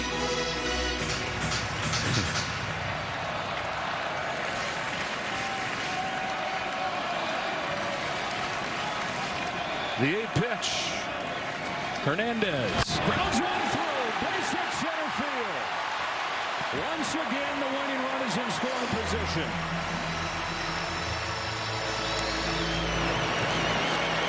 And once Once again, Tommy Edman has his shot. What an adventure of a ball game it's been for all of us who have watched. But put yourself in Tommy Edman's shoes, who at one point felt like the GOAT, or a GOAT. His air led to a 3-run home run, and then he was 0 for 5. But in the middle of that, he was making saving defensive play after saving defensive play. This game is not still going without his defense. For sure. He tries to end a game that he continued multiple times.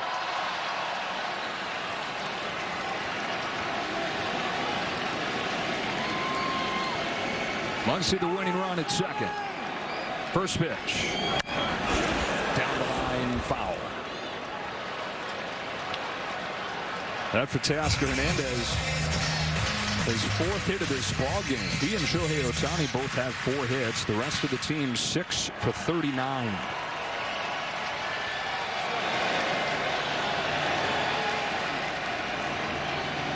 On an 0-1. Edman pops it up.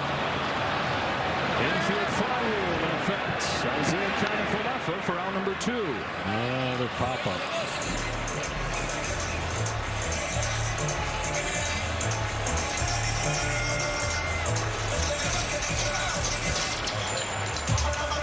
And now Rojas, who came in to sacrifice last inning. That was after Edman started that inning with a double. Rojas moved him up to third base. Perfectly done, but the Dodgers stranded him there. Here's a spot for the veteran to swing away. 36 years of age. And his 3rd season with the Dodgers, over from the Marlins. One of the behind-the-scenes leaders of this club. Well, that's out. 22 or 23 fly ball outs by the Dodgers.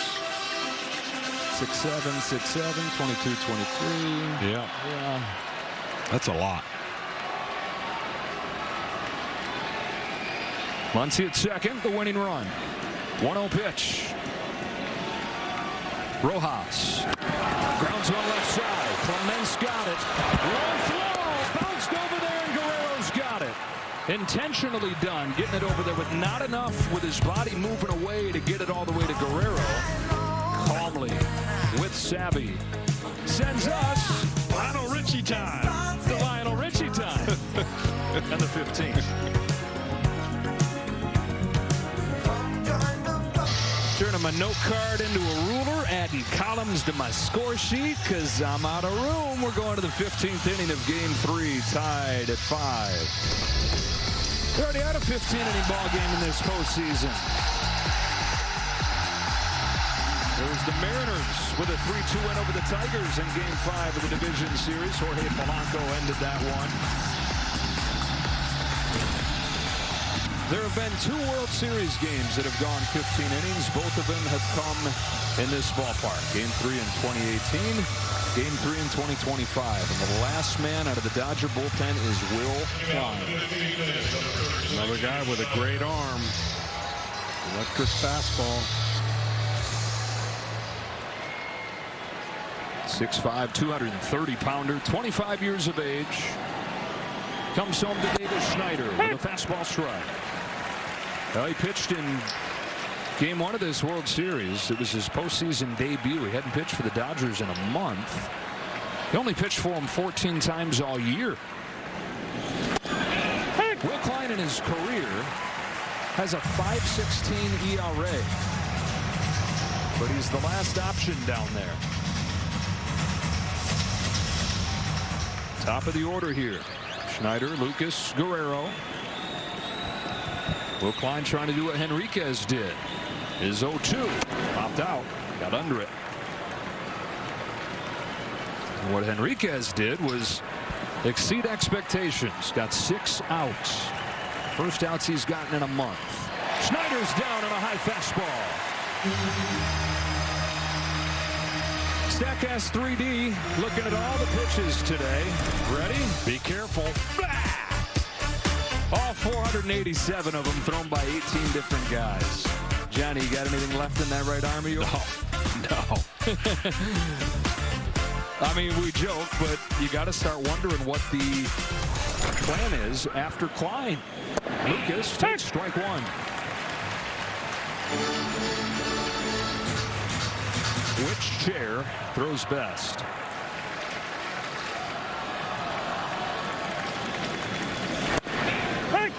High strike, and it's 0-2. When we talk about the players and their stamina in this game, Mark Wegner has called all however many hundred of those pitches we just showed you. There's been a few that the hitters have really, and that was one of them that you could see him say, wow, that's tough to hit up there. Klein to Lucas. I'm surprised. You get a call like that, and I just am shocked on how many pitchers and catchers don't go right back up there to put more stress on the hitter. It's overthinking. It is. I mean, he just got a borderline pitch called for a strike. There's the last guy for the Blue Jays. They want to even this desperation up. Brennan Little. Lucas sends it foul. Blue Jays only have one hit over the last 4+ innings. That was a single from Ty France back in the 12th. 1-2 to Lucas again. Very high. 2-2. They also lost a lot of their regulars that were in the lineup too.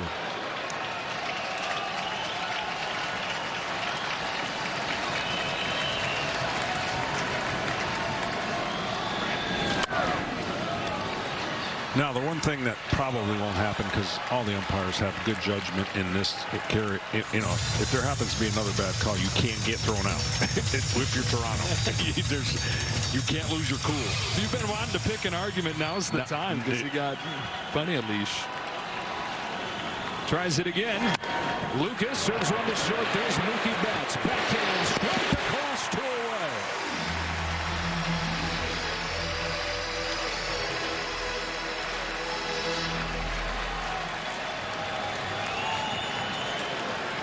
And now Vlad Jr. No position player has ever pitched in a World Series game, and you hope that it doesn't get there. Now, what the normal protocol is in this situation is you ask your next day's starter, hey, can you go out and go early? You don't figure that's going to happen here in the case of the Dodgers because of Shohei Ohtani. Fastball at life gets a rare swing and a miss from Guerrero. For the Blue Jays, that would be Shane Bieber, who's coming off Tommy John surgery. Buckled his knees from the top of the zone, strike 2. They've used 10 pitchers in this game of World Series firsts. And it's guys you would never expect big things from.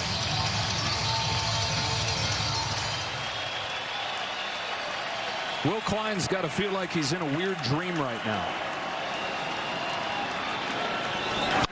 Ground ball up the middle, smothered by Rojas.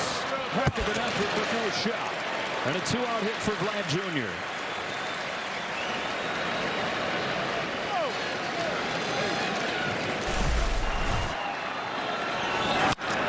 2 strikes.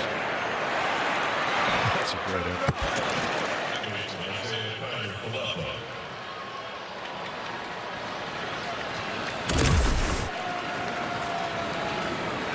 Being kept alive for Kiner-Falefa. Kiner-Falefa came into this game in the 9th inning, and he's played about half of it. Strike from Klein. This guy, I'm telling you. I mean, both these guys, Enriquez and Klein, who have struggled with command, have come out looking cool as could be.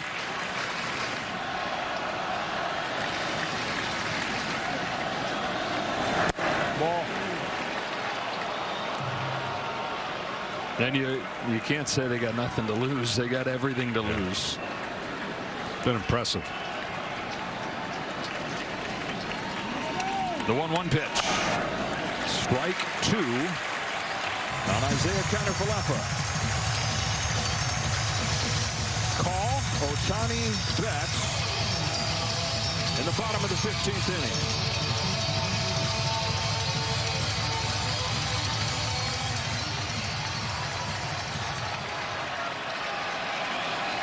Kiner-Falefa trying to give him something they haven't had since the 11th. That is a guy in scoring position. Hard to put away. Doesn't hit it that hard, but he's very hard to strike out. Isaiah Kiner-Falefa, who's from Hawaii, Grew up dreaming of being the next Derek Jeter, playing for the New York Yankees, which he got to do. Second stint with the Blue Jays now. Lays off, and the count is 2-2. They signed him prior to last season. They traded him away to the Pirates last year. That's where the Blue Jays season was last year. They're trading dudes. Last place team. First place team this year, they were buyers, and they bought him back.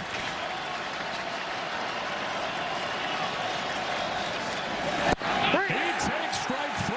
Will Klein join the parade of relievers taking bows to the bottom of the 15th. 9-1-2 coming up. Keep those seatbelts fastened.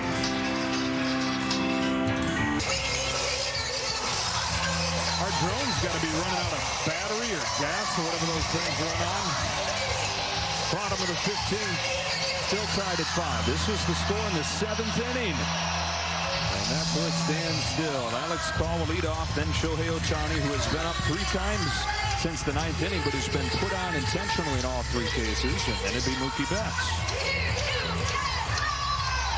Well, it started with Tyler Glasnow 5.5 hours ago. And then Max Scherzer. Alejandro Kirk homered back in the 4th inning. That gave him the lead. Ohtani tied it with a home run, one of his 2 in this ball game. Nothing doing since, though. Everybody wants to be the hero very clearly. We're talking with Joe Carter, World Series hero, inner circle the other night, and he said, try less to do more. And it seems like everybody's trying hard to do more. Who's the guy that just lets it happen? Alex Call takes strike 1 from Eric Lauer. I know a lot of people didn't like the new rule for extra innings in the regular season, but it was put in play for exactly this. No game goes this far. Game ends, and obviously you can't do it in the postseason. But this is what typically happens. And you cited a couple times the 18-inning game, and that's everyone was trying to go deep. They were trying to hit the game winner. This is only Call's second at bat of this game. He pinch hit in the 13th and popped out with a winning run 90 feet away in that case. Down 0-2. Prides himself on being a tough at bat. Stays alive, fouling off Lauer's pitch.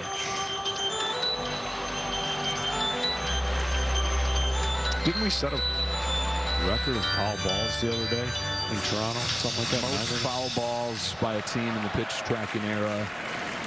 Yeah, of a World Series. That has to be broken. Yeah, I think they're all broken at this point. Another 0-2 pitch. Call lays off. Nobody takes a pitch with more swag than Alex Call. Deadline pickup. I mean, that guy's got swag too.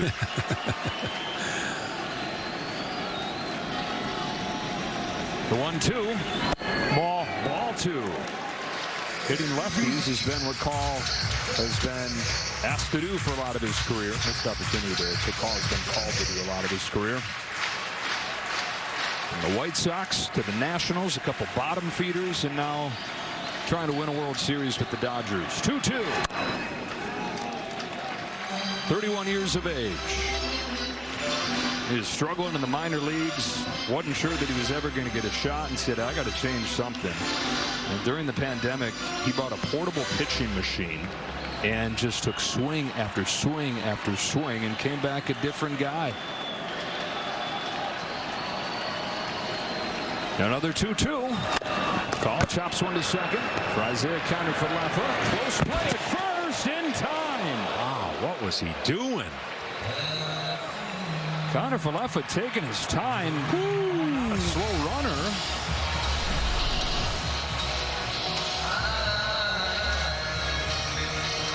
Wow, that is a wow. It's nice that Ohtani goes through the motions and actually walks into the batter's box. Tyler Heineman is hitting him on the backside. Say, hey, buddy, you know the drill. Have you been paying attention? The fans are getting sick of it.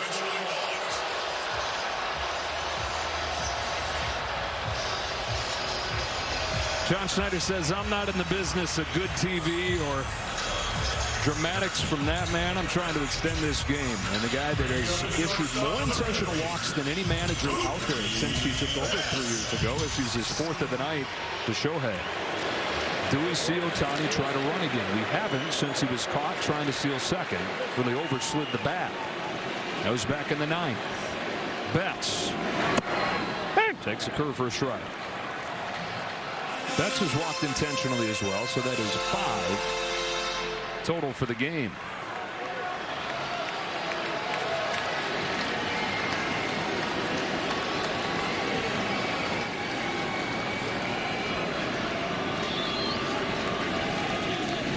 Good ball.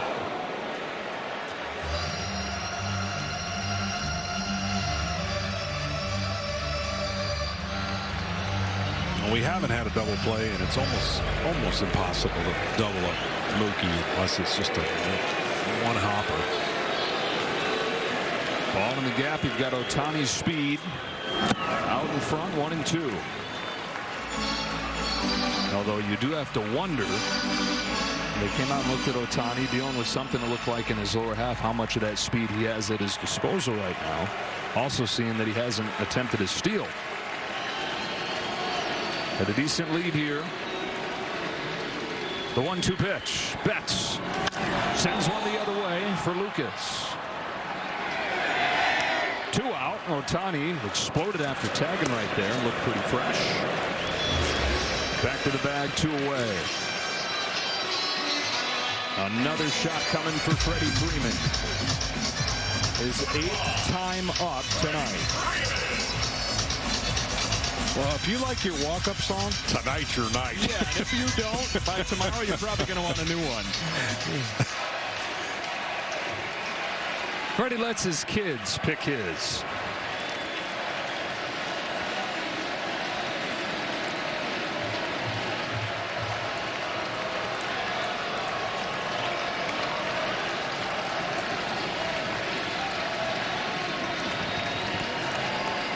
Freeman's 0 for 3 in extras. Just missed. Well, if there's anybody who is not going to try to end the game, who's going to maintain a simple swing approach, it would be him. He is the face of that approach in this era. Short, simple swing. Freddie Freeman.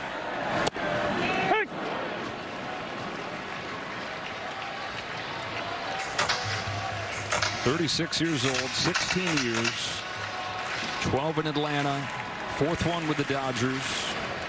Guy that Dave Roberts has said has that David Ortiz gene in the big games and the big spots. You can always trust him. Sends this ball towards left center field. Varsho on the run. He's still going. He gets there and saves the day. On to the 16th we go.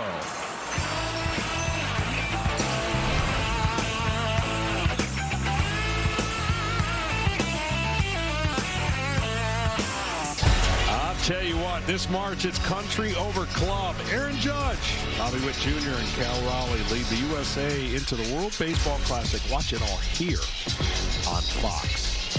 That assumes this game is over by then. 16th inning in a Game 3 Classic. 0 after 0 after 0. We're closing in on the 6-hour mark. Second longest game by time and by innings. You thought you were never going to do a game like that again in 2018. Yeah. 18 innings, done 19 innings, never done 20. Well, I don't know if we have pitching to get there, John. May not. But the pitching has been unbelievable.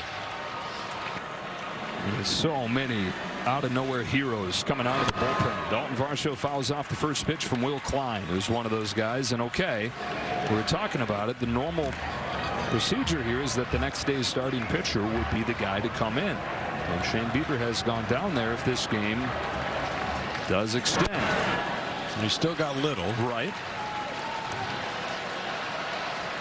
Which hopefully he can give you much. Give you a lot? A lot. Yeah. It's that time of night. I'm sorry. We tried. We all appreciate it. 2-1 on Varsho.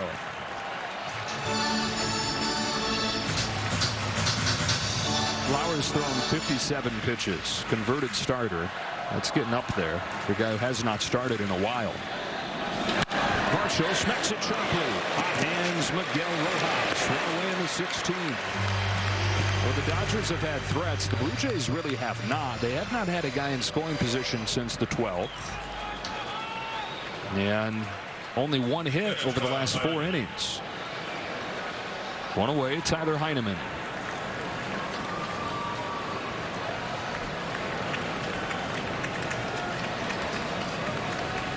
Got Apple. You got any Zag nuts back there for you? Oh, man.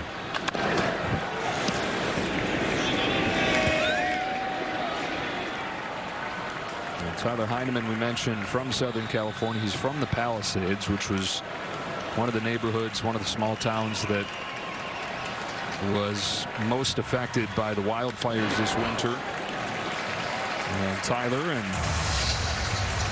a whole group of people with a charity, with some friends of his, did all they could to raise money for the rebuilding of the Palisades.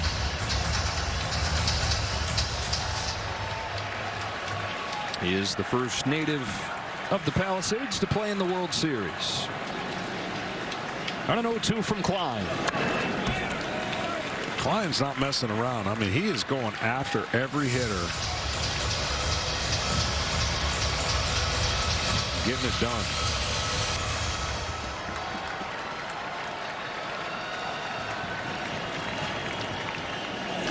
You know, he doesn't need a pitch clock. No.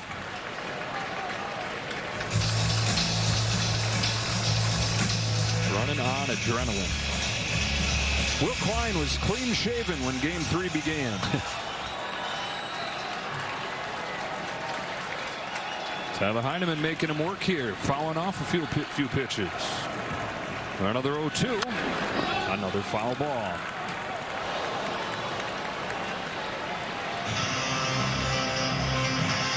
Six years in the big leagues for Heineman. He's been with 5 different teams. Third stint that he's had with the Blue Jays.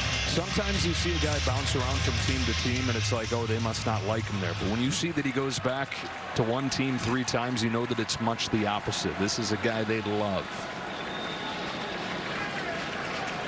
One away in the 16th. Heineman takes in the dirt. Flattie's done with the apple. He is on to a fruit tray. Yeah. Can we get one of those delivered here? I mean, that was amazing. Watermelon, I think some pineapple in there. I try to be done eating at 5 o'clock. I know I'm also 90 years old, but I might need to eat again. That's all I've done. Is he? What do you got over there? You got an empty bag of pretzels. Yeah, I got a granola bar. You got some peanuts to get in there. Yeah, I'll tell you what's not happened. Since getting thrown out in the 10th inning, Blue Jays are 2 for their last 18.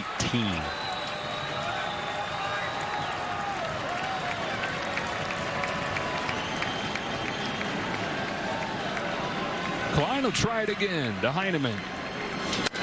On his hands, sawed him off. 2 away in the 16th.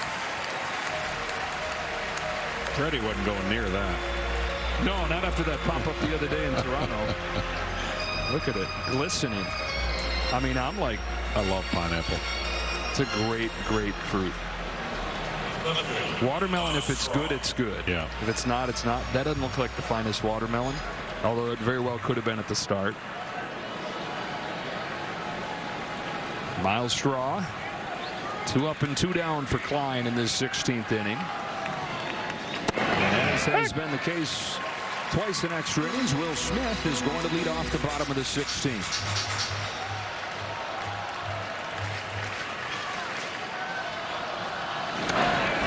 Oh, and 2 on Straw. He catches the ball and throws it. He is. I mean, dealing. He has a 5 ERA over 22 Major League games. Will Klein in Game 3 of the World Series. 10 scoreless innings, and if the Dodgers can walk it off in the bottom of the 16th, Klein will win a World Series game. He said, yeah, but did you see me catch that pop-up? I did that too. Back after a word from your local Fox station.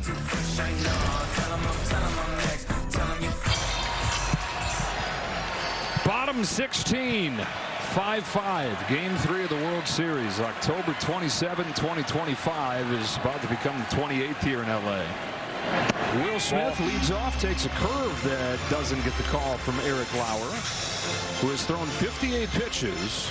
As recently as late August, Lauer threw 102 pitches in a game, but has not exceeded 50 since the start of September, moving into the bullpen. His 1-0. Is on the outside corner for a strike. Will Smith thought that he had ended this game starting the 14th with a fly ball that went to the wall. And you can understand why he thought he had ended it. You look at the details of the data/data. We still haven't decided which one of those that is. 102 miles per hour off of the bat at the launch angle that it was at. That's happened 46 times in baseball this year. 22 for 46, 21 of the 22 hits, home runs. Yeah.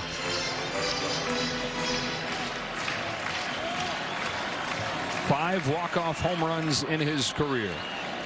Will Smith swings and misses, and he's the first out of the 16th inning. Let's go down to Tom Verducci. Joe, I spoke with manager Dave Roberts, asked him about his pitching situation. He said if this game continues, Will Klein will go back out there for next inning. I said, what about after that? He said, I don't know. It'll be a position player, but I don't know which one. Wow. Something that has never happened in a World Series game. Max Muncy. Dodgers looking for somebody to rescue him from that. High strike. And at this point, Mark Wegner losing his edge. Yeah.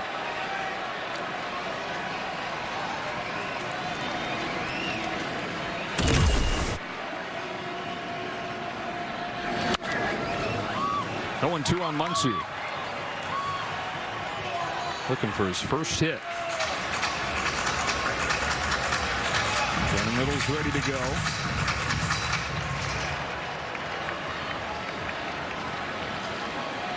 Bieber's getting there. 0-2 on Muncy. Here it comes. Ball. It's outside.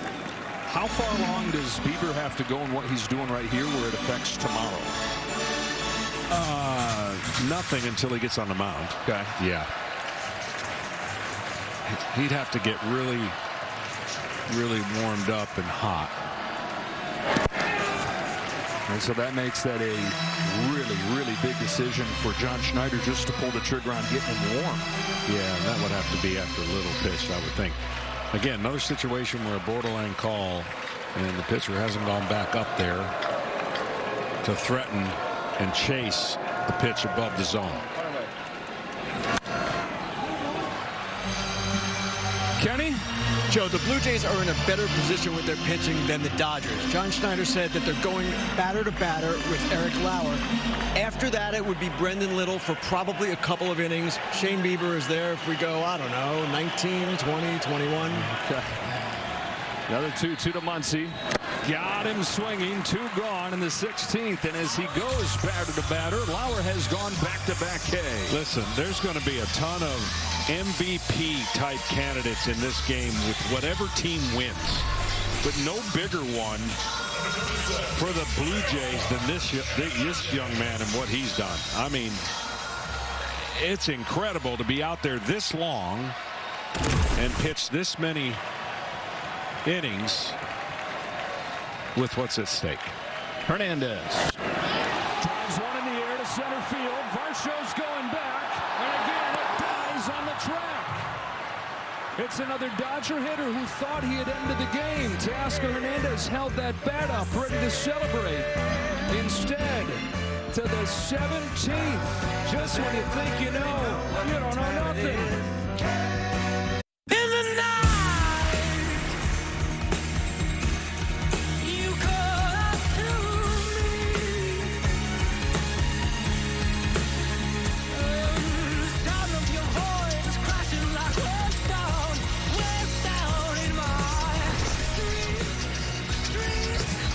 Klein for the 17th inning.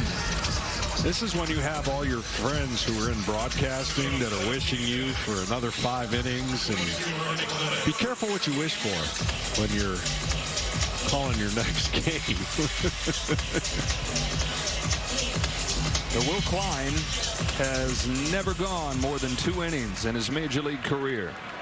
And in a game that had 10 runs combined over the first 7 innings, we've played a complete game of nothing baseball now. It was 5-5 after 7. It's still 5-5. And the 17th, as Ernie Clement leads off for Toronto.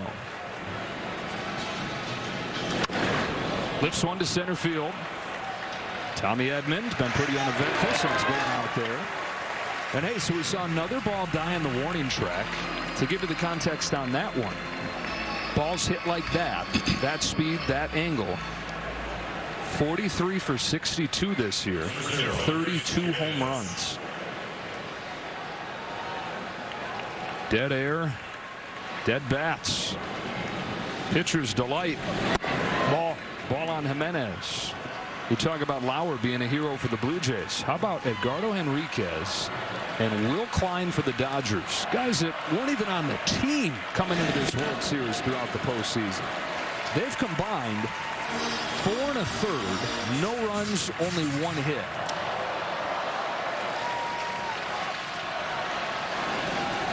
Two and one on Jimenez. And again, the bullpens are the problem with these two teams. Yeah, everybody digging deep, changing that narrative tonight, giving their best. This guy, I'm impressed. Former catcher or not, he is in the moment.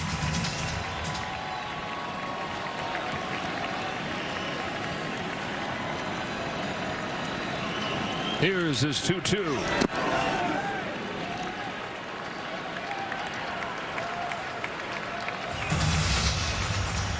Well, we saw Jimenez in Seattle, 2 unexpected 2-run homers when he was trying to get the runner over. If there's ever a time to sell out for a fastball, it's coming 3-2. And if he happens to throw you Uncle Charlie, oh well. There was the fastball, and it was by him.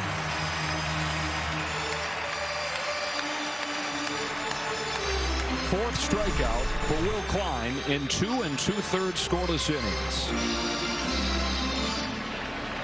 You said the other day when he came in and pitched in game 1 in mop-up duty, who was that? Oh, I love the arm, right? And now you can love everything about what he's doing here. David Schneider, strike 1. I mean, that 98 to the knees. Okay. And taking 3 seconds to get ready to throw the next pitch.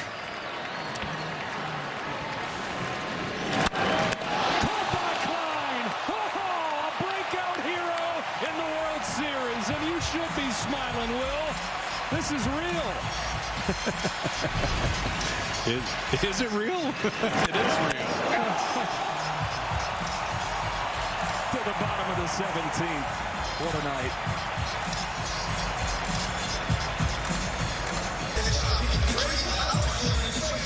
Two games within one. Game 3 of the World Series. Series tied up at a game apiece, and these teams just want to stay that way. Nobody breaking the tie. To the bottom of the 17th we go. Moments ago, Will Ayrton, the interpreter for the 3 Japanese players on the Dodger team, talking to Mark Pryor. And you figure that'd be Ohtani, right? But maybe not, Tom Verducci. Who's he talking about? Well, just when you thought we couldn't get any more intrigue, Yoshinobu Yamamoto, yes, will throw a complete game in game 2. Went up to Mark Pryor during that last half inning and essentially volunteered to pitch in this game. There was a conversation between Will Ayrton, Mark Pryor, and Dave Roberts about his availability. Dave Roberts told me he isn't maybe. He is in play right now. He's back, loosening up. Whether he's in or not, we don't know, but he is in play. Did you think it was possible to like Yoshinobu Yamamoto more than you already did? Oh, man. Brandon Little comes in, last man down there for the Jays. Ball 1 on Tommy Edman. So the book closed on Eric Lauer. 4 2/3 scoreless innings. And now Little.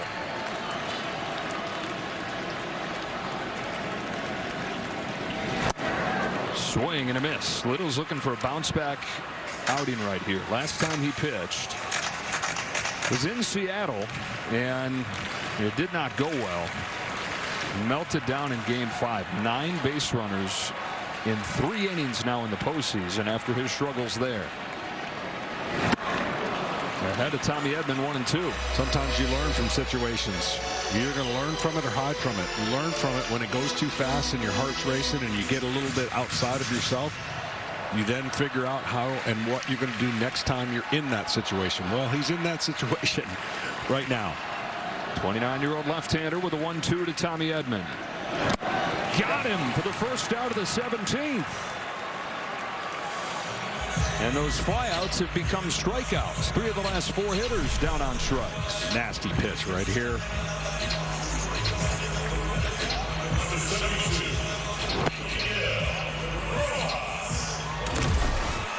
Dodgers have struck out 13 times in this game. The Blue Jays have struck out 15. With 1 away, it's Rojas.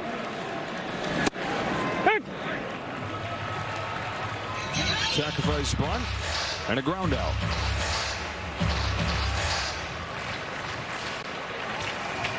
Number 72, Miguel Rojas wears throwback to his first time with the Dodgers 12 years ago. Put it back on this year. Said he's trying to tap into that youth. Now 36 years of age, his 13th major league year. That was just a short time that he's with LA when he broke in.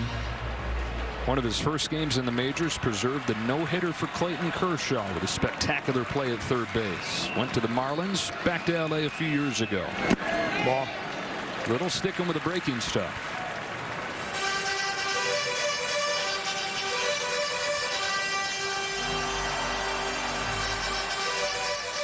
Rally something.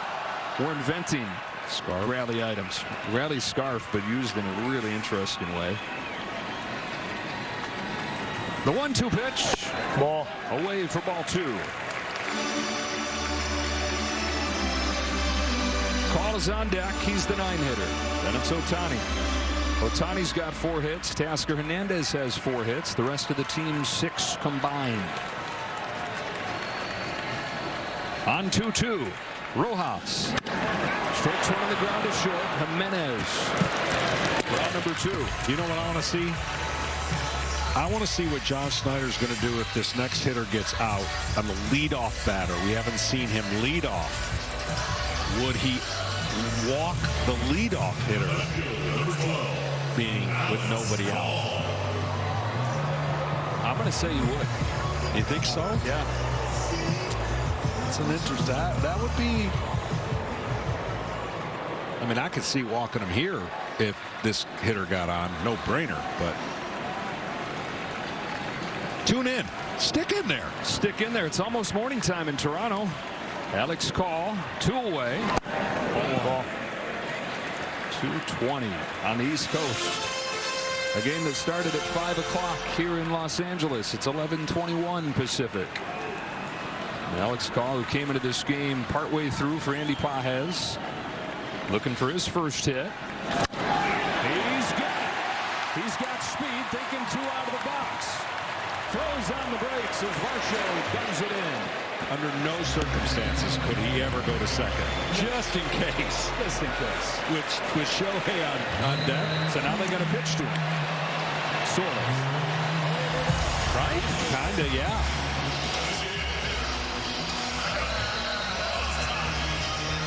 It's the first time that they've been quote-unquote forced to do this. Ohtani's been up 4 times in extra innings, or 4 times back to the 9th inning, and he's been put on intentionally every time. Reason being, first base was open every time.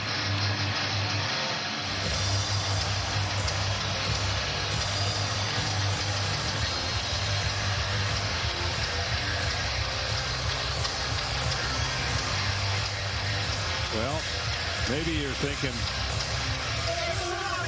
it's been a while since he's gotten to swing the bat, right? When he did swing the bat, electricity. That one is the one I think got him locked in for the game. That was up and in. Everything else has been out over the plate, which allowed him to stay on the ball and go the other way the last 2 hits, the double in the gap and the homer right there.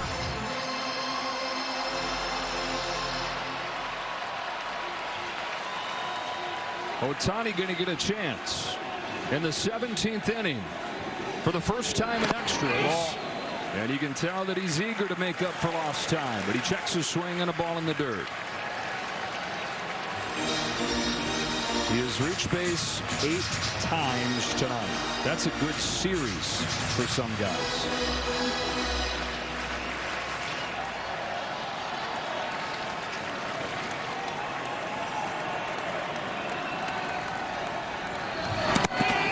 Ball 2.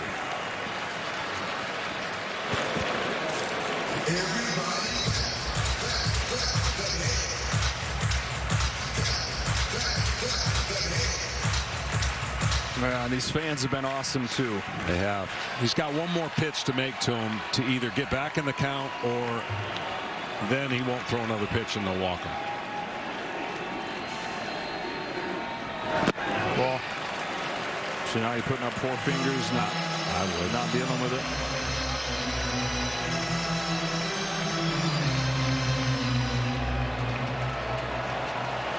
This would be the intentional, unintentional walk right here. You wouldn't figure he's going to try to battle back in there.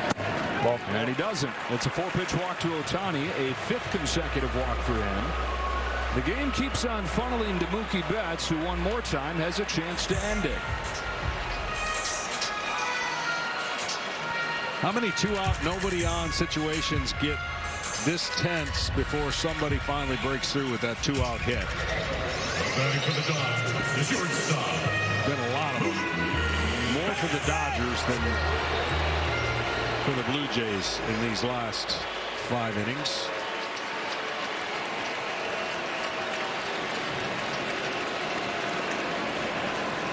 Betts. Ball. Takes a ball.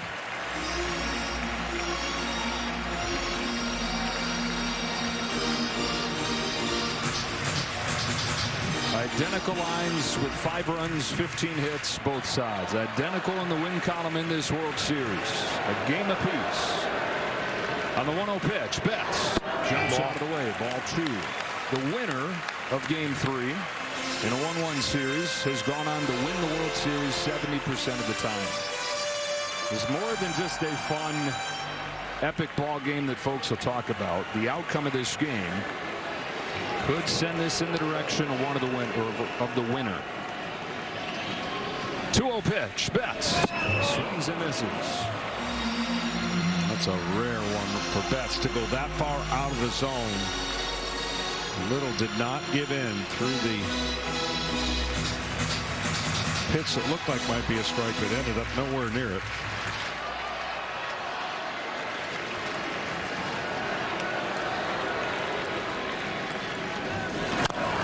Two and 2. Little a strike away from getting this to the 18th and matching the longest World Series game ever.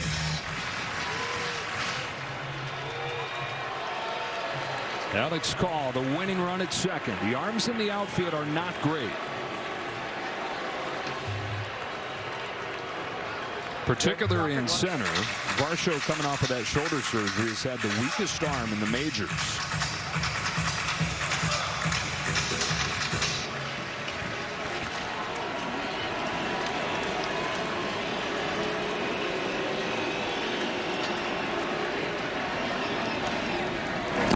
Lays off and the count is full. 3 balls and 2 strikes, 2 gone, 17th inning. Now forget about those arms in the outfield. If they sit, good night.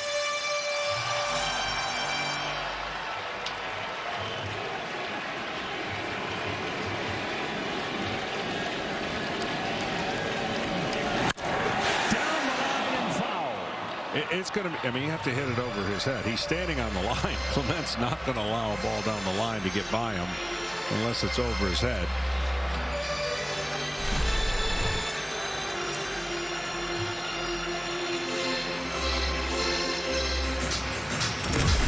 Brandon Little, the 8th and final reliever in this game for the Blue Jays. Call the winning run at second.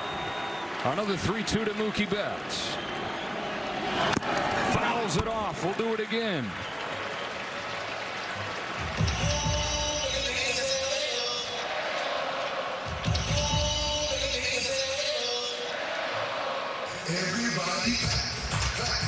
They say everybody clap your hands. They're saying our hands are raw. Been clapping all day. 6.5 hours into this epic.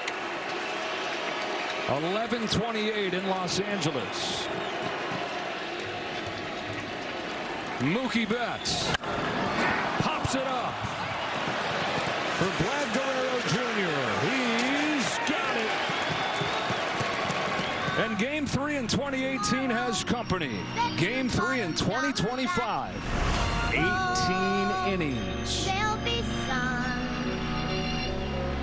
Just thinking about tomorrow clears away the cobwebs. John, we're running out of room on the screen here. We're going to have to shrink the font on this line score. On to the 18th inning, tied for the longest World Series game ever. It's been amazing, and what's been even more amazing is that guy. No time to be tired now. Will Klein, who was not on the roster until this World Series. You saw his name the day of Game 1 on the roster. It was like, wow, okay, Will Klein forgot that he was in the organization. Shane Bieber's got the glove in the hand. A key decision for John Schneider to make. When does he decide to have his Game 4 starter warm for Game 3? 2, 3, and 4 for the Blue Jays. Strike one on Nathan Lucas.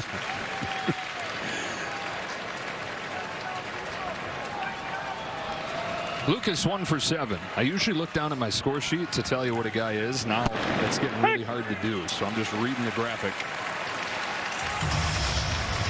Thank goodness our graphics department, aces. You know I can trust it. Caught it first by Freddie Freeman, who was hugging the line. It'll be Freeman to lead off the bottom of the 18th, by the way. You know who's due up third is Max Muncy in the 18th inning. What you're saying is there's a chance. Freddie Freeman catches. Jason Bateman. It's a nice play. Guerrero with one away. Ball. I mean, 75 to 76% strikes this guy's thrown. I mean, it's impressive. Yeah, there's a couple hitters that are no longer in that lineup for Toronto.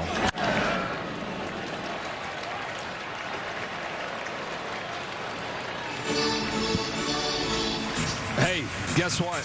They got fruit, but so do we, folks. Yes, we do. Ask and you shall receive. We got the most beautiful fruit tray you could ever imagine delivered here. This is clutch. Pineapple, some fruit I don't even know what it is. So exotic. Klein's 1-1. Guerrero takes inside, ball 2.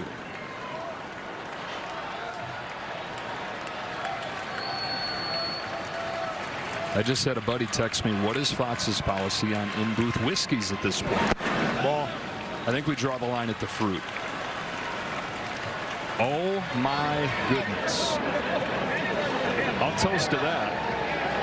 Yoshinobu Yamamoto, 2 days after a complete game, has volunteered to pitch for the Dodgers. That's a walk for Vlad Jr. Oh, this is unbelievable. Well, why not? I mean, everything else we could think of is happening. I'm not even going to add. I'm going to ask Rick how many walks that is for tonight's game. I'm going to try to beat Rick. 18? Can never beat Rick. 18. 18 walks. First one from Klein. This is inside. Vlad Jr.'s on for the 4th time in this game. 2 of those walks. He has 2 hits. And now Kiner Falefa, who came in for Bo Bichette. Bichette played the first 8 innings, 9 innings of this game. Kiner Falefa replaced him, and he's played a full game of his own.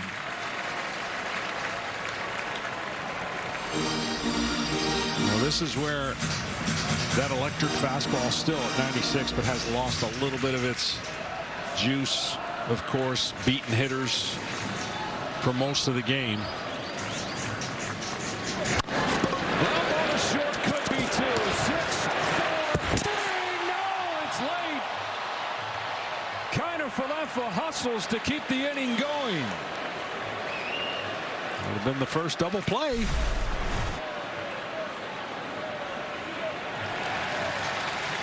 Dodgers going to challenge. This is a crew chief review. Save call at first base. The replay review is presented by Zoom, which is what Kiner-Falefa did to make this a bang-bang play. He's going to be out. We're going to check off that double play on our bingo card. Whew. Took 18 innings. It's close. You see the flap. That looks like a shoe, but it's not the shin guard or protector. So that part where I yelled 6, 4, 3 and then had to look like an idiot and say never mind, I actually retract the part where I retract it. I think it should stand up. It's probably gonna. I knew I felt good punching that double play call.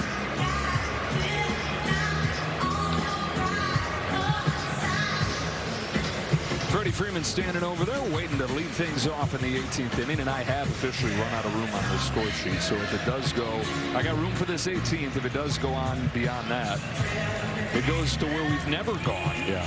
That is the 19th inning of a World Series game, and it goes to a new score sheet. That'll be indisputable to overturn it. You think it is?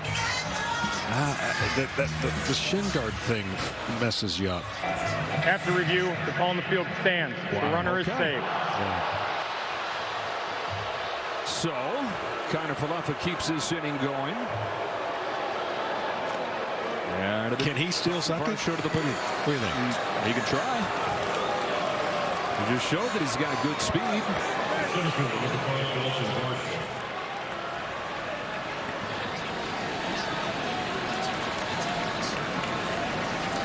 There's been a couple runners in motion, but I don't think there's been an official attempt by the Blue Jays, which means they've attempted just one the entire playoffs.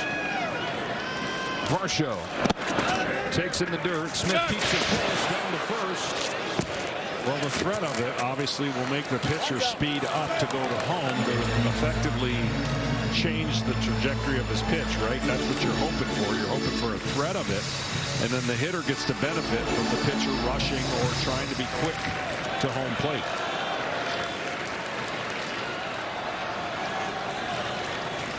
Not going.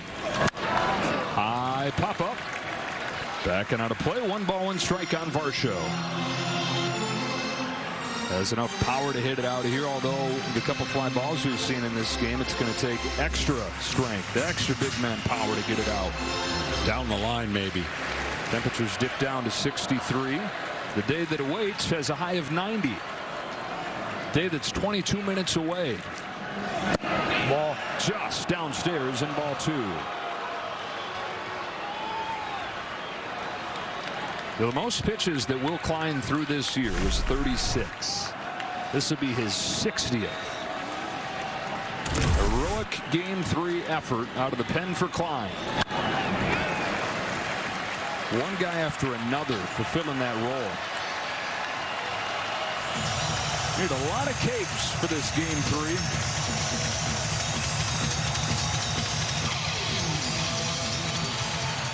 Never gone more than 2 innings in his 22 games in the major leagues, and out away from going 4.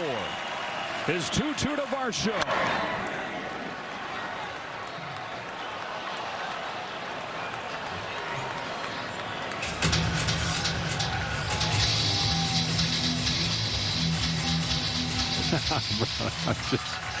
I'm kind of chuckling. I've been here before. 18.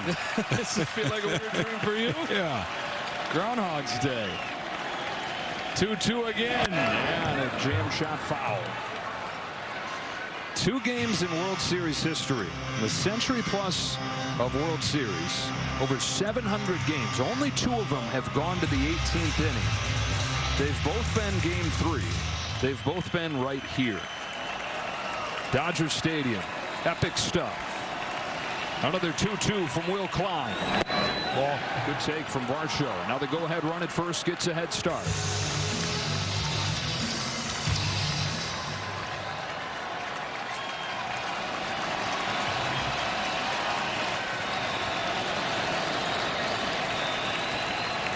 There he goes. Here it comes. Popped up. And there's the 1 billionth souvenir of the game. Some people have a few of them by now.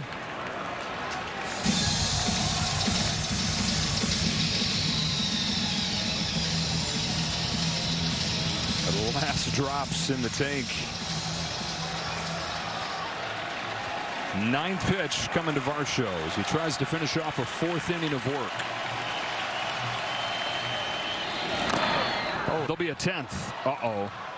Oh, man, I'll tell you what. Smith in some pain right there. They do have their backup catcher available. Ben Warthat. Dodgers have 3 guys left on the bench still. Warthat, Kim, and Dean. That might be the only 3 guys that take BP tomorrow. It's off of the left wrist of Will Smith. Hey, part of him coming alive these last few days has been how fresh he's felt. All that time off with a hand injury. Never too safe, never too comfy as a catcher. Ball, check swing, ball 4. Back-to-back walks right here. Or 2 out of the last 3 walks. And Klein's looking over there at Dave Roberts saying, I'm good. As Tyler Heineman comes up. Agonizing decision here for Dave Roberts. I mean, you've got Will Klein, twice as many innings as he's ever thrown in a big league game. Mark says, Doc, he's ready. How could he possibly be? But Yoshinobu Yamamoto says that he is. Decision for Dave Roberts is Will Klein to continue. Twice as many innings, twice as many pitches as he's ever done. Are you asking? I'm just throwing out there the option. No, you said Will Klein continue. The answer is yes. You got off the jokes, man. We get late night World Series television. Johnny on the spot. 2 on, 2 out. Tyler Heineman, the backup catcher. Strike 1. And Klein looked over there and said, I'm fine, and then flamed 97 into the strike zone. Yeah.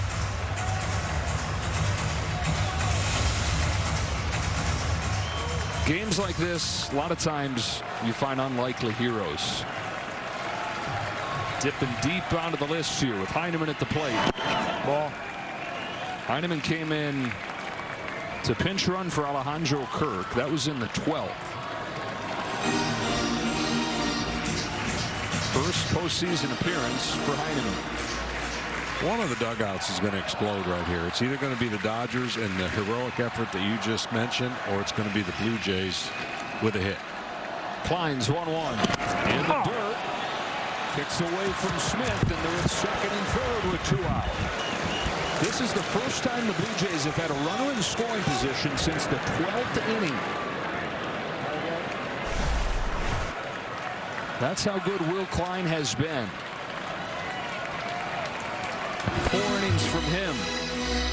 You never would have seen coming. After 2 innings from Edgardo Enriquez that were perfect, that you never would have saw coming.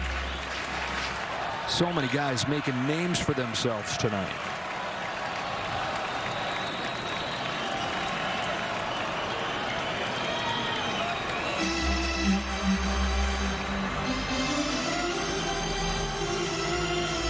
We need a shoe scraper. Nothing worse than that. Meaning getting mud caked in those spikes. It's like wearing ice skates. See how it's all caked right there. And he can't. That's, yeah, let somebody else do it. That's not an easy job for a pitcher who's already gassed.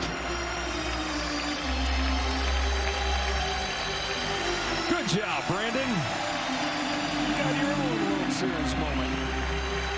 And Will Klein, how do you not love this guy? Going out here and doing what he's never done, what nobody's expecting him to do, and smiling all the while. 2 balls and a strike on Tyler Heineman. Klein comes home. Ball 3. Remember, this inning was a half-inch away from ending on a double play. Exactly right. That's just what we're saying. Just 2 outs, innocent, man on first.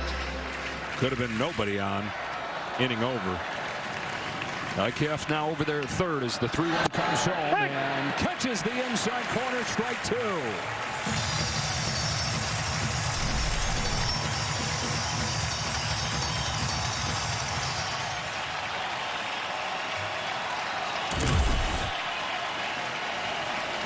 '72nd pitch for a guy who'd never thrown more than 30.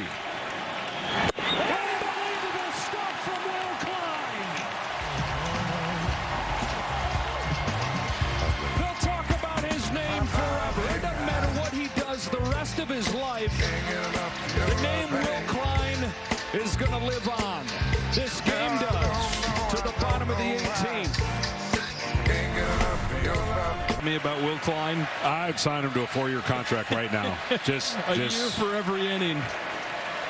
Give him what he needs. Freddie Freeman pulls one down the line. Foul. This game continues. Bottom of the 18th inning. Will Klein comes off to a hero's reception. Just amazing stuff. A guy that wasn't even on the roster until a couple days ago. Yeah, that's unbelievable. Little stays in for the Jays. Well, he's the only reliever they have left. Shane Bieber is down there moving around, is yet to begin throwing. Freddie Freeman 0 for 4 in extras, 1 for 6 on the night. The 1-1 pitch. Outside for ball 2.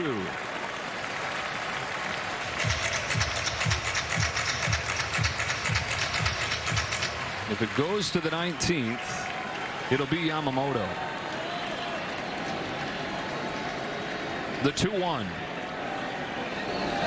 Ball 3. If it goes to the 19th, it'll go where no World Series game has ever gone.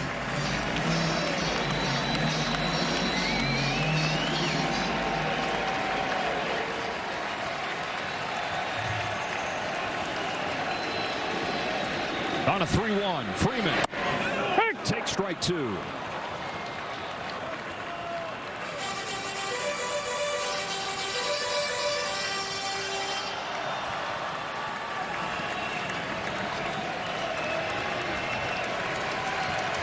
.1150 in Los Angeles. Freeman sends a fly ball to center field. Varsho's going back before the clock strikes midnight. Freddie Freeman has ended it. It's a repeat hero with the last word on a Game 3 classic.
It takes 6 hours and 39 minutes. It takes 18 innings to end the longest game in World Series history. It takes 4 scoreless innings from Will Klein. One of a number of heroes in this game, but in the end, The ultimate hero is a familiar one, and he's with Ken Rosenthal. Thanks, Joe. Freddie, walk-off grand slam, game 1 last year, walk-off in game 3 this year. Yeah. This was an epic game. Yeah, I know. What was it like to be a part of it? Oh, my. It took a little long.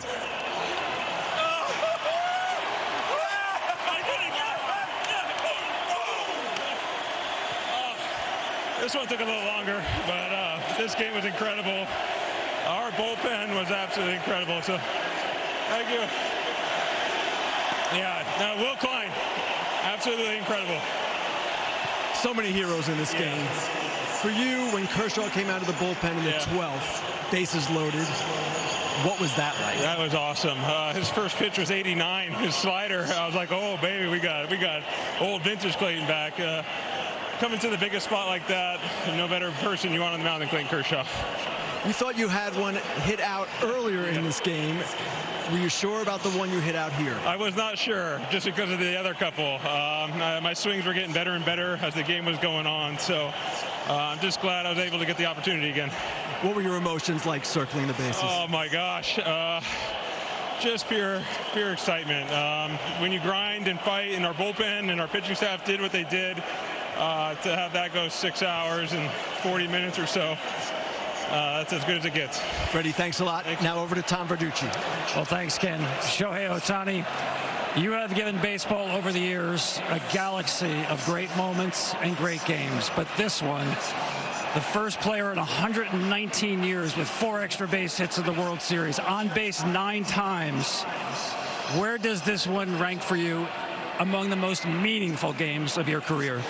個人的な記録になりますけども、119年ぶりの記録というところで、個人的には今この成し遂げたのはどこにランクされてますか？いや、もう勝ったのが全てかなと思うので、今日ね、こう自分のプレーっていうのは後からこう振り返ればいいのかなと思うので、今日はもう切り替えて明日の登板に向けたいなと思ってます。What matters the most is we won, and what I accomplished today is it's in the context of this game, and what matters the most is we flip the page and play the next game. The next game. I will remind you, you are the starting pitcher in the next game. We saw Dave Roberts, your manager, check on you in the 11th inning. How do you feel, and how will you feel tomorrow? 今日の試合の展開っていうところもあって、明日の状態、投げることに関してどう思いますか？もう早く帰って寝て明日に備えたいです。I want to go to sleep as soon as possible so I can get ready. Rest well. Thank you so much, Shohei. Thank you. Back to you, Joe. An absolute epic. It was, and you know what?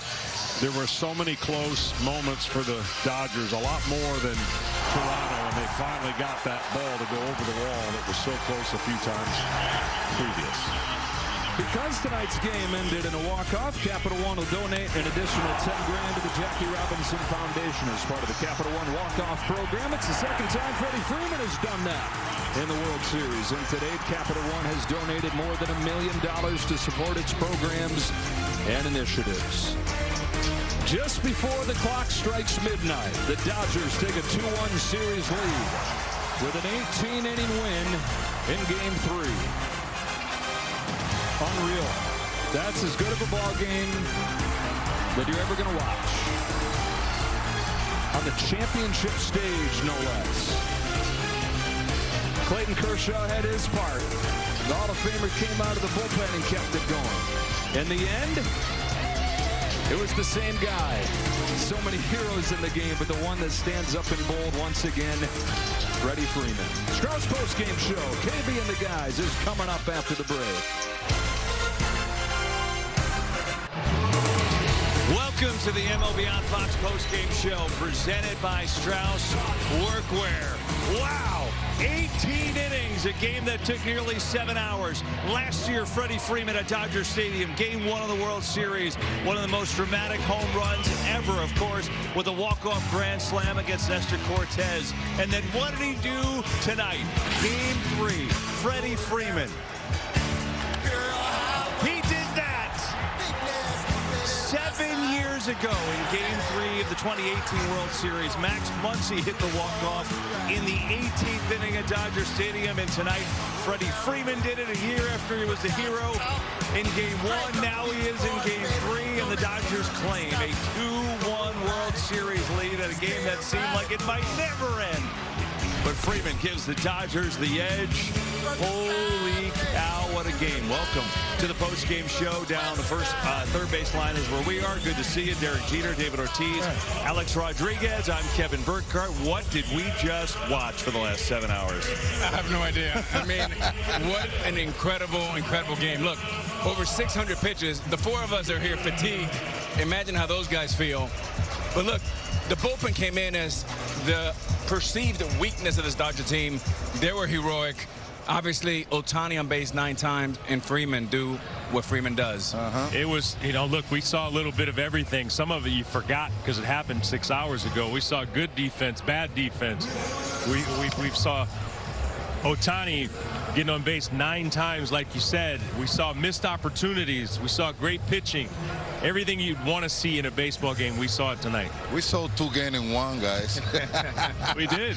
2 games in 1. Offense, defense, pitching. I mean, it seems like even the Dodgers being the team that's a favor, it seems like the Blue Jays are putting up with the fight. It was a great game tonight. Everybody bring their best to the table, but man, then Dodgers, they got always some way. They always found a way to hurt you. Last year, after the Freeman grand slam in Game 1, it felt like, even though it's Game 1, boy, that's a tough thing to come back from the Yankees. They obviously didn't come back from it. This is a tough one to come back from if you're the Blue Jays. How do they come back from it? So tough. I mean, we talked about it after Game 1, that sometimes you lose a blowout, and it's so much easier to delete, move on to the next day. Mookie Betts said it in his postgame. But yeah, I thought coming into this game, and we were talking a little bit in the green room, that I thought the Blue Jays, the Dodgers could afford to lose a game like this much more because of their experience, their pedigree. This was a Mike Tyson uppercut, and this is going to be very tough. But look, they've done it all year, but this is a tough one. Hey, this is a heartbreaker. I mean, this is one of these games that if you end up losing this series, you're going to look back on it and say, if we would have only won Game 3. Both teams had their opportunities. But look, that's the mark of a champion.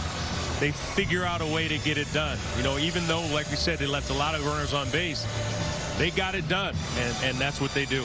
They usually do. In a wild circumstance, Shohei Ohtani, who breaks the all-time record on base 9 times and is pitching in, like, I don't know, a few hours, which is wild. Game 4 of the World Series back here in L.A. Tonight, actually. It's all tonight, no matter what coast you're on. Coverage begins at 7 Eastern with the pregame show right here on Fox. We can't wait. All right, stay tuned for your late local news, and I mean late, on Fox. Meanwhile, continuing post-game coverage of the World Series, including guests, interviews. Dave Roberts will join us, manager of the Dodgers. A lot more to do on FS1 right now, so turn the channel to FS1. See you. Channel 290.